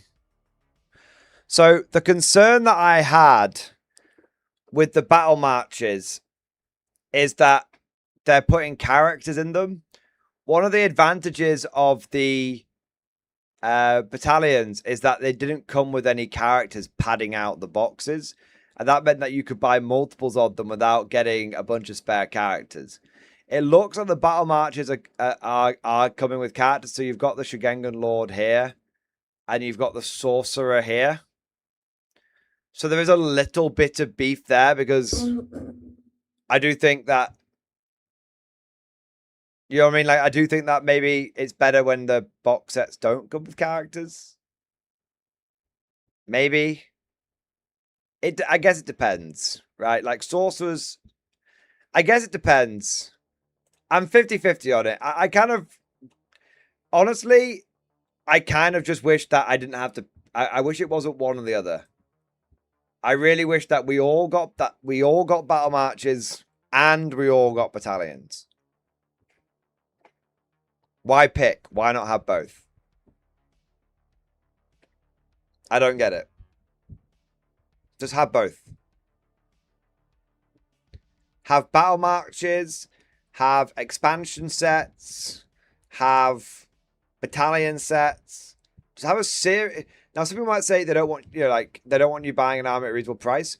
The thing is, there is massive advantages in having these easy stepping stones because it allows you as a company to control the kind of models that are being sold, which allows you to have more efficient production lines. Like, if you know that the majority of players that are going to get into Old World are going to start with box A, then box B, then box C, and you know that, like, the majority of players for that faction are going to get those boxes, and those boxes contain these kits, because those boxes are seen as, like, a solid investment, a good mixture of vibes and power, then it means that you go, okay, well, we can produce the shit out of these things because we know that that's what people are going to buy. So but if you don't have that, you don't know what people are going to buy next.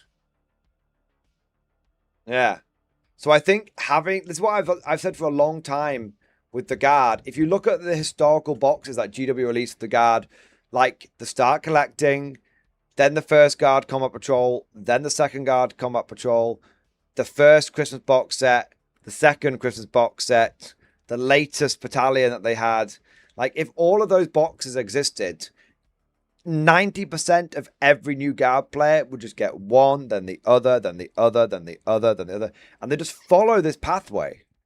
It would allow GW to have really good almost like foresight on what people are going to buy for those factions. But they don't do it.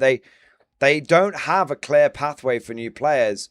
And I think, that makes the game somewhat impenetrable for new players. And I think it also makes it less efficient for GW in their production lines. Like, people say, like, oh, they don't have the production capacity. If they had these clear pathways that a lot of players went down and the communities, like, encourage people to go down these pathways, then I think it could actually improve GW's production capacity. I expect the Battle March boxes will contain the Battle March rosters that are listed in the Battle March book. Oh, wait, are they listed? Let's have a look.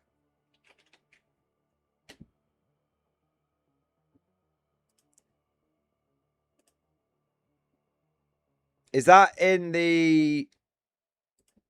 Can we see that here? Is this everything, or is it not quite everything? I don't think it's covered in here, is it? Okay, no, it's not covered here. I haven't seen the Battle March book myself.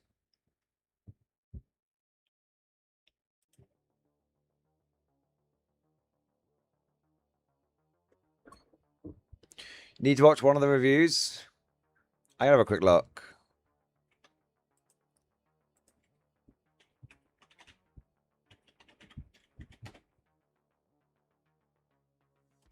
Okay. Good old Guerrilla Miniatures Games. Ash never lets us down. He's always got our back.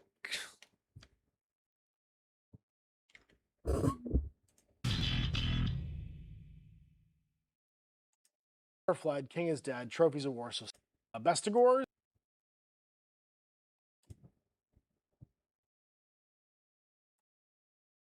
1 minute. Let's have a look here.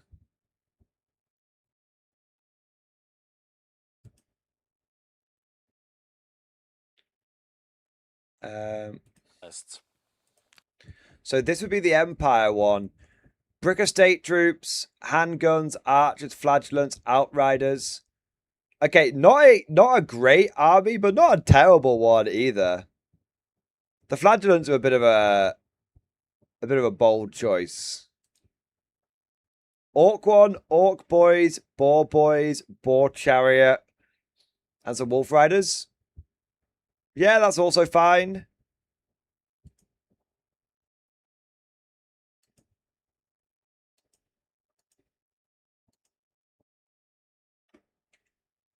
Dwarf one, 2 fuck off with the fucking gyrocopters. Fuck's sake, GW. I hate the dwarf one because I hate the gyrocopters. But what is this? Longbeards. Warriors, Thudders. That looks okay. The Beastman one looks good. If that is the Beastman, if that's the Beastman one, that's incredible. That's a real density of models. That would be 20 Gores, 10 Bestigors, 10 Chaos Hounds, 10 Ungors. That would be awesome. Yeah. Bretonian one.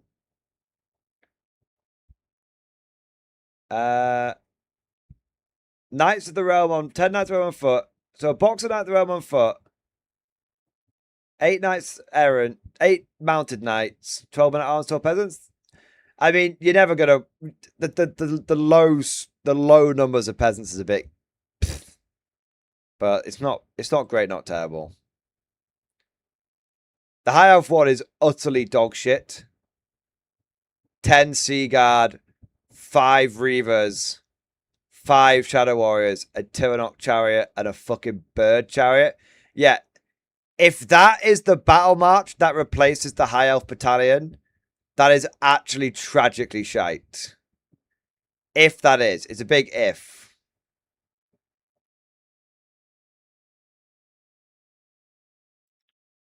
But I'm not convinced that is, because there's a bunch that aren't even in here.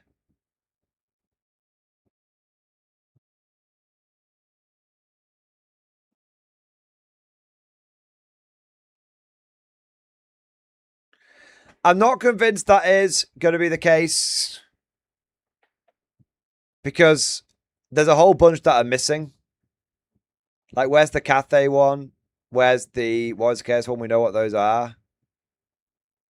Yeah, so no, I'm not convinced that this is going to be.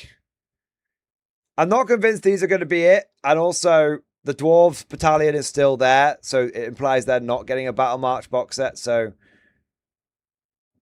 you know, that doesn't seem likely. Yeah.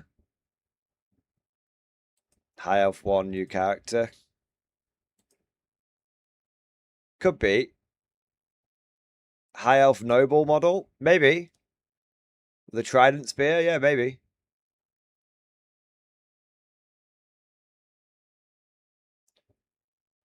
The Reavers are... I don't know if the Reaver models are new. They might be. But Reavers have existed before. And the... yeah, there might be some new models in here for the High Elves. Which would be cool. Yeah. I do worry they're going to remove a bunch of the old Warhammer. I do worry a little bit. Like, I like Old World because the models are old. You know? A lot of people don't agree with me on this. I worry that if they replace all of the Old World models, it'll stop feeling like Old World.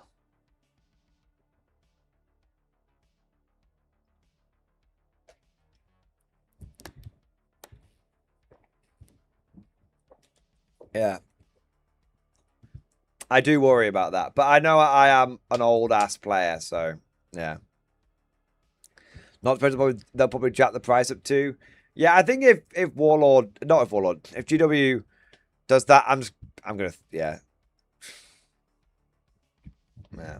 I don't think 3D printing has had that effect. Yeah, I do. That's why I like so many of the Highland miniatures models, because they feel very old GW, and I like that. Yeah. Admiral and Glory, what is the best Imperial model out there from all time? Oh, easy peasy.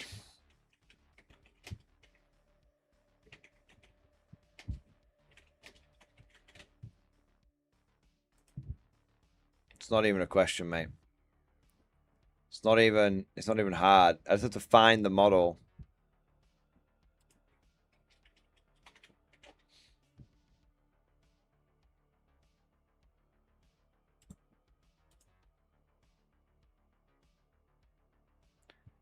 I found a version of it.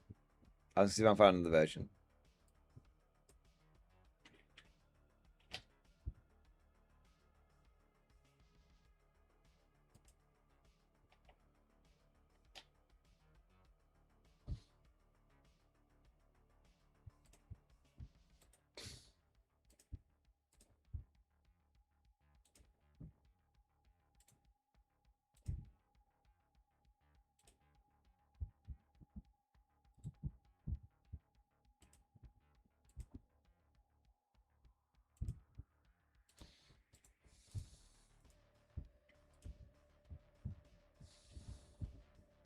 This guy.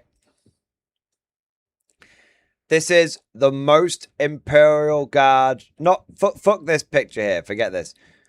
This is the most quintessential, iconic Imperial Guard officer of all time. From the bionic monocle to the straight back parade ground stance with one arm behind his back, to the power sword, to the pistol, to the goddamn sash. This is the best guard officer model of all time. They don't make them like this anymore, boys. Yeah. Like, this is the old this is the old command squad. I'm trying to find a picture of it that's actually, like, zoomed in. Because a lot of them are very zoomed out. There you go. It's not great quality, but peak guard command squad right there.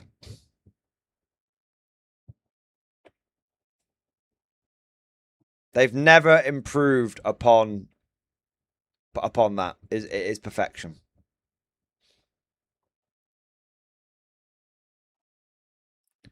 Man, we had it good back in the day. I just wish I'd appreciated the time. Yep. Yep, totally agree.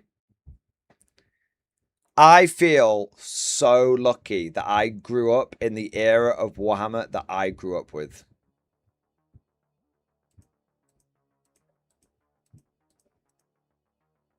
Do you know what I mean? I feel so lucky that I grew up and I got to experience Midhammer in all of its glory. People these days,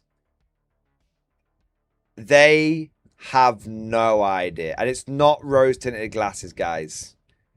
It's not, because I went back and played Midhammer and it was as good as I remember. I probably wouldn't even like it as a kid now. Yeah, agreed. Yeah. Midhammer is just 3rd and 4th edition, boys. Actually brings a tear to my eye a little bit, but this is my sore eye weeping a little bit.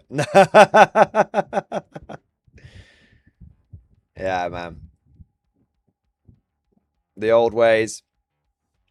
All right, you got some super chats coming in here. James Homer, thank you for super chat. British automated centaurs when?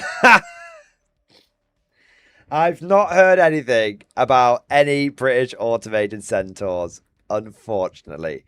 If I ever hear about them, you guys will be the first to learn. You guys will be the first to know. I promise you. I assure you. There you are. James Owen, thank you for another super chat. If, like the mosquito, BCW runs out of metal and uses wood for the... Well, this isn't making sense. I think, just you've tried to, like, shorten it down for characters, but now it doesn't make sense. So, I don't know what BCW is. I don't know what the AI is. Oh, a minute. Oh, wait. Okay, I get... Wait.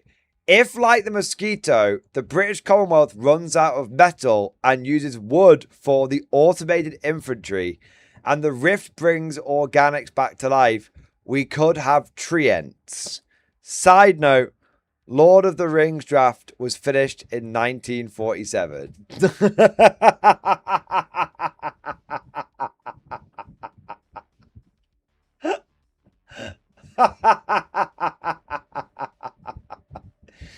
Half-Life 3 confirmed. Half-Life 3 confirmed.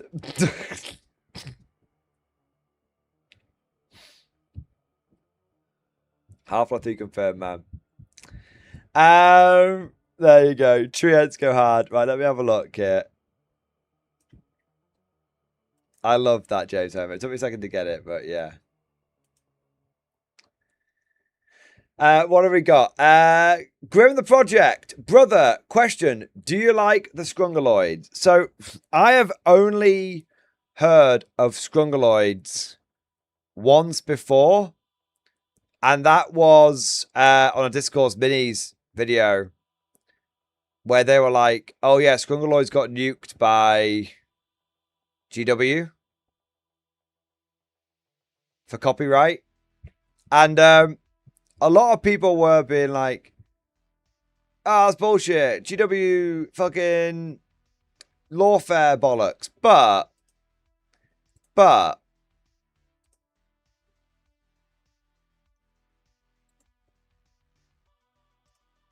fuck's sake, what is this? The thing is, I kind of get GW's point. And I am not a GW ball washer. And I am not a GW fanboy. But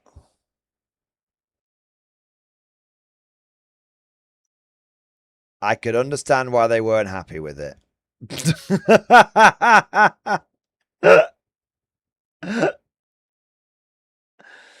I can see why GW might have felt this somewhat may have towed into their territory a smidge.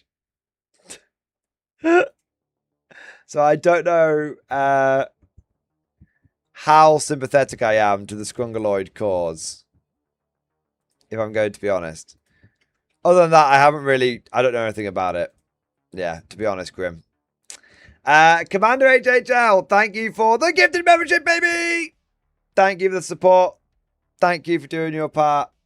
Thank you for keeping us fresh stocked with new conscripts. All right, let's have a little look here. The GW scanner just got worse. Yes, it did. Now, I need a quick break to get a new ice pack and to get a different water. This one's gone warm, so it's going to sort my water out. So I'll just be a few minutes, talk amongst yourselves, and then when we get back, we can kind of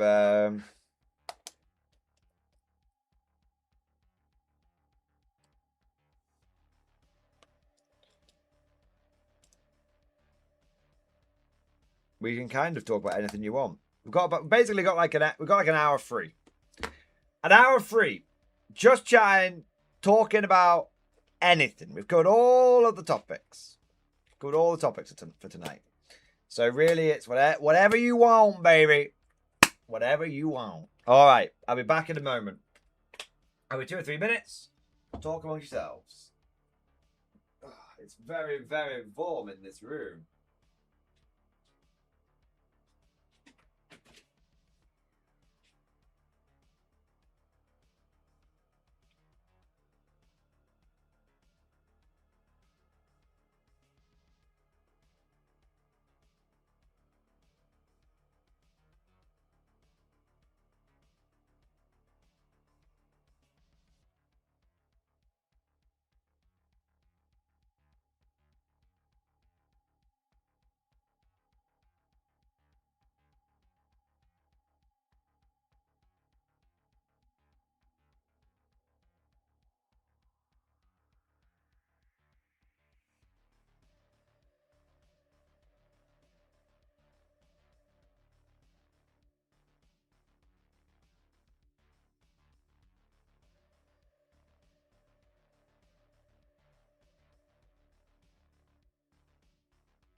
Oh, mama. Hot one today, Wally. Oh. I'm gonna have a quick wee. And then I'll be 30 seconds and I'll be back. Have 1 moment.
I'm back, baby.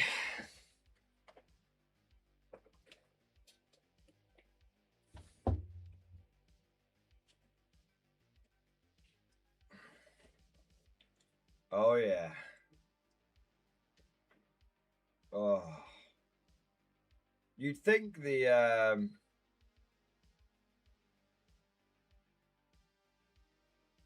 squidgy ones would be better. But it's the hard, for some reason it's the hard ones which are better.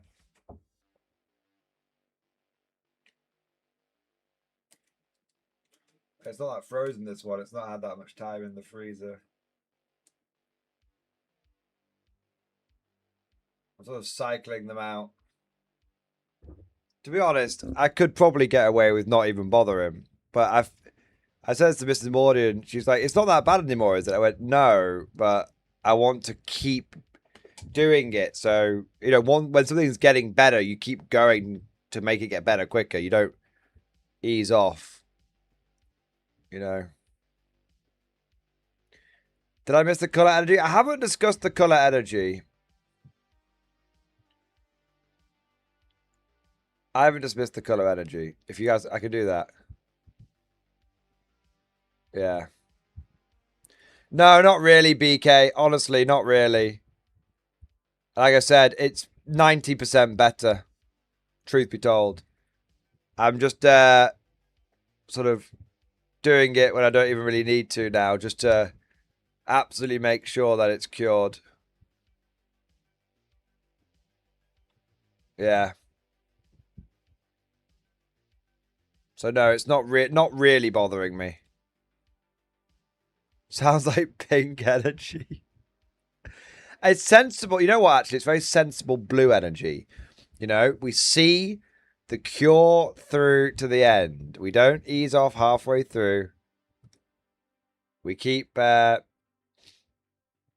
know, we keep going because it's until it's all done.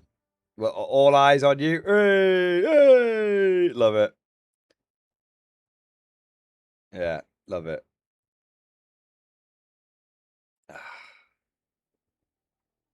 There we are.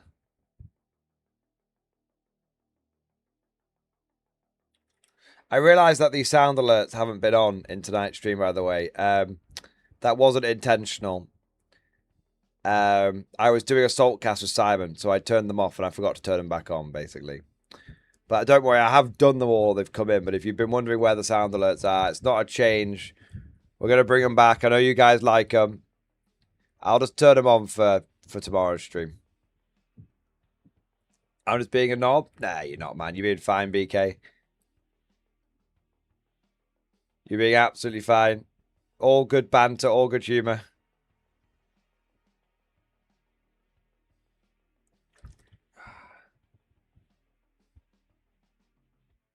There we go. Like I said, I really don't need to do this. I'm just doing it to be belts and braces, as they say. It's not actually hurting me up there. Yeah, there you are. So yeah, my eye's a lot better now. Just making sure that it stays better. I look like I've been crying. Art of War said mean things about the guard. Yeah, something like that. MG, a little bit actual text discussion. Might have finished my first vow way earlier than expected. Yes. Yes. You know, there's only one thing to do now.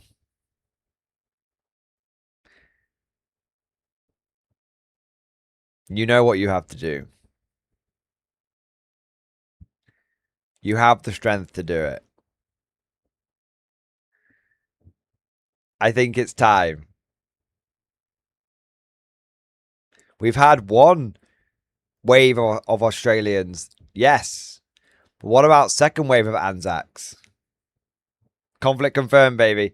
Well, I think there's a couple, if you wanted to, there's a couple of bits more you could get for your bolt action. So, I would definitely suggest getting another 25-pounder and another Matilda.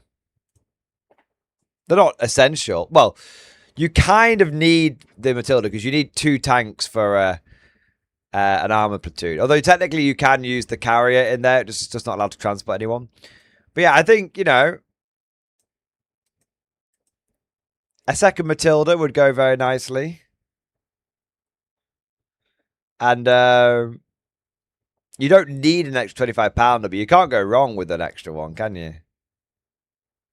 I definitely want to grow the army. Yes. Yes. Yes. I love it, man. I love it. That's so cool. Damn Legion, I just want to say thank you so much for embracing some more action. Obviously, big shout out to Glenn Lee as well. But thank you so much for embracing it. You've done an amazing job. You've built the army. You've painted it. It looks awesome. I think you've absolutely smashed it. I can't believe how quickly you've turned it all around. Absolutely amazing stuff, mate. You should be really proud of the army you built, and I'm just so happy that you're into some Warlord games now. Dude, I raised my glass to you, mate. Seriously. You're a good lad. There you go. All right. There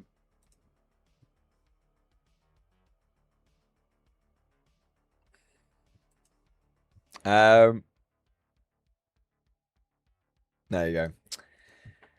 Glenn Lee, you know what to do now, Mr. Damn. Cheers. Yes, yes, indeed, Glenn Lee. Big shout out to you as well, because I know you funded this. Yeah, amazing.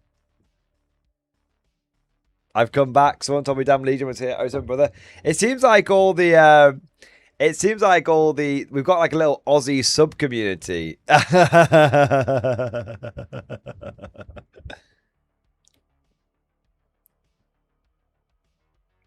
Who's got a Baneblade? Hype me up, dog.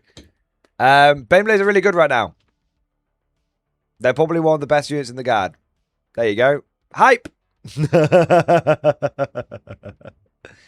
I recommend you do a quick YouTube and search for like Octoblade Octoblade guide, so you can build all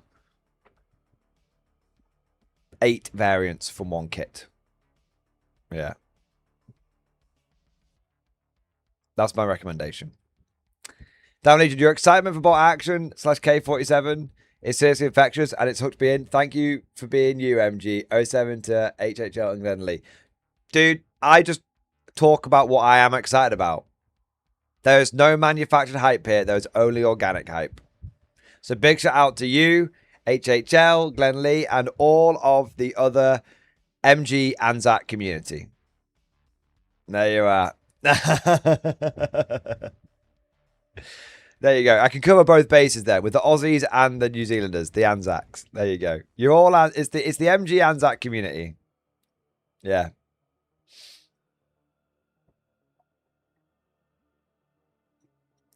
What's your take on the Yarrick Nork blob? Has worked for me well enough. Camouflage, melee threat. I don't really know much about it, Tyler, to be honest. It sounds expensive, though. Because you've got to take Yarrick, Nork, a command squad, and a squad of infantry. It seems very expensive. It seems like it'd be much cheaper to take a squad of Bulgarin and a commissar.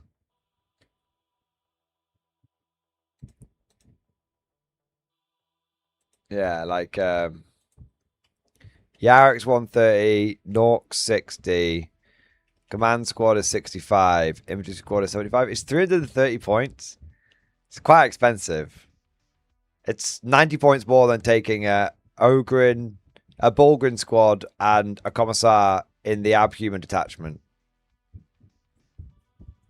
Probably feel like the Bulgrin squad would beat them as well. So, I don't know. It seems expensive, is my take. If you want my honest opinion, it seems expensive. Let's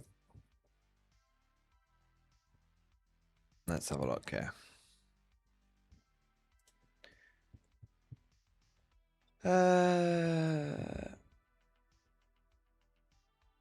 I'm the Aussie part of the Anzac bit. 20 odd years on a death world will do it. Yeah. 20 odd years on a death world. 20 days left of Death Watch. I don't know if it's quite that bad. Oh, man. Gotta be. I'm sorry. It's gotta be said. It's gotta be said. Although I think Damn Legion is the Death Watch guy, isn't he? I'm pretty, or maybe I'm not sure if you both do Death Watch. I can't remember actually. I know someone in the MG Anzac community does bloody Death Watch. Star Points thoughts on Death Strike missiles on 11th. Ignores hidden and cover. Very good. I think Death Strikes are good. I think the thing with Death Strikes though is that you kind of want to use them to nuke someone's natural expansion a little bit. You Death Strikes you use to really fuck with someone's game plan. Of like if they're doing take and hold, and you put 3 Death Strike tokens on the middle objective, which you know they're going to want to take, you're like, you throw a bit of a spanner in the works. Yeah. Right. So yeah, no, so I do think that Death Strikes are good. They're a bit of a meme unit, but they have a lot more credibility now than they have in previous editions. Yeah, they're better than people give them credit for. So it's only 1 damage. Honestly, it would probably be overpowered if it was more than 1 damage. I know that sounds crazy, but it probably would be. But I agree, it probably should be 2 damage. I'd rather it was 2 damage and I paid 150 for each of them than whatever it is now and it's 1 damage. Yeah. Laser Rogue, I have a 10-man Aquila and 10-man Death Watch and 2 Rhinos for my melee. I'm not. Oh, Aquila, I'm guessing for your Death Watch, right? There must be some sort of Aquila kill team or something. Unless I'm misunderstanding you. I think the Death Watch is good at melee.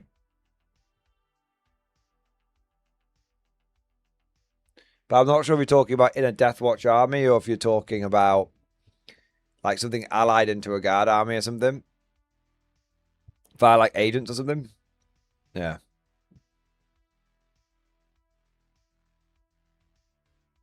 Yeah. Death strikes are sick, Laserwag. I do agree. No.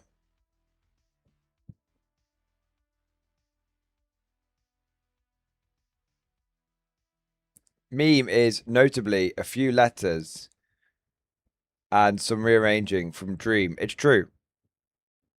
It's true. Yeah. It's very true. Speaking of memes, do you guys want to see what I bought for my K47 army? I bought these with my own money. I think that they're terrible, but I don't care because K47 is a vibes game. I got not one, but two of these bad boys. Oh, yeah. Tesla artillery. That's right, baby. That's what it's all about. So, yeah, I don't know why I bought them. Well, I do know why. I think they're cool. I think they're cool. I don't think they're very good, but I think they're cool. So I kind of bought them for my National Guard American. Well, okay, I bought them for 3 reasons. One, I kind of want to embrace the National Guard vibes again with my Americans. And one of the things I was thinking is that the National Guard would definitely be a more defensive force. Like, hey, you guys hold this bit of line. I like the PDF in the Guard, right? So I thought, well, rather than having Tesla Shermans, I could have some, like, Tesla artillery. That was one thought going through my mind. The other thought I was thinking was, I do eventually want to do, like, a full power armored style American army. Like a heavy infantry battalion. With as much Tesla as I can get my hands on. Tesla artillery, Tesla infantry, when that comes with the new plastic power armor. Assuming it does come, right? I've heard some things. I've read the rule bit in the rulebook where it gives it as an example. I presume that was happening, right? And stuff like that. So there's that. And the third reason is I figured that they're actually, I think you could take these in the Brits as well. It's the same gun, isn't it? So I was like, well, it can do duty in my Brits and in my Americans. That was kind of what was going through my head. Yeah.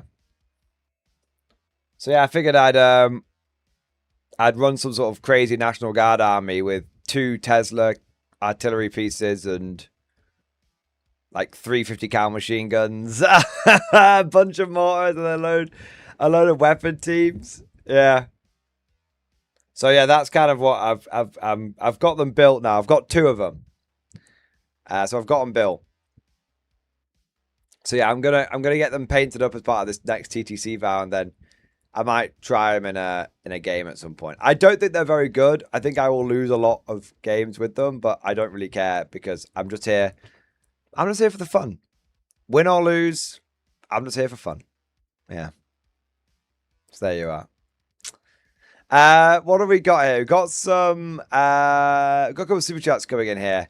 Hardcover Pilot, thank you for the super chat. Hobby update in stream discussion. Let's have a look, Hardcover. What have you been working on? Oh no, Hardcover. Oh no. I confess, my hobbying motivation for Guard has taken several hits in the last few weeks. But when a door closes, the Ember provides a wall to breach. I stumbled across the Spade half of the Armageddon box on eBay for cheap, followed by the Dawn of War board game box on a store shelf for once. Digging through my spare sprues for a test mini, and I found half a box worth of Assault Intercessors. So it looks like I'm starting a Crimson Fist army now. Yeah! Well, that's fair enough, to be honest. I guess the big question I have is how many of the new intercessors can you do with the Mark 7 heads? Yeah, because they never really said in the. It's not really been confirmed in the in any of the videos or reviews that I've read. So if you can give them all marks 7 heads, that's awesome. If it's only like a couple of them, then that's less cool. But yeah. But they look awesome, man. So you've got 5 assault intercessors. 10. I mean, it's a nice little army when you think about it. It's probably like 1,000 points. I mean, what do you get in the Dawn of War box? You get like a bunch of Blade Guard, don't you?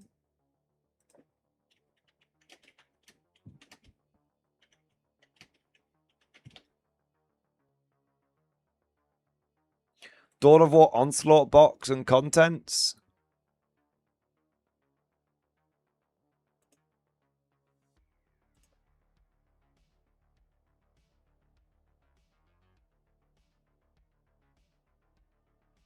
Oh, it comes with the Honored of the Chapter, doesn't it?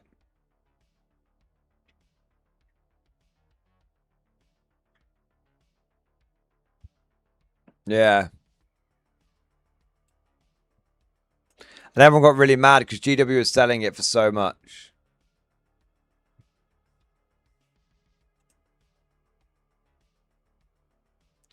Yeah.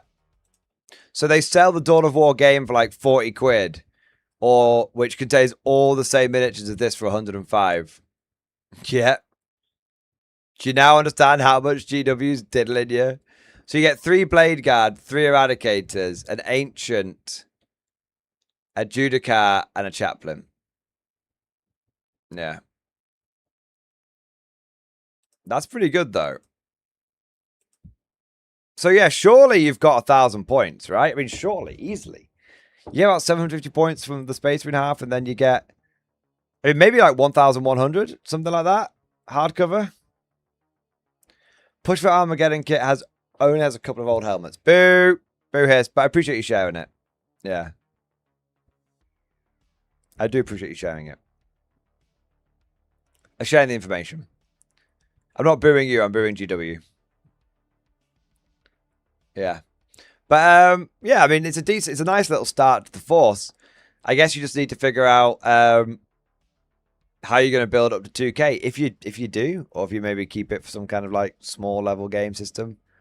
Maybe you just build and paint them up a bit, just to get that, just to get the hobby juices flowing, you know. Yeah. I don't blame you though, Hardcover Pilot. There is I have a slight confession to make.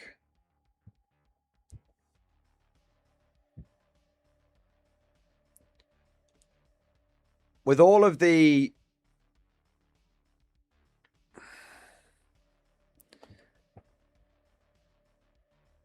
I have been tempted to somewhat convert over to Space Marines.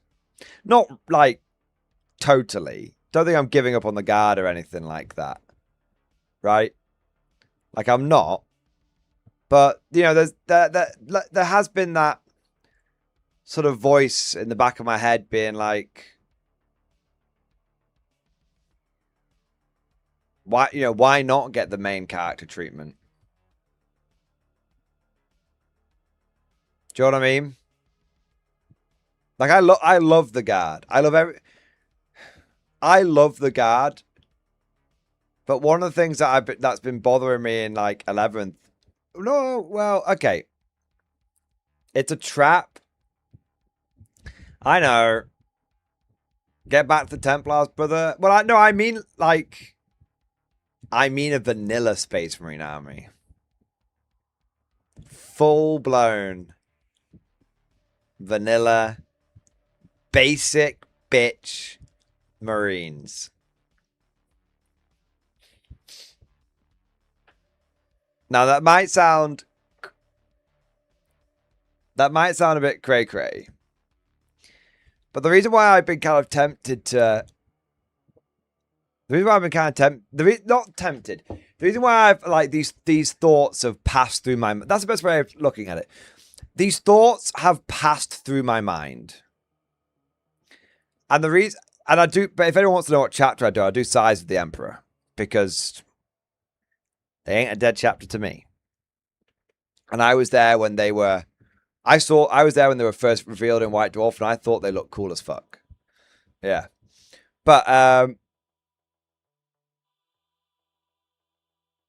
the reason why is when I look back over the last few years of Guard, probably last couple of years of Guard, it has felt like, I don't know.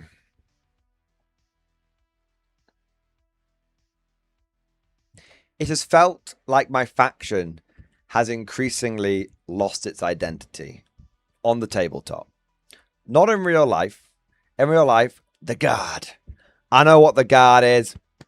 It's in my heart. It's in my soul. It's in every fibre of my being. Okay?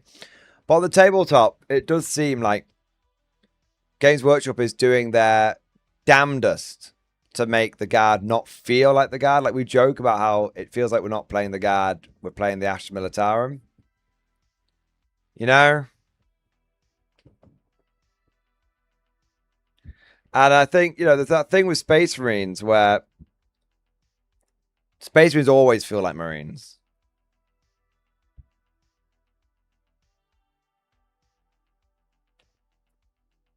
You never see Kirk's Marine at 28% win rate for long. Yeah, exactly. Do you know what I mean?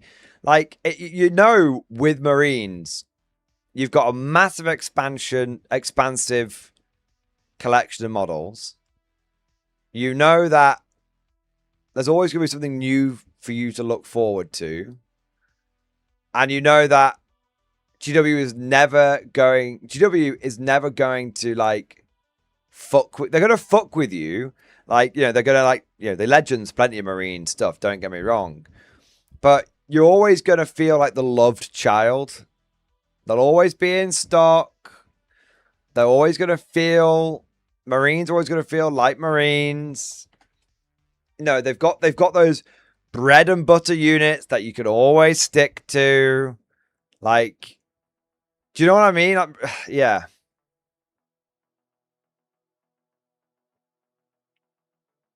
Yeah. So yeah, I get that there has been that thought at the back of my head, like, Marines still feel like Marines. Marines still look like Marines. I can still, you know, I don't mind losing a game if my Marine army feels like a Marine army. Yeah.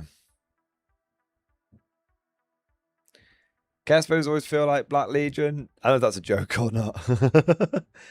Chaos, I don't know. The reason I don't like Chaos as much as Space Marines is because I'm not actually a big Chaos person. And secondly, I feel like Chaos, they're too fragmented I mean, I like that about their lore.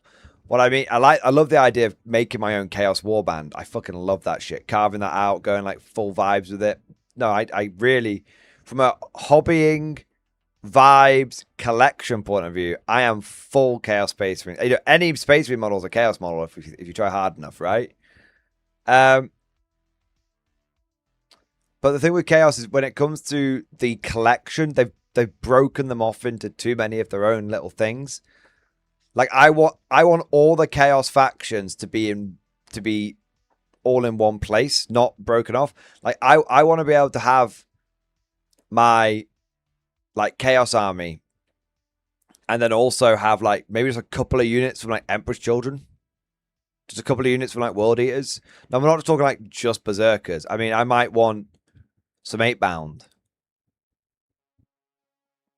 You know, I might want... I might want some Scab Occult Terminators. I might want some Poxwalkers.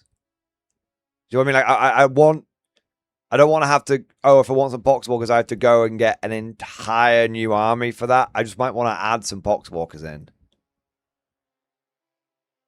That's what I mean. So that's kind of why I'm not as hot on... I'm not as hot on Chaos as I am on Marines. Because I love the idea of Chaos Space Marines from a sort of Chaos Warband hobby perspective. Like, let me tell you this, right?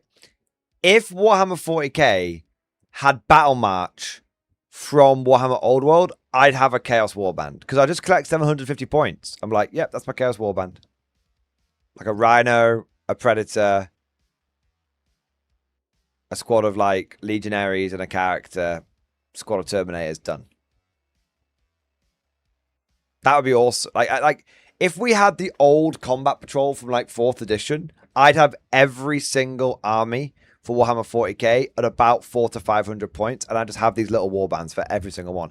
I'd have a little Orc warband, I'd have a little Chaos warband, I'd have a little Space Marine chapter, all of it. Yeah. Glenn Lee, I totally get you, Morty. I'm Guard through and through, but 100% agree and feel that it's not the thing. It's the Ashmore Town Circus now. It's not the Guard. The Marines will always be the Marines. Yeah. So, look, I do get that feeling. And I actually want to address something. I want to address something. And I danced around it the other day, but I've thought about it. And if someone clips this and sends it to Joshi, that would be okay, like, because I'm not going to be shitting on him in any way, shape, or form. So, but the other day, Joshi 40k, who, if you don't know, is a Warhammer 40k channel, who covers Imperial Guard, he put out a video saying, you know, where's Joshi been? And I think it was a very, I think it was a very admirable video. He talked about how he's been struggling a bit with Warhammer. He's talked about how, he's struggled a little bit with like depression in the past and everything. I don't blame him if he's been feeling depressed with the state of the Guard recently and everything, right? But, he talked about, and one of the things he talked about is he's just not really feeling Guard at the moment. And he had a bit of a reaction. He said, he asked people, what do they think about that? And there was definitely a bit of a reaction down in the comment section. People saying, no, I'm just here for the Guard. Like, if you don't play Guard, I'm not going to watch you. And I know there was quite a few people who had a bit of a negative reaction to the video. I think partially they had a bit of a negative reaction because one of the reasons he said he was sort of thinking of moving away from Guard is that he's been playing. He by the way, if those don't know who's the Virus channel, he's like a much more competitive Mordian Glory is a good way. A much more competitive, a much more sensible Mordian Glory. So what I mean by that, so he's not like me at all, anyways. But what I mean is that he really only covers the Guard from the competitive point of view. Like he does what he calls like officer training school. He does what he calls like the Guard meta watch, all this kind of stuff. So he really just focuses. He's like a niche within a niche within a niche. His niche is wargaming, and then his niche within that niche is Imperial Guard, and his niche within that niche is competitive Guard. And so what he said was, so that's the Virus channel. Like he focuses on that, and I think he has some pretty good insights. I do think he has a slight blind spot because he's based in America. He basically only plays in the American meta, which during 10th edition meant there was a difference between American terrain and everyone else, because you had everyone in America played on GW, everyone else played on either UKTC or WTC terrain, right? That was literally the only criticism I would have of his entire channel throughout 10th edition. Other than that, I think he did a very, very good content, and I enjoyed it, and I watched his content, and I thought he was good. I think now in 11th he won't have that problem because we're all on GW terrain now, right? But one of the reasons why he had a bit of a negative reaction to the video, I think, was because he said two things. One of the reasons he was thinking about switching over is because a lot of other people were switching over. A lot of the competitive players he knows were switching over. And he's been playing very competitively in a teams format. He's trying to sort of get involved with some of these more competitive teams like Team USA, which I think have got like an A and a B team and all this kind of stuff. Like he's been trying to get involved in some of these more competitive teams. And frankly, he's been doing very well. He's been getting involved in that. He's been, meeting people, having a great time. But one of the things is like those teams are very ruthless. So if your faction is just a bad faction, you're just not going to be allowed on the team. Like it's that simple, right? So he's been playing a lot of other factions than Guard. And one of the factions he's been playing and has been having a lot of fun with has been the Eldar. So I think the reason he got a bit of a negative reaction is people saw it a little bit like, well, he's playing on these competitive teams like ahead of the Guard, and if there's any two factions you're gonna go over to, better not be the goddamn pointy ears or the goddamn Tau, right? Right.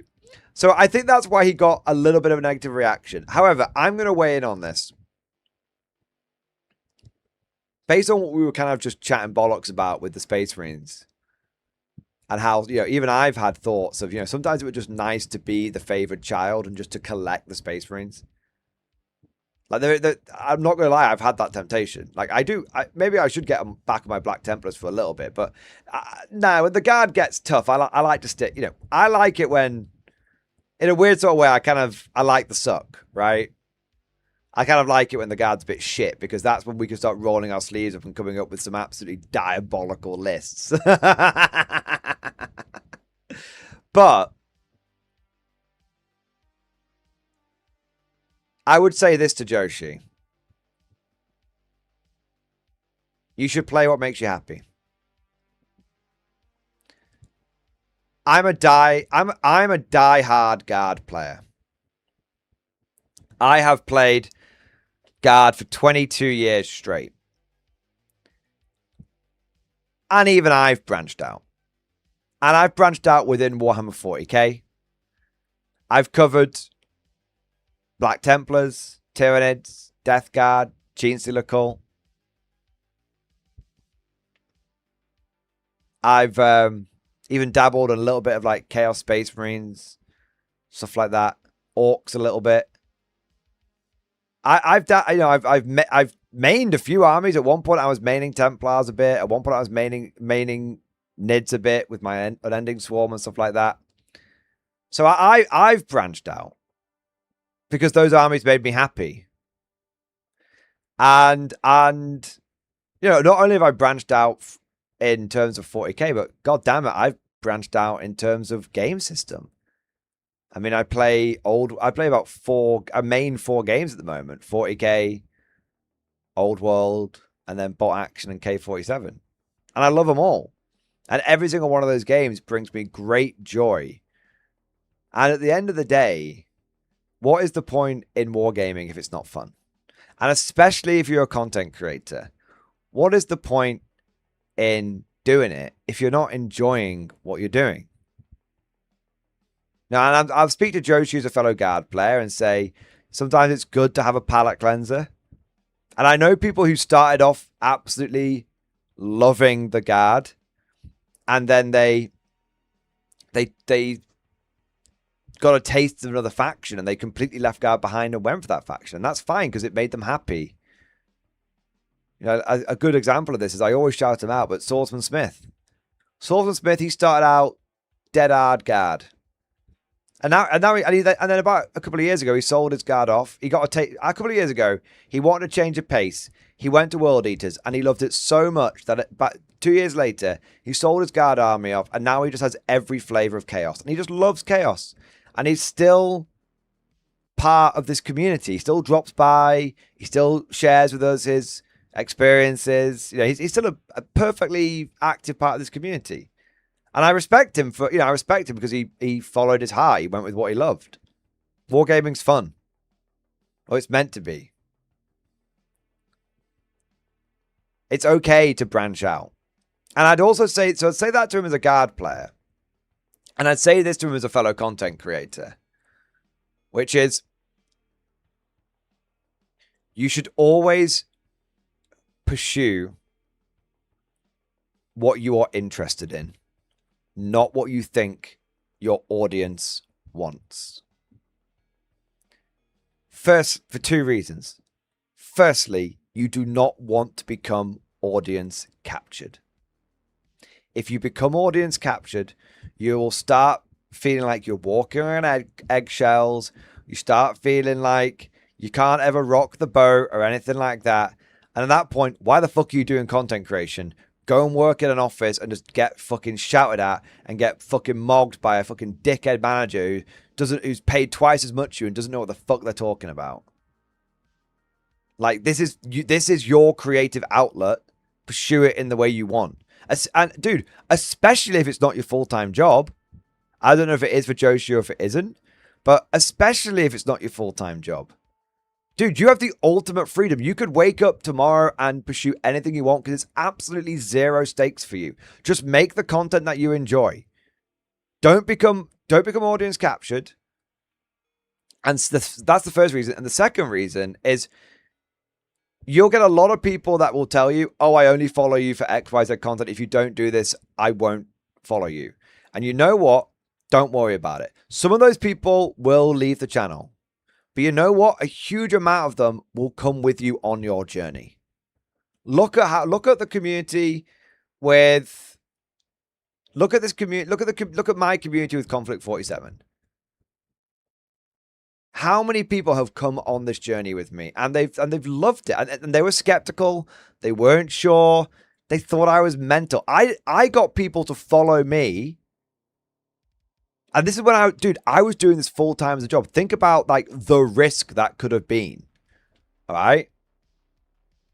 But I brought so many people because I had a reputation of, I had my integrity. I had my reputation of being genuine because I'd always just said it how it was, not sugarcoated it or anything like that. When I said this is a good game, people trusted me. And they came with me. And that wasn't... So if I can bring people... if I can bring people along to an entirely different game system, I don't think you're going to struggle too much bringing a bunch of people along to a new faction. In the same fucking game system. Right? So do what makes you happy. It's not life or death. Don't become audience captured. And be a content creator. Be creative. Follow your heart. Follow your passion. Follow your interests. Wherever that may go. It's gonna be a winding path with many different branches to it. But that's what makes it fun. That's why that's what makes it fun. That's why I still love doing this 4 years later. Yeah. So yeah, that's just my take. So I know a lot of people gave Joshi a bunch of shit. I'm not gonna do that. I'm gonna support him as a fellow content creator and as a fellow guard player. And even if he jumps off guard and never comes back to them, as long as he's happy and he's doing what what he should be doing, then I say all power to him. Yeah, I say all power to him.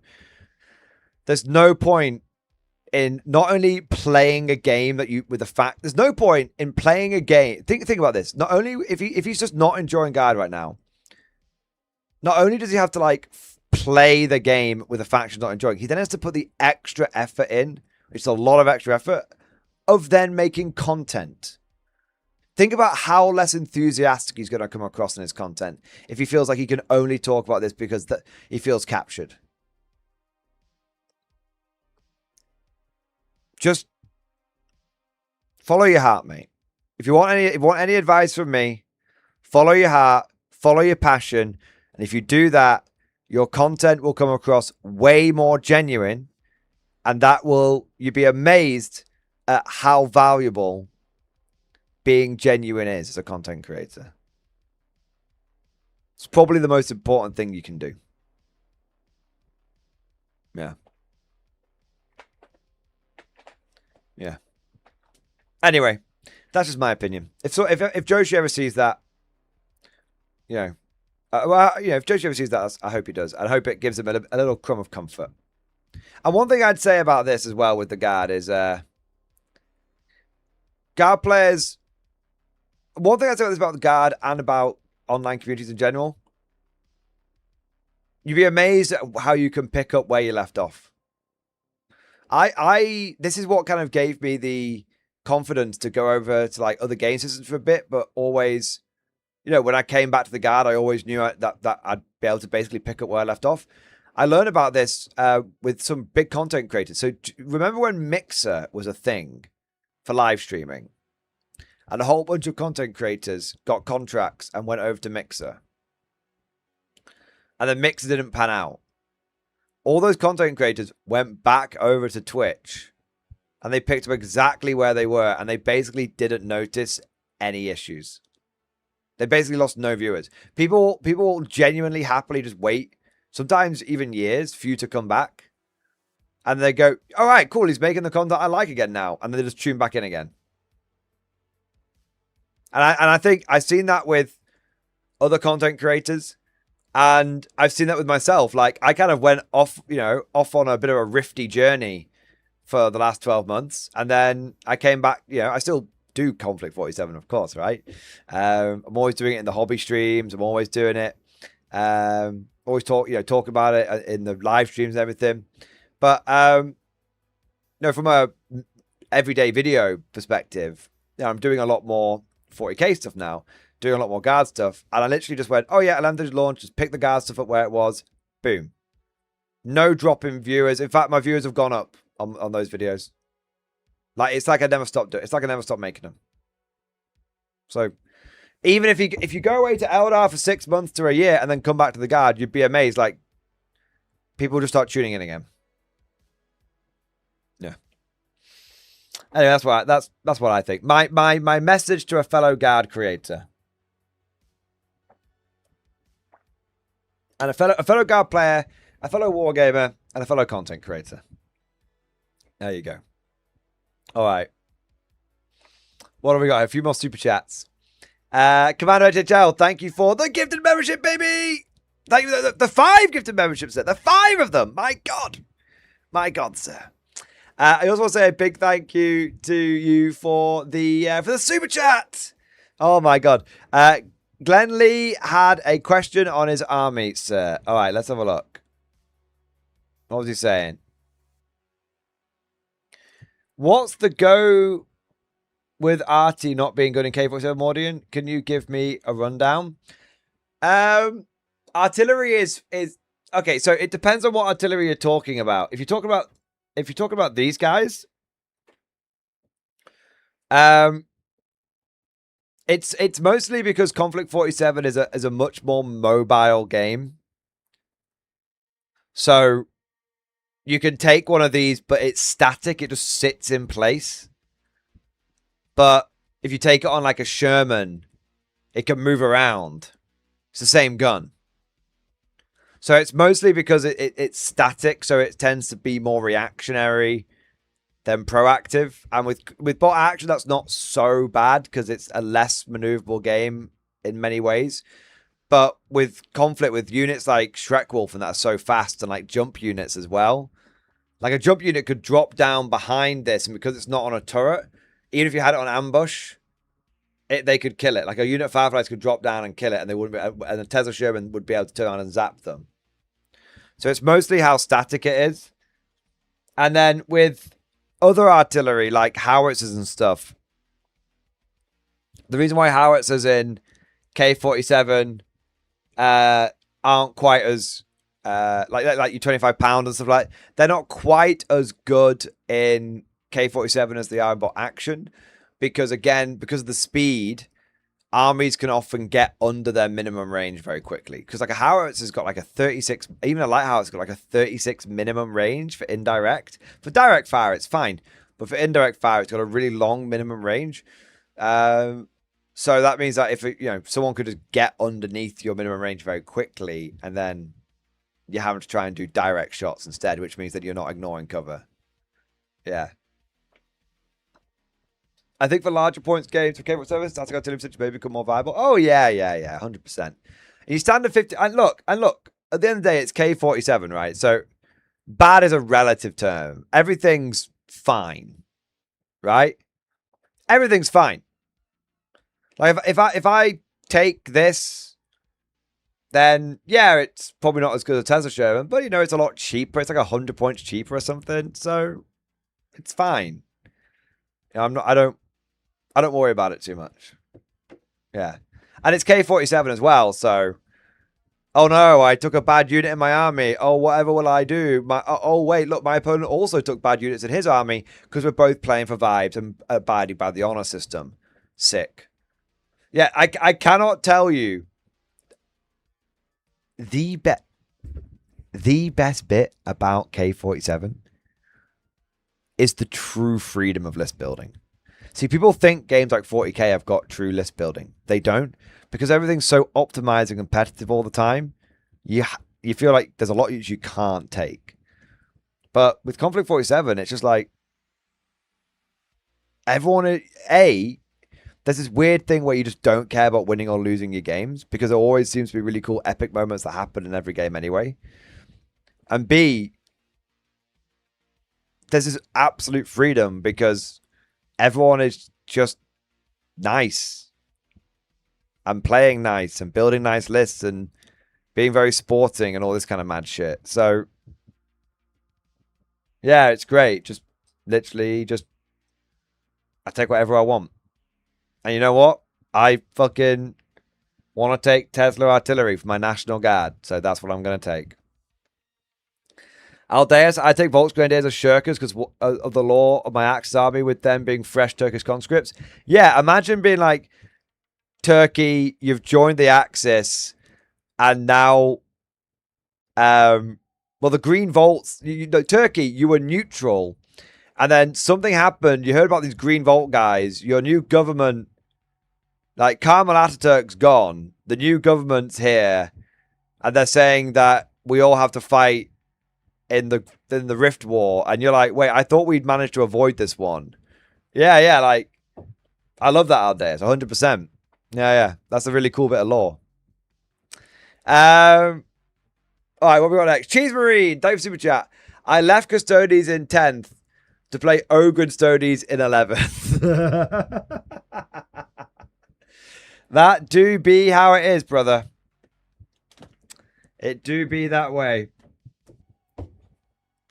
So I got a bunch of water in my book. It's from my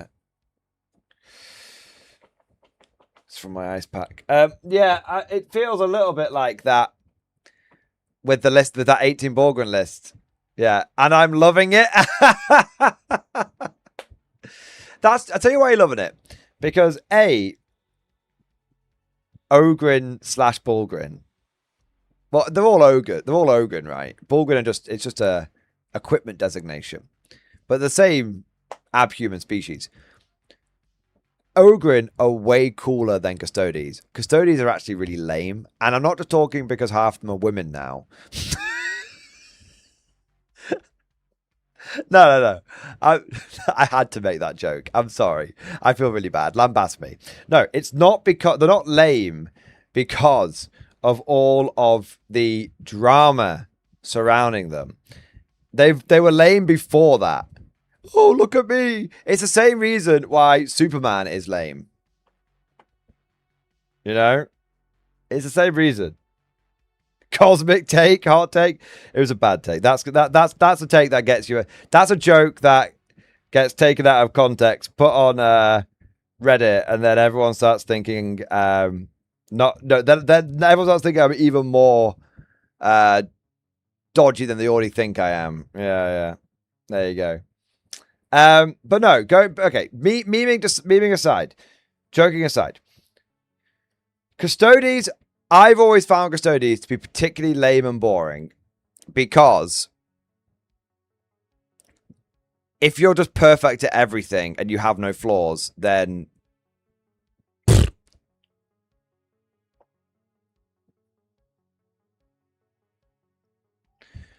you know, it's obvious. But but Ogrins are cool because Ogrins are like, Mama said I gotta protect the little ones. And Mama don't lie. If you've seen the video, yeah. It just Ogren are just cooler, they're cruder, they're more interesting. Yeah. And then the other cool reason why Ogren Studies is better is because you get big tanks. And Custodes tanks do look like a series of like dildos. especially the new bikes. I don't. Yeah, the custodians look at their vehicles. I don't know what it is. They look a bit. I like some of them. Like some of them look a little bit like the fighters from the Chronicles of Riddick, like the Necromonger ones, and that's really cool. But some of them look goofy. Yeah. Cheese Green, if you assume you're being attacked by at least AP Master Borgren, are tougher as well. Imperial Guard, my first love since 2005. I'm just coming home. Yes. And yeah, the lore is a bit dead, honestly. Always want them to expand the science, but that's never happening now. Nah, it's never happening. Bikes always like that in Horse Heresy, to be fair. People joke about the Palace is a pod racer. Well, there you go. Yeah. I'm sure some people really like the Custodies aesthetic, but for me, I think the best Custodies vehicle is the Land Raider. Yeah. Yeah. Yeah, I think the best Custodies vehicle is the Land Raider. Custodies vehicles, they just I don't know. They just don't look right. The aesthetic, it looks too weird and out there. They just don't look Imperial. And someone's going to jump out the woodwork and go, well, actually, Mordian, the Custodies don't have Imperial tech designs because technically they're part of the Templar's Custodies and they're not actually part of the Imperium. And they're a separate order, a separate society. I don't give a fuck! If it's Imperial faction, it should look Imperial. Okay? It's not hard. Yeah. Actually, they use architect from the Voltaire from before the time of the Imperium. Yeah, I hate how tanks. That's just point is. Exactly. I don't like anything that hovers in the Imperium, apart from land speeders. They're the only thing. Everything else, every other vehicle, should be on the ground, on tracks, as the God Emperor intended. Yeah. Commander HHL, thank you for super chat. Can it fit through a hole in a piece of paper? Yes. I will not ask you to expand on what it is, and you will not ask me to expand on why it can. Lance Villarreal, thank you for the big super chat, baby. Yes, thank you for the Baneblade level super chat. Yes, thank you, mate. When do we resort to what's it called? Renegade rules. I've been playing since third, but I think I'm taking this edition off. GW is missing the immersion yet again. I think we need to take the keys away from GW rules wise. I think the best Renegade rules you will... Okay, the best Renegade rules you will ever find is just Midhammer. If you've been playing since third, bro, just go back to third. You can find the rulebook online. It's not that expensive. It's cheaper than buying the 11th edition rulebook. Well, probably not actually, because that's shitty little thing. It's cheaper than buying any of the other big rulebooks they've done, like the 10th edition one. And all of the army rules are free online because of New Recruit.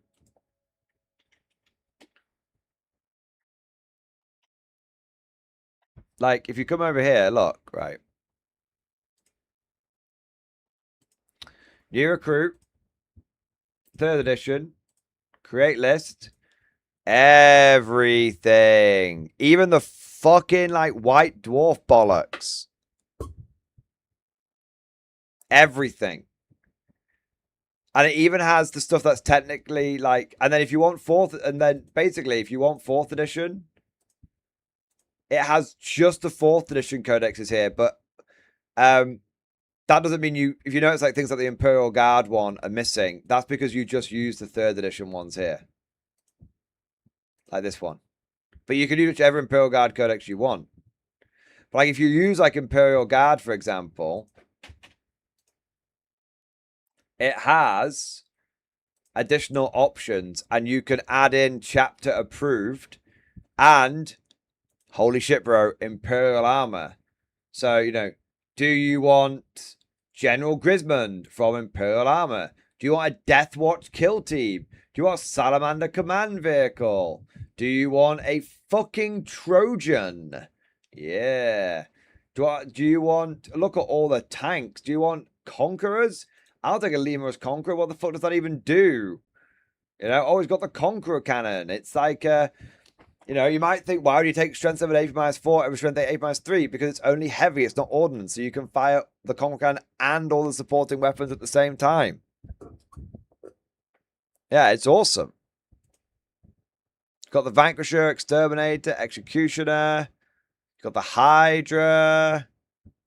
Like, what does the Exterminator do in this edition? I don't know if it's only 125 points. It must be pretty cheap.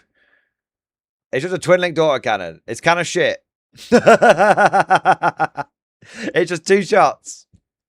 But it's not a blast template, and it's heavy, so you can fire all of the other weapons as well.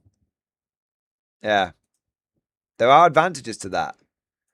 Vanquisher, 180, and it's dirt cheap at 125, right? Vanquisher cannon, you can choose to fire an AT shell or a blast shell. So if you can, it has different ammunition for it. Executioner, I don't know what the Executioner fucking does. It's 170. Heavy 1 blast. So it just fires a small blast template, but it's got it's AP2, so it can kill Terminators. Sick. Wonder what weapons the Executioner can take. Las cannon. You probably take like las cannon and heavy bolters on it. Maybe not even the heavy bolters. Yeah. If I was to take one of these things, I'd go something like, I'd probably go Lehman Russ Conqueror, and then heavy bolt, like heavy stubber, and just be like, that's 172 points, absolute Dakar tank. Or you could do the same thing with the Lehman Russ Exterminator and be like, you know what? All of the Dakar. 147 points for a bit of armor and a lot of Dakar. Yeah. You got the Manticore in here as well. What was the Manticore like back in the day? 135? Guess range, baby. But remember, you didn't guess range in 4th edition, so it's not actually guess range. Strength 9, AP -2. Holy shit, OP it only has 4 shots though. You fire 1 shot at a time. Once it fires all 4 shots, you're out of shots. Who remembers? I used to love taking my Manticore missile because they had limited shots all the way up until 10th edition, didn't they? Manticores. Yeah, like look at this, guys. I got something crazy. This is the kind of hobbying I used to do. I don't do this shit anymore. Oh, I can't bother opening up. Anyway, I magnetized my Manticore missiles and would take one off into my fire and go pew, pew, every time. My opponents obviously loved it. Yeah. Yeah, so Lance, like, you don't need Renegade rules. You just need to go back to playing the rules that you like. That's it. And all the rules are there. So get yourself a copy of the rule book. And then, you know, everything else you can see. I think the only thing that you might need to be careful of is, does this tell you what what mechanized does? Oh yeah, it does. So look, you're not even missing any special rules. Like, oh yeah, what does Carapace armor do? 4+ save. You know? What do jungle fighters do? Here you go. See, we've got your fucking doctrines, man. And yes, it does stop you from taking uncompatible ones. So for example, like if I try and take warrior weapons, and then I think it's grenadiers, it says, no, you can't do that. These two aren't compatible. So it even tells you which ones you can't take. So you can't even fuck it up with the Regimental Doctrines. Like, it's actually awesome. It's actually awesome. And I think you could do that with like Space Marines as well. But I don't know. Let's have a look.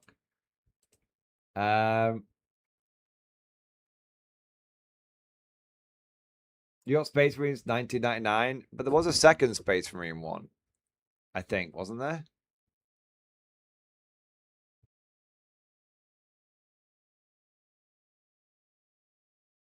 I'm trying to think. I swear there were 2 Space Marine codexes in 3rd edition. Let's have a look.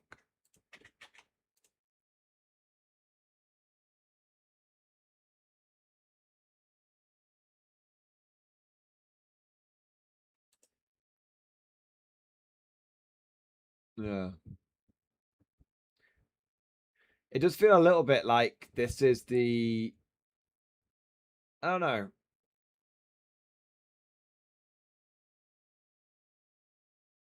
Yeah, there should be something for homebrew chapter, shouldn't there? Maybe it's in the 4th edition one. But I thought it was their 3.5.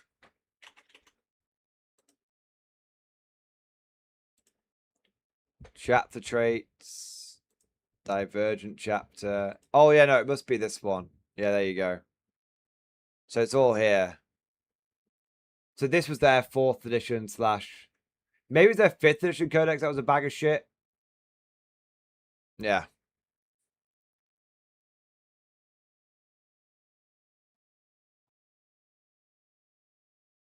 Yeah. Yeah. So, Lance, honestly, that's my feedback.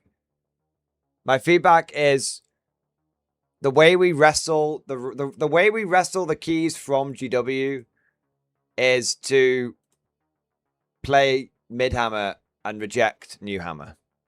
That's the way. I hope that helps, man. And I hope you know, if you're taking this edition out, I hope you consider some mid-hammer. 3rd and 4th edition, even 5th edition, but I think 4th is the best one. I think that's the way to do it. Yeah. 07 back at you, buddy.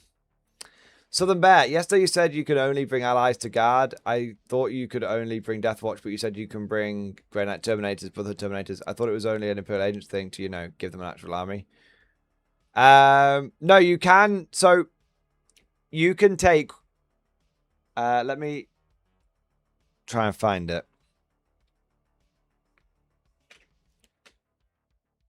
You can take 1 squad, but I think there are retinue units, so you have to take something else with it as well. Create list, Imperium, Agents of the Imperium, create list. Battle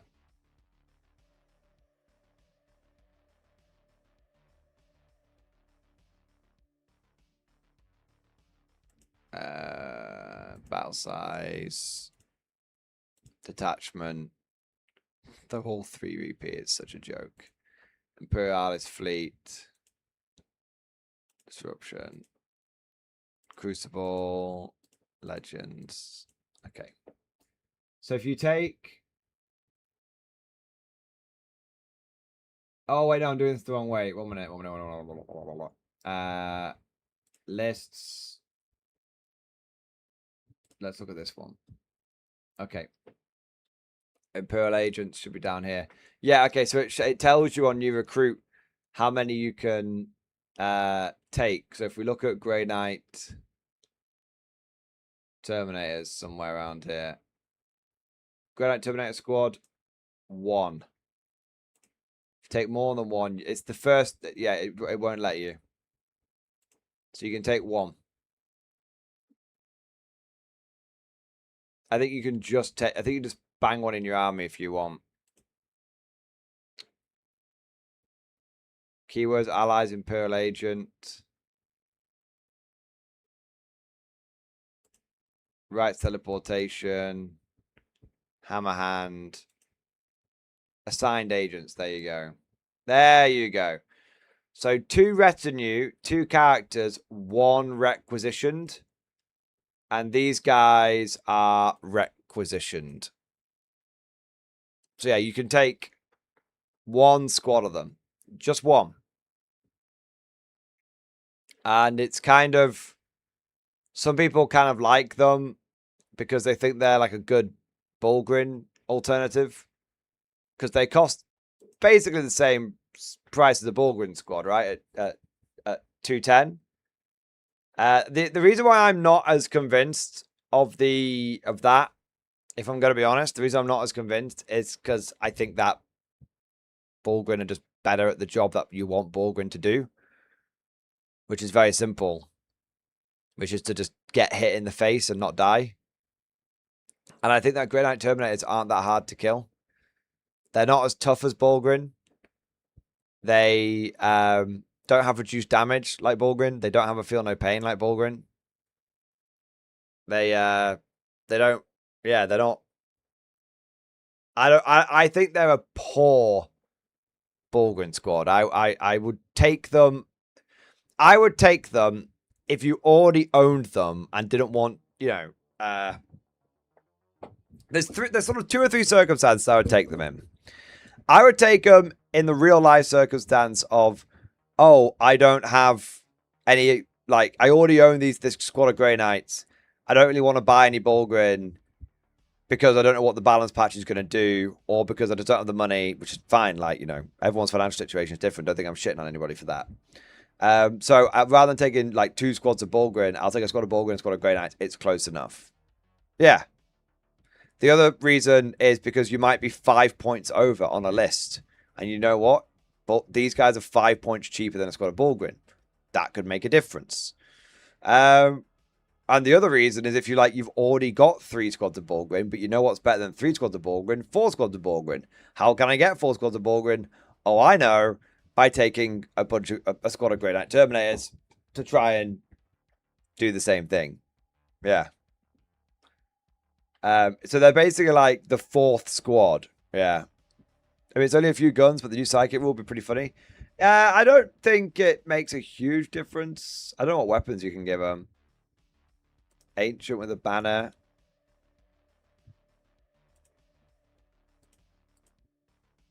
Oh, shit. 1 minute.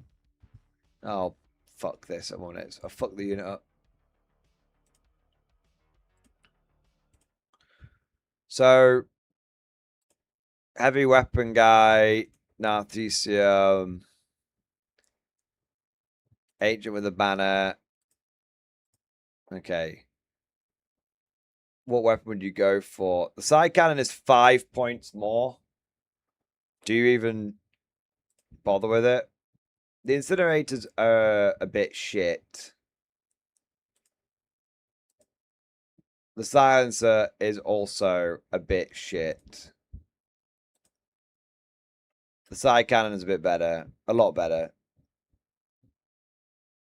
Which is why they're making you pay 5 points for it. It's hilarious they even bothered to give them a granular points cost. How the fuck? Just ask me this. Answer me this, chat. How the fuck did GW remember to give the Imperial Agents Grey Knight Terminators a 5-point weapon cost on side cannons, but they didn't remember to give the Leman Russ Tank Commander weapon cost for each one of his main weapons? How? How? Fucking what?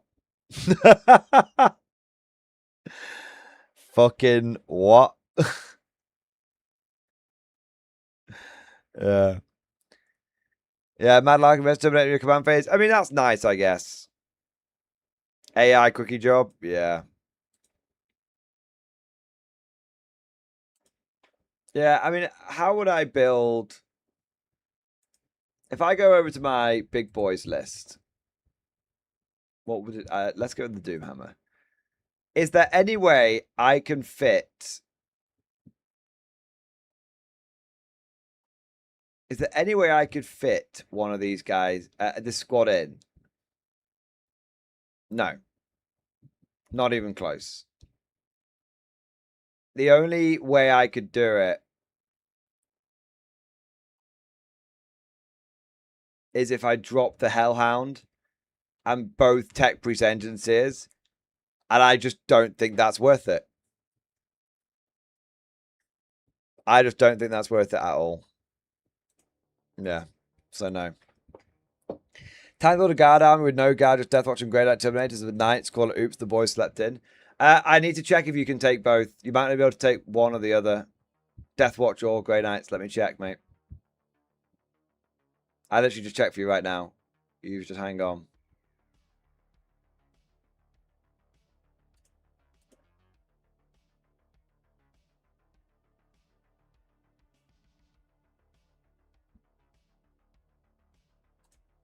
You can take both.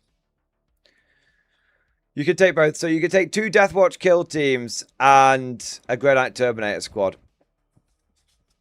Yeah. Because the Deathwatch kill teams are retinue units, not requisitioned units. So you can get both of them. So yeah, you could have 20 Deathwatch and 5. Instead of running the Bulgrins, you could run for the same for actually 15 points cheaper, 2 squads of 10 Deathwatch and a squad of Grey Knights. I think the Bulgrins are better. I do. Being a fucking brick wall. Actually, it'd be a lot cheaper because you could save the points on the 3 commissars as well. So it'd actually save you 135 points. So it's a big point saving. Because you wouldn't need the 3 commissars, that's 120. And then the first Deathwatch unit is the same as the first Bulgrid unit. The second one is 15 points cheaper. And the Grey Knights with the side cannon are the same price. So yeah, it would save you 135 points. The problem is the attachments don't work for them, no? No, but I'll be honest, I didn't use any of my abhuman stratagems when I ran them. Yeah, so. Don't know if it's a big loss, to be honest. Yeah. It's an interesting concept for hey, maybe we have another jank guard list, guys. What happens? Why pick between Bulgrin and Deathwatch and Grey Knights? Why not take all of them? Why not take 18 Bulgrin, 20 Deathwatch, and 5 Grey Knight Terminators and have like the ultimate brick wall guard combat army?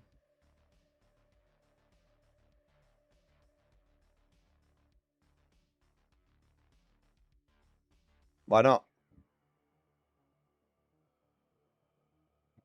How many points would that even be?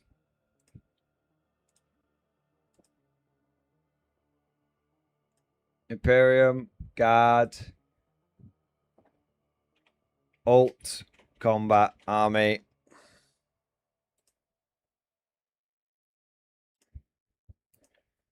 Battle size, strike force, detachment. Really doesn't matter, but let's go abhuman auxiliaries. And then something else that we don't care about. I'm not even going to pick it. I don't think we're taking Steelhammer. We'll go Siege.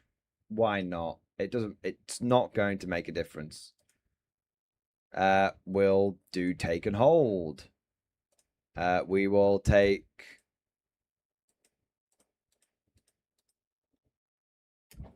We will take a Bulgrin squad. Bang, bang. And then we'll take a Grey Knight Terminator squad. Bang, bang, bang, bang, bang, bang. Deathwatch kill team. We want Black Shield Blades. We want... Oh, you got to put one of the other. I don't really care. Okay. 4 guys with shields. Not on bolt gun.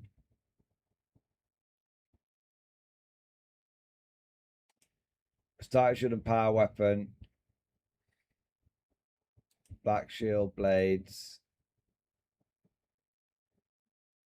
Deathwatch Thunderhammer.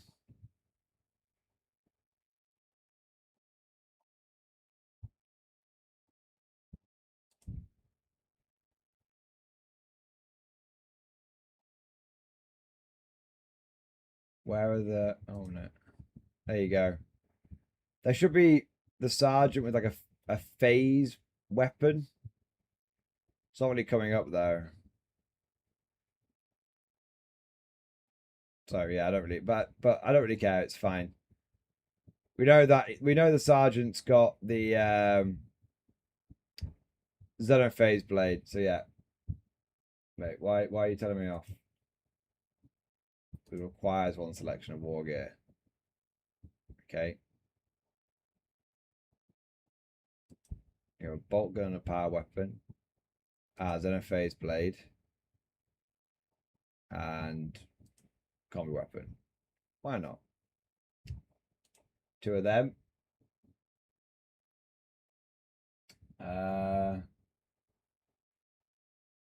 Quiz to Cotiers for the Grey Knight Terminators and for some ignore cover. I think we can't get another Inquisitor in there. No, that's fine. Yeah, 1 of 1. Okay, you could get a regular Inquisitor, there's no point. Maybe you could get Draxus. Yeah, no, I don't get any of that. Okay. So 1,340 points. Assuming you want Cotiers. Without Cotiers, it's 1,245 points. And you get 6 absolute mega combat units, which are also probably quite tough. Yeah. Seems reasonable. I don't even know what you take it after that.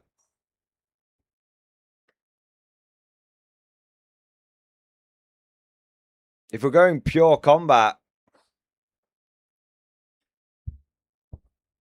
can I think if we're going pure combat, maybe some like cavalry, or maybe this is where you go shooty bang bang. I've got an idea.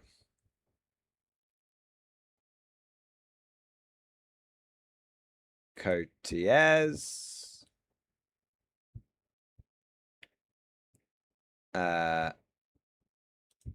Get rid of siege. Take bridgehead. Take all the little ones. And then go for Tempestus Scions. Max them out. Take. I don't think we can get. We might not be able to get all 3 squads of them, but that's fine.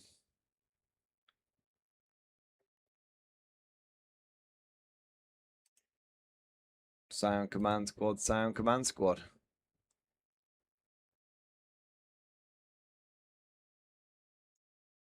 Yep.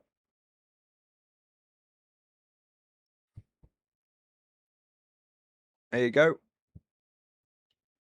So your shooting is your Scions dropping down. You might want to, drop this squad. You know what I'd do?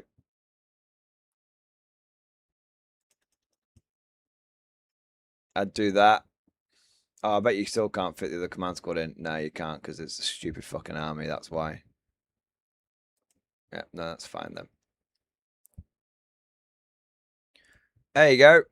18 Bulgrin, 20 Death Watch, 5 Grey Knight Terminators, and 40 Scions in total. Scions drop in, clear the way. Everything else just runs across the board, trying to get into combat.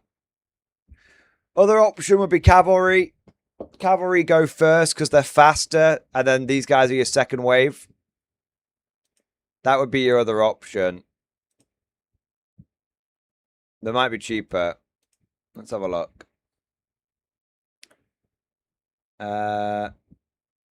Dreer.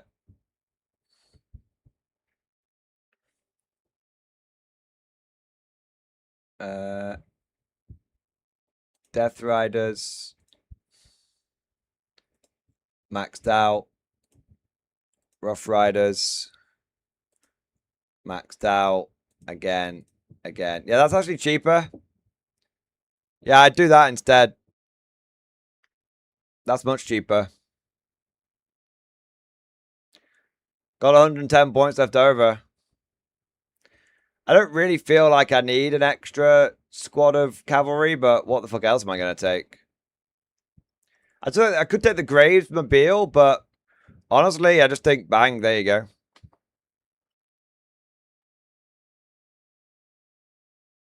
So your first wave, I think you send out 30 Rough Riders. You give them all orders. You don't. Oh, right. 1 minute. 1 minute. 1 minute. 1 minute. You don't need Abhuman auxiliaries now. Oh, wait. We've forgotten the commissars. We've forgotten the commissars. We need commissars for the Bulgrin squads. Of course. Of course. Of course. Of course. Of course. Okay. Yeah. Sorry. Sorry, guys. Obvious. Bang. You have 2 commissars join, and then one of them could just tag along on his own. Yeah. There you go. So your first wave is 30 Rough Riders. And then your second wave, and then you rapid ingress the Grey Knights.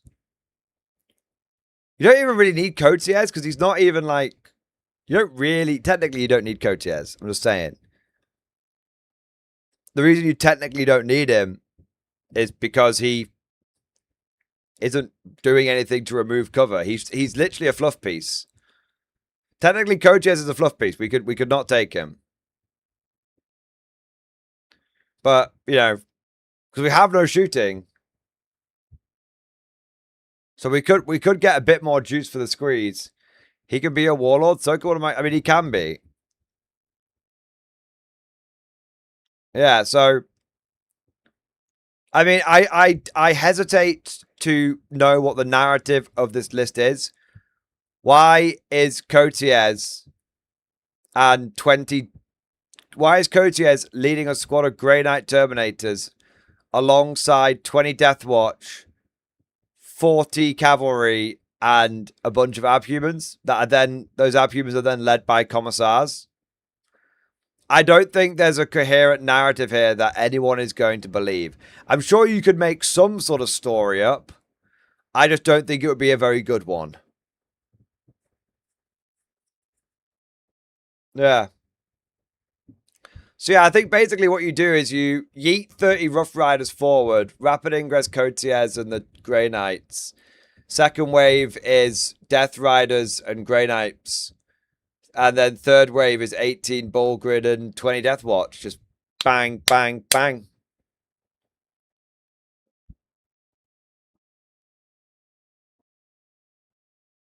That seems to be the way. That seems to be the list.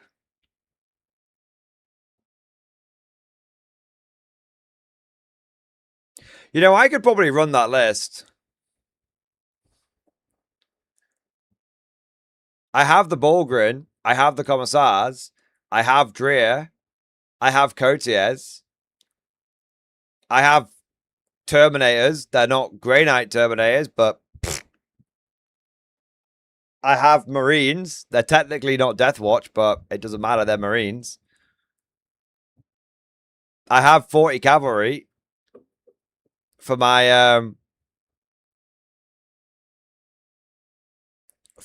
Bretonians.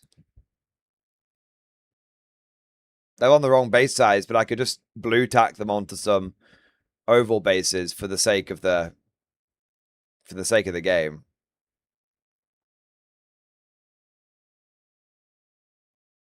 I don't think it's a particularly... You know what? I don't think it's a bad list. This is what Art of War were on about when they said we were strong. What they meant was, if we take our pants, put them on our head, and stick 2 pencils up our nose, we can take guard lists that work. But It's not really... Again, we're not playing Imperial Guard anymore. We are playing Astra Militarum. If you want to play a narrative army, go and play Silvertide and go and play Necrons. Yeah. This is what we've been reduced to. These are our meme lists, our SKU lists. That's it.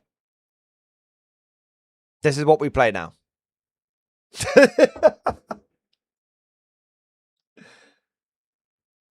This is what we play now. This is as good as it gets.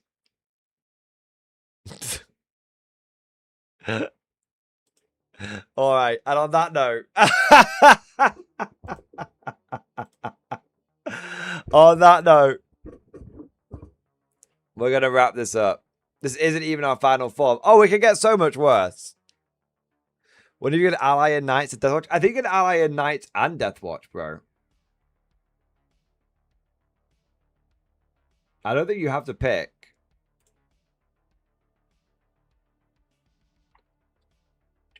Yeah, you can ally in Knights and Deathwatch.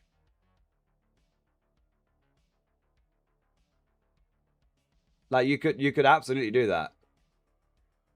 I think you can take a significant portion of your list as Imperial Agents, but the big question is at that point is why aren't you just running Imperial Agents? Yeah. Yeah. We've got hope, PH. We've got hope. We're all good. Oh shit, fuck off the cavalry for Warglaves? I mean, you can if you want to. I have 3 knights. I have the technology. I could achieve this. Just Dreer and the Death Riders? Yeah.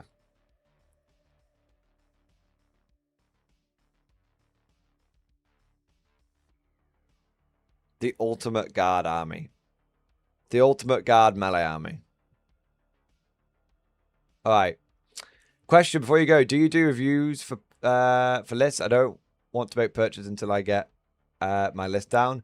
I mean, generally, I just tend to do them on super chats and stuff. But what I would say is, yeah, if someone does the super chat that emails it to me, I tend to review them. But like, I would say honestly, Arrow, just give me if you just give me an idea of what you're looking at, I can tell you whether it's good or not. I'll do it now before I sign off. I'll just give you a quickie. Yeah, so you can just give me a general idea of what you've got in mind, and I can give you a bit of a thumbs up, a thumbs down kind of jobby. Doesn't have to be exact. It can literally just be a list of units and the disposition, or the detachment unit, I should say. Yeah. If you want to do that now, or you can do it tomorrow. There's no rush. I'm streaming tomorrow as well. So, if you don't have time to do that now, just do it tomorrow. Yeah. Bands for artillery and Ogrim with siege regiment, sprinkling some basic guard in too. Okay, so siege is bad right now as a detachment. Artillery is bad. Basic guardsmen are bad.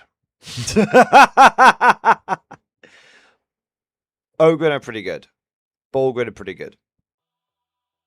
The thing is, mate, I'd just wait until it's like 11 days or something. I'd wait. It's like 2 weeks max. The thing is, like, Guard did very badly at the Guard are in a very bad position at the beginning of 11th. None of our units feel right because of the points. But the thing is that the balance update, the first one, is coming in about 2 weeks. So it's one of those where it's like, just hold off 2 weeks. Just wait. Patience is a virtue. It's two, give or take a few days, right? It might be just over 2 weeks, might be just under. But give or take 2 weeks, if you just wait, you'll know your answer. So, there you go. And if that balance patch doesn't fix it, they're doing another one a month later, another one a month after that. So hopefully the first one will put us in the right direction. But if not, in 2.5 months, we'll know exactly where we're at. And in 2.5 months, you'll know whether you even want to buy into the game. Yeah, so it's either 2 weeks or sort of just over 2 months, but either way, you should have an idea. But right now, there's no point in buying shit. Like you could buy everything you've got right now, and it could end up being awesome. Right now, it's terrible. In a month, it could be awesome. We just don't know. So, like I said, wait a couple of weeks and you'll be fine. That's my advice, mate. If you're desperate to buy anything, I'd buy a Lehman Russ. It just won. And Lehman Russes never go out of style. They never go out of fashion. They're awesome. There you go. That's what I'm telling everyone. If you're a new guard player and you're desperate to make a purchase, the safest one I can think of is a Lehman Russ battle tank. Comes with 7 different turret options. It's ultra flexible. You'll always find a home for some kind of Russ in your army. Yeah. Other than that, I'd wait. All right. Okay. And on that note, thank you for watching. We're going to bring this whole thing to a close. So, it's been a good stream tonight. We've had beef, we've had hype, we've had hope, we've had salt. It's been awesome. We've talked about 40k, we've talked about Old World, Bot Action, Common 47. We've talked about all of it. It's been awesome. But sadly, it is now time for me to go because I'm very hot and very sweaty. And I've been streaming for about 6 hours. So there we are. But tomorrow's stream should be a hobby stream. Should. But apparently we're going through the UK heat wave. Apparently we only get 4 days of summer a year. Well, turns out that all the global warming is putting paid to that. So yeah, apparently we're getting a bit more than 4 days a year now. But yeah, so hopefully tomorrow we'll do a hobby stream unless it's a super mega heat wave, and then I might just take it off. I might do car stream or do it in the living room. Yeah, there you are. It's never normally this hot. This is the hottest year I think we've had in a very, very long time. I don't remember. I've been streaming for 4 years. I don't remember having this kind of heat just non-stop. You guys are going to need AC. My plan was to ride out this year and get AC, because right now they're just price gouging everybody. And it just makes sense. If I could just wait a year, well, not even a year, if I could just wait like a couple of months, I can get it ready for next year. Yeah. But there you go. All right. But with all that said, gentlemen, I want to say a huge thank you to all of you guys who joined today's stream. I want to say a big thank you to all of you who liked and subscribed. And a massive thank you to all of you who went above and beyond the Call of Duty, coming in with all the super chats, the member flexes, the gifted memberships, and all of that good stuff. I hope you guys enjoyed the stream. Thank you for watching. And of course, as always, I'll see you guys next time.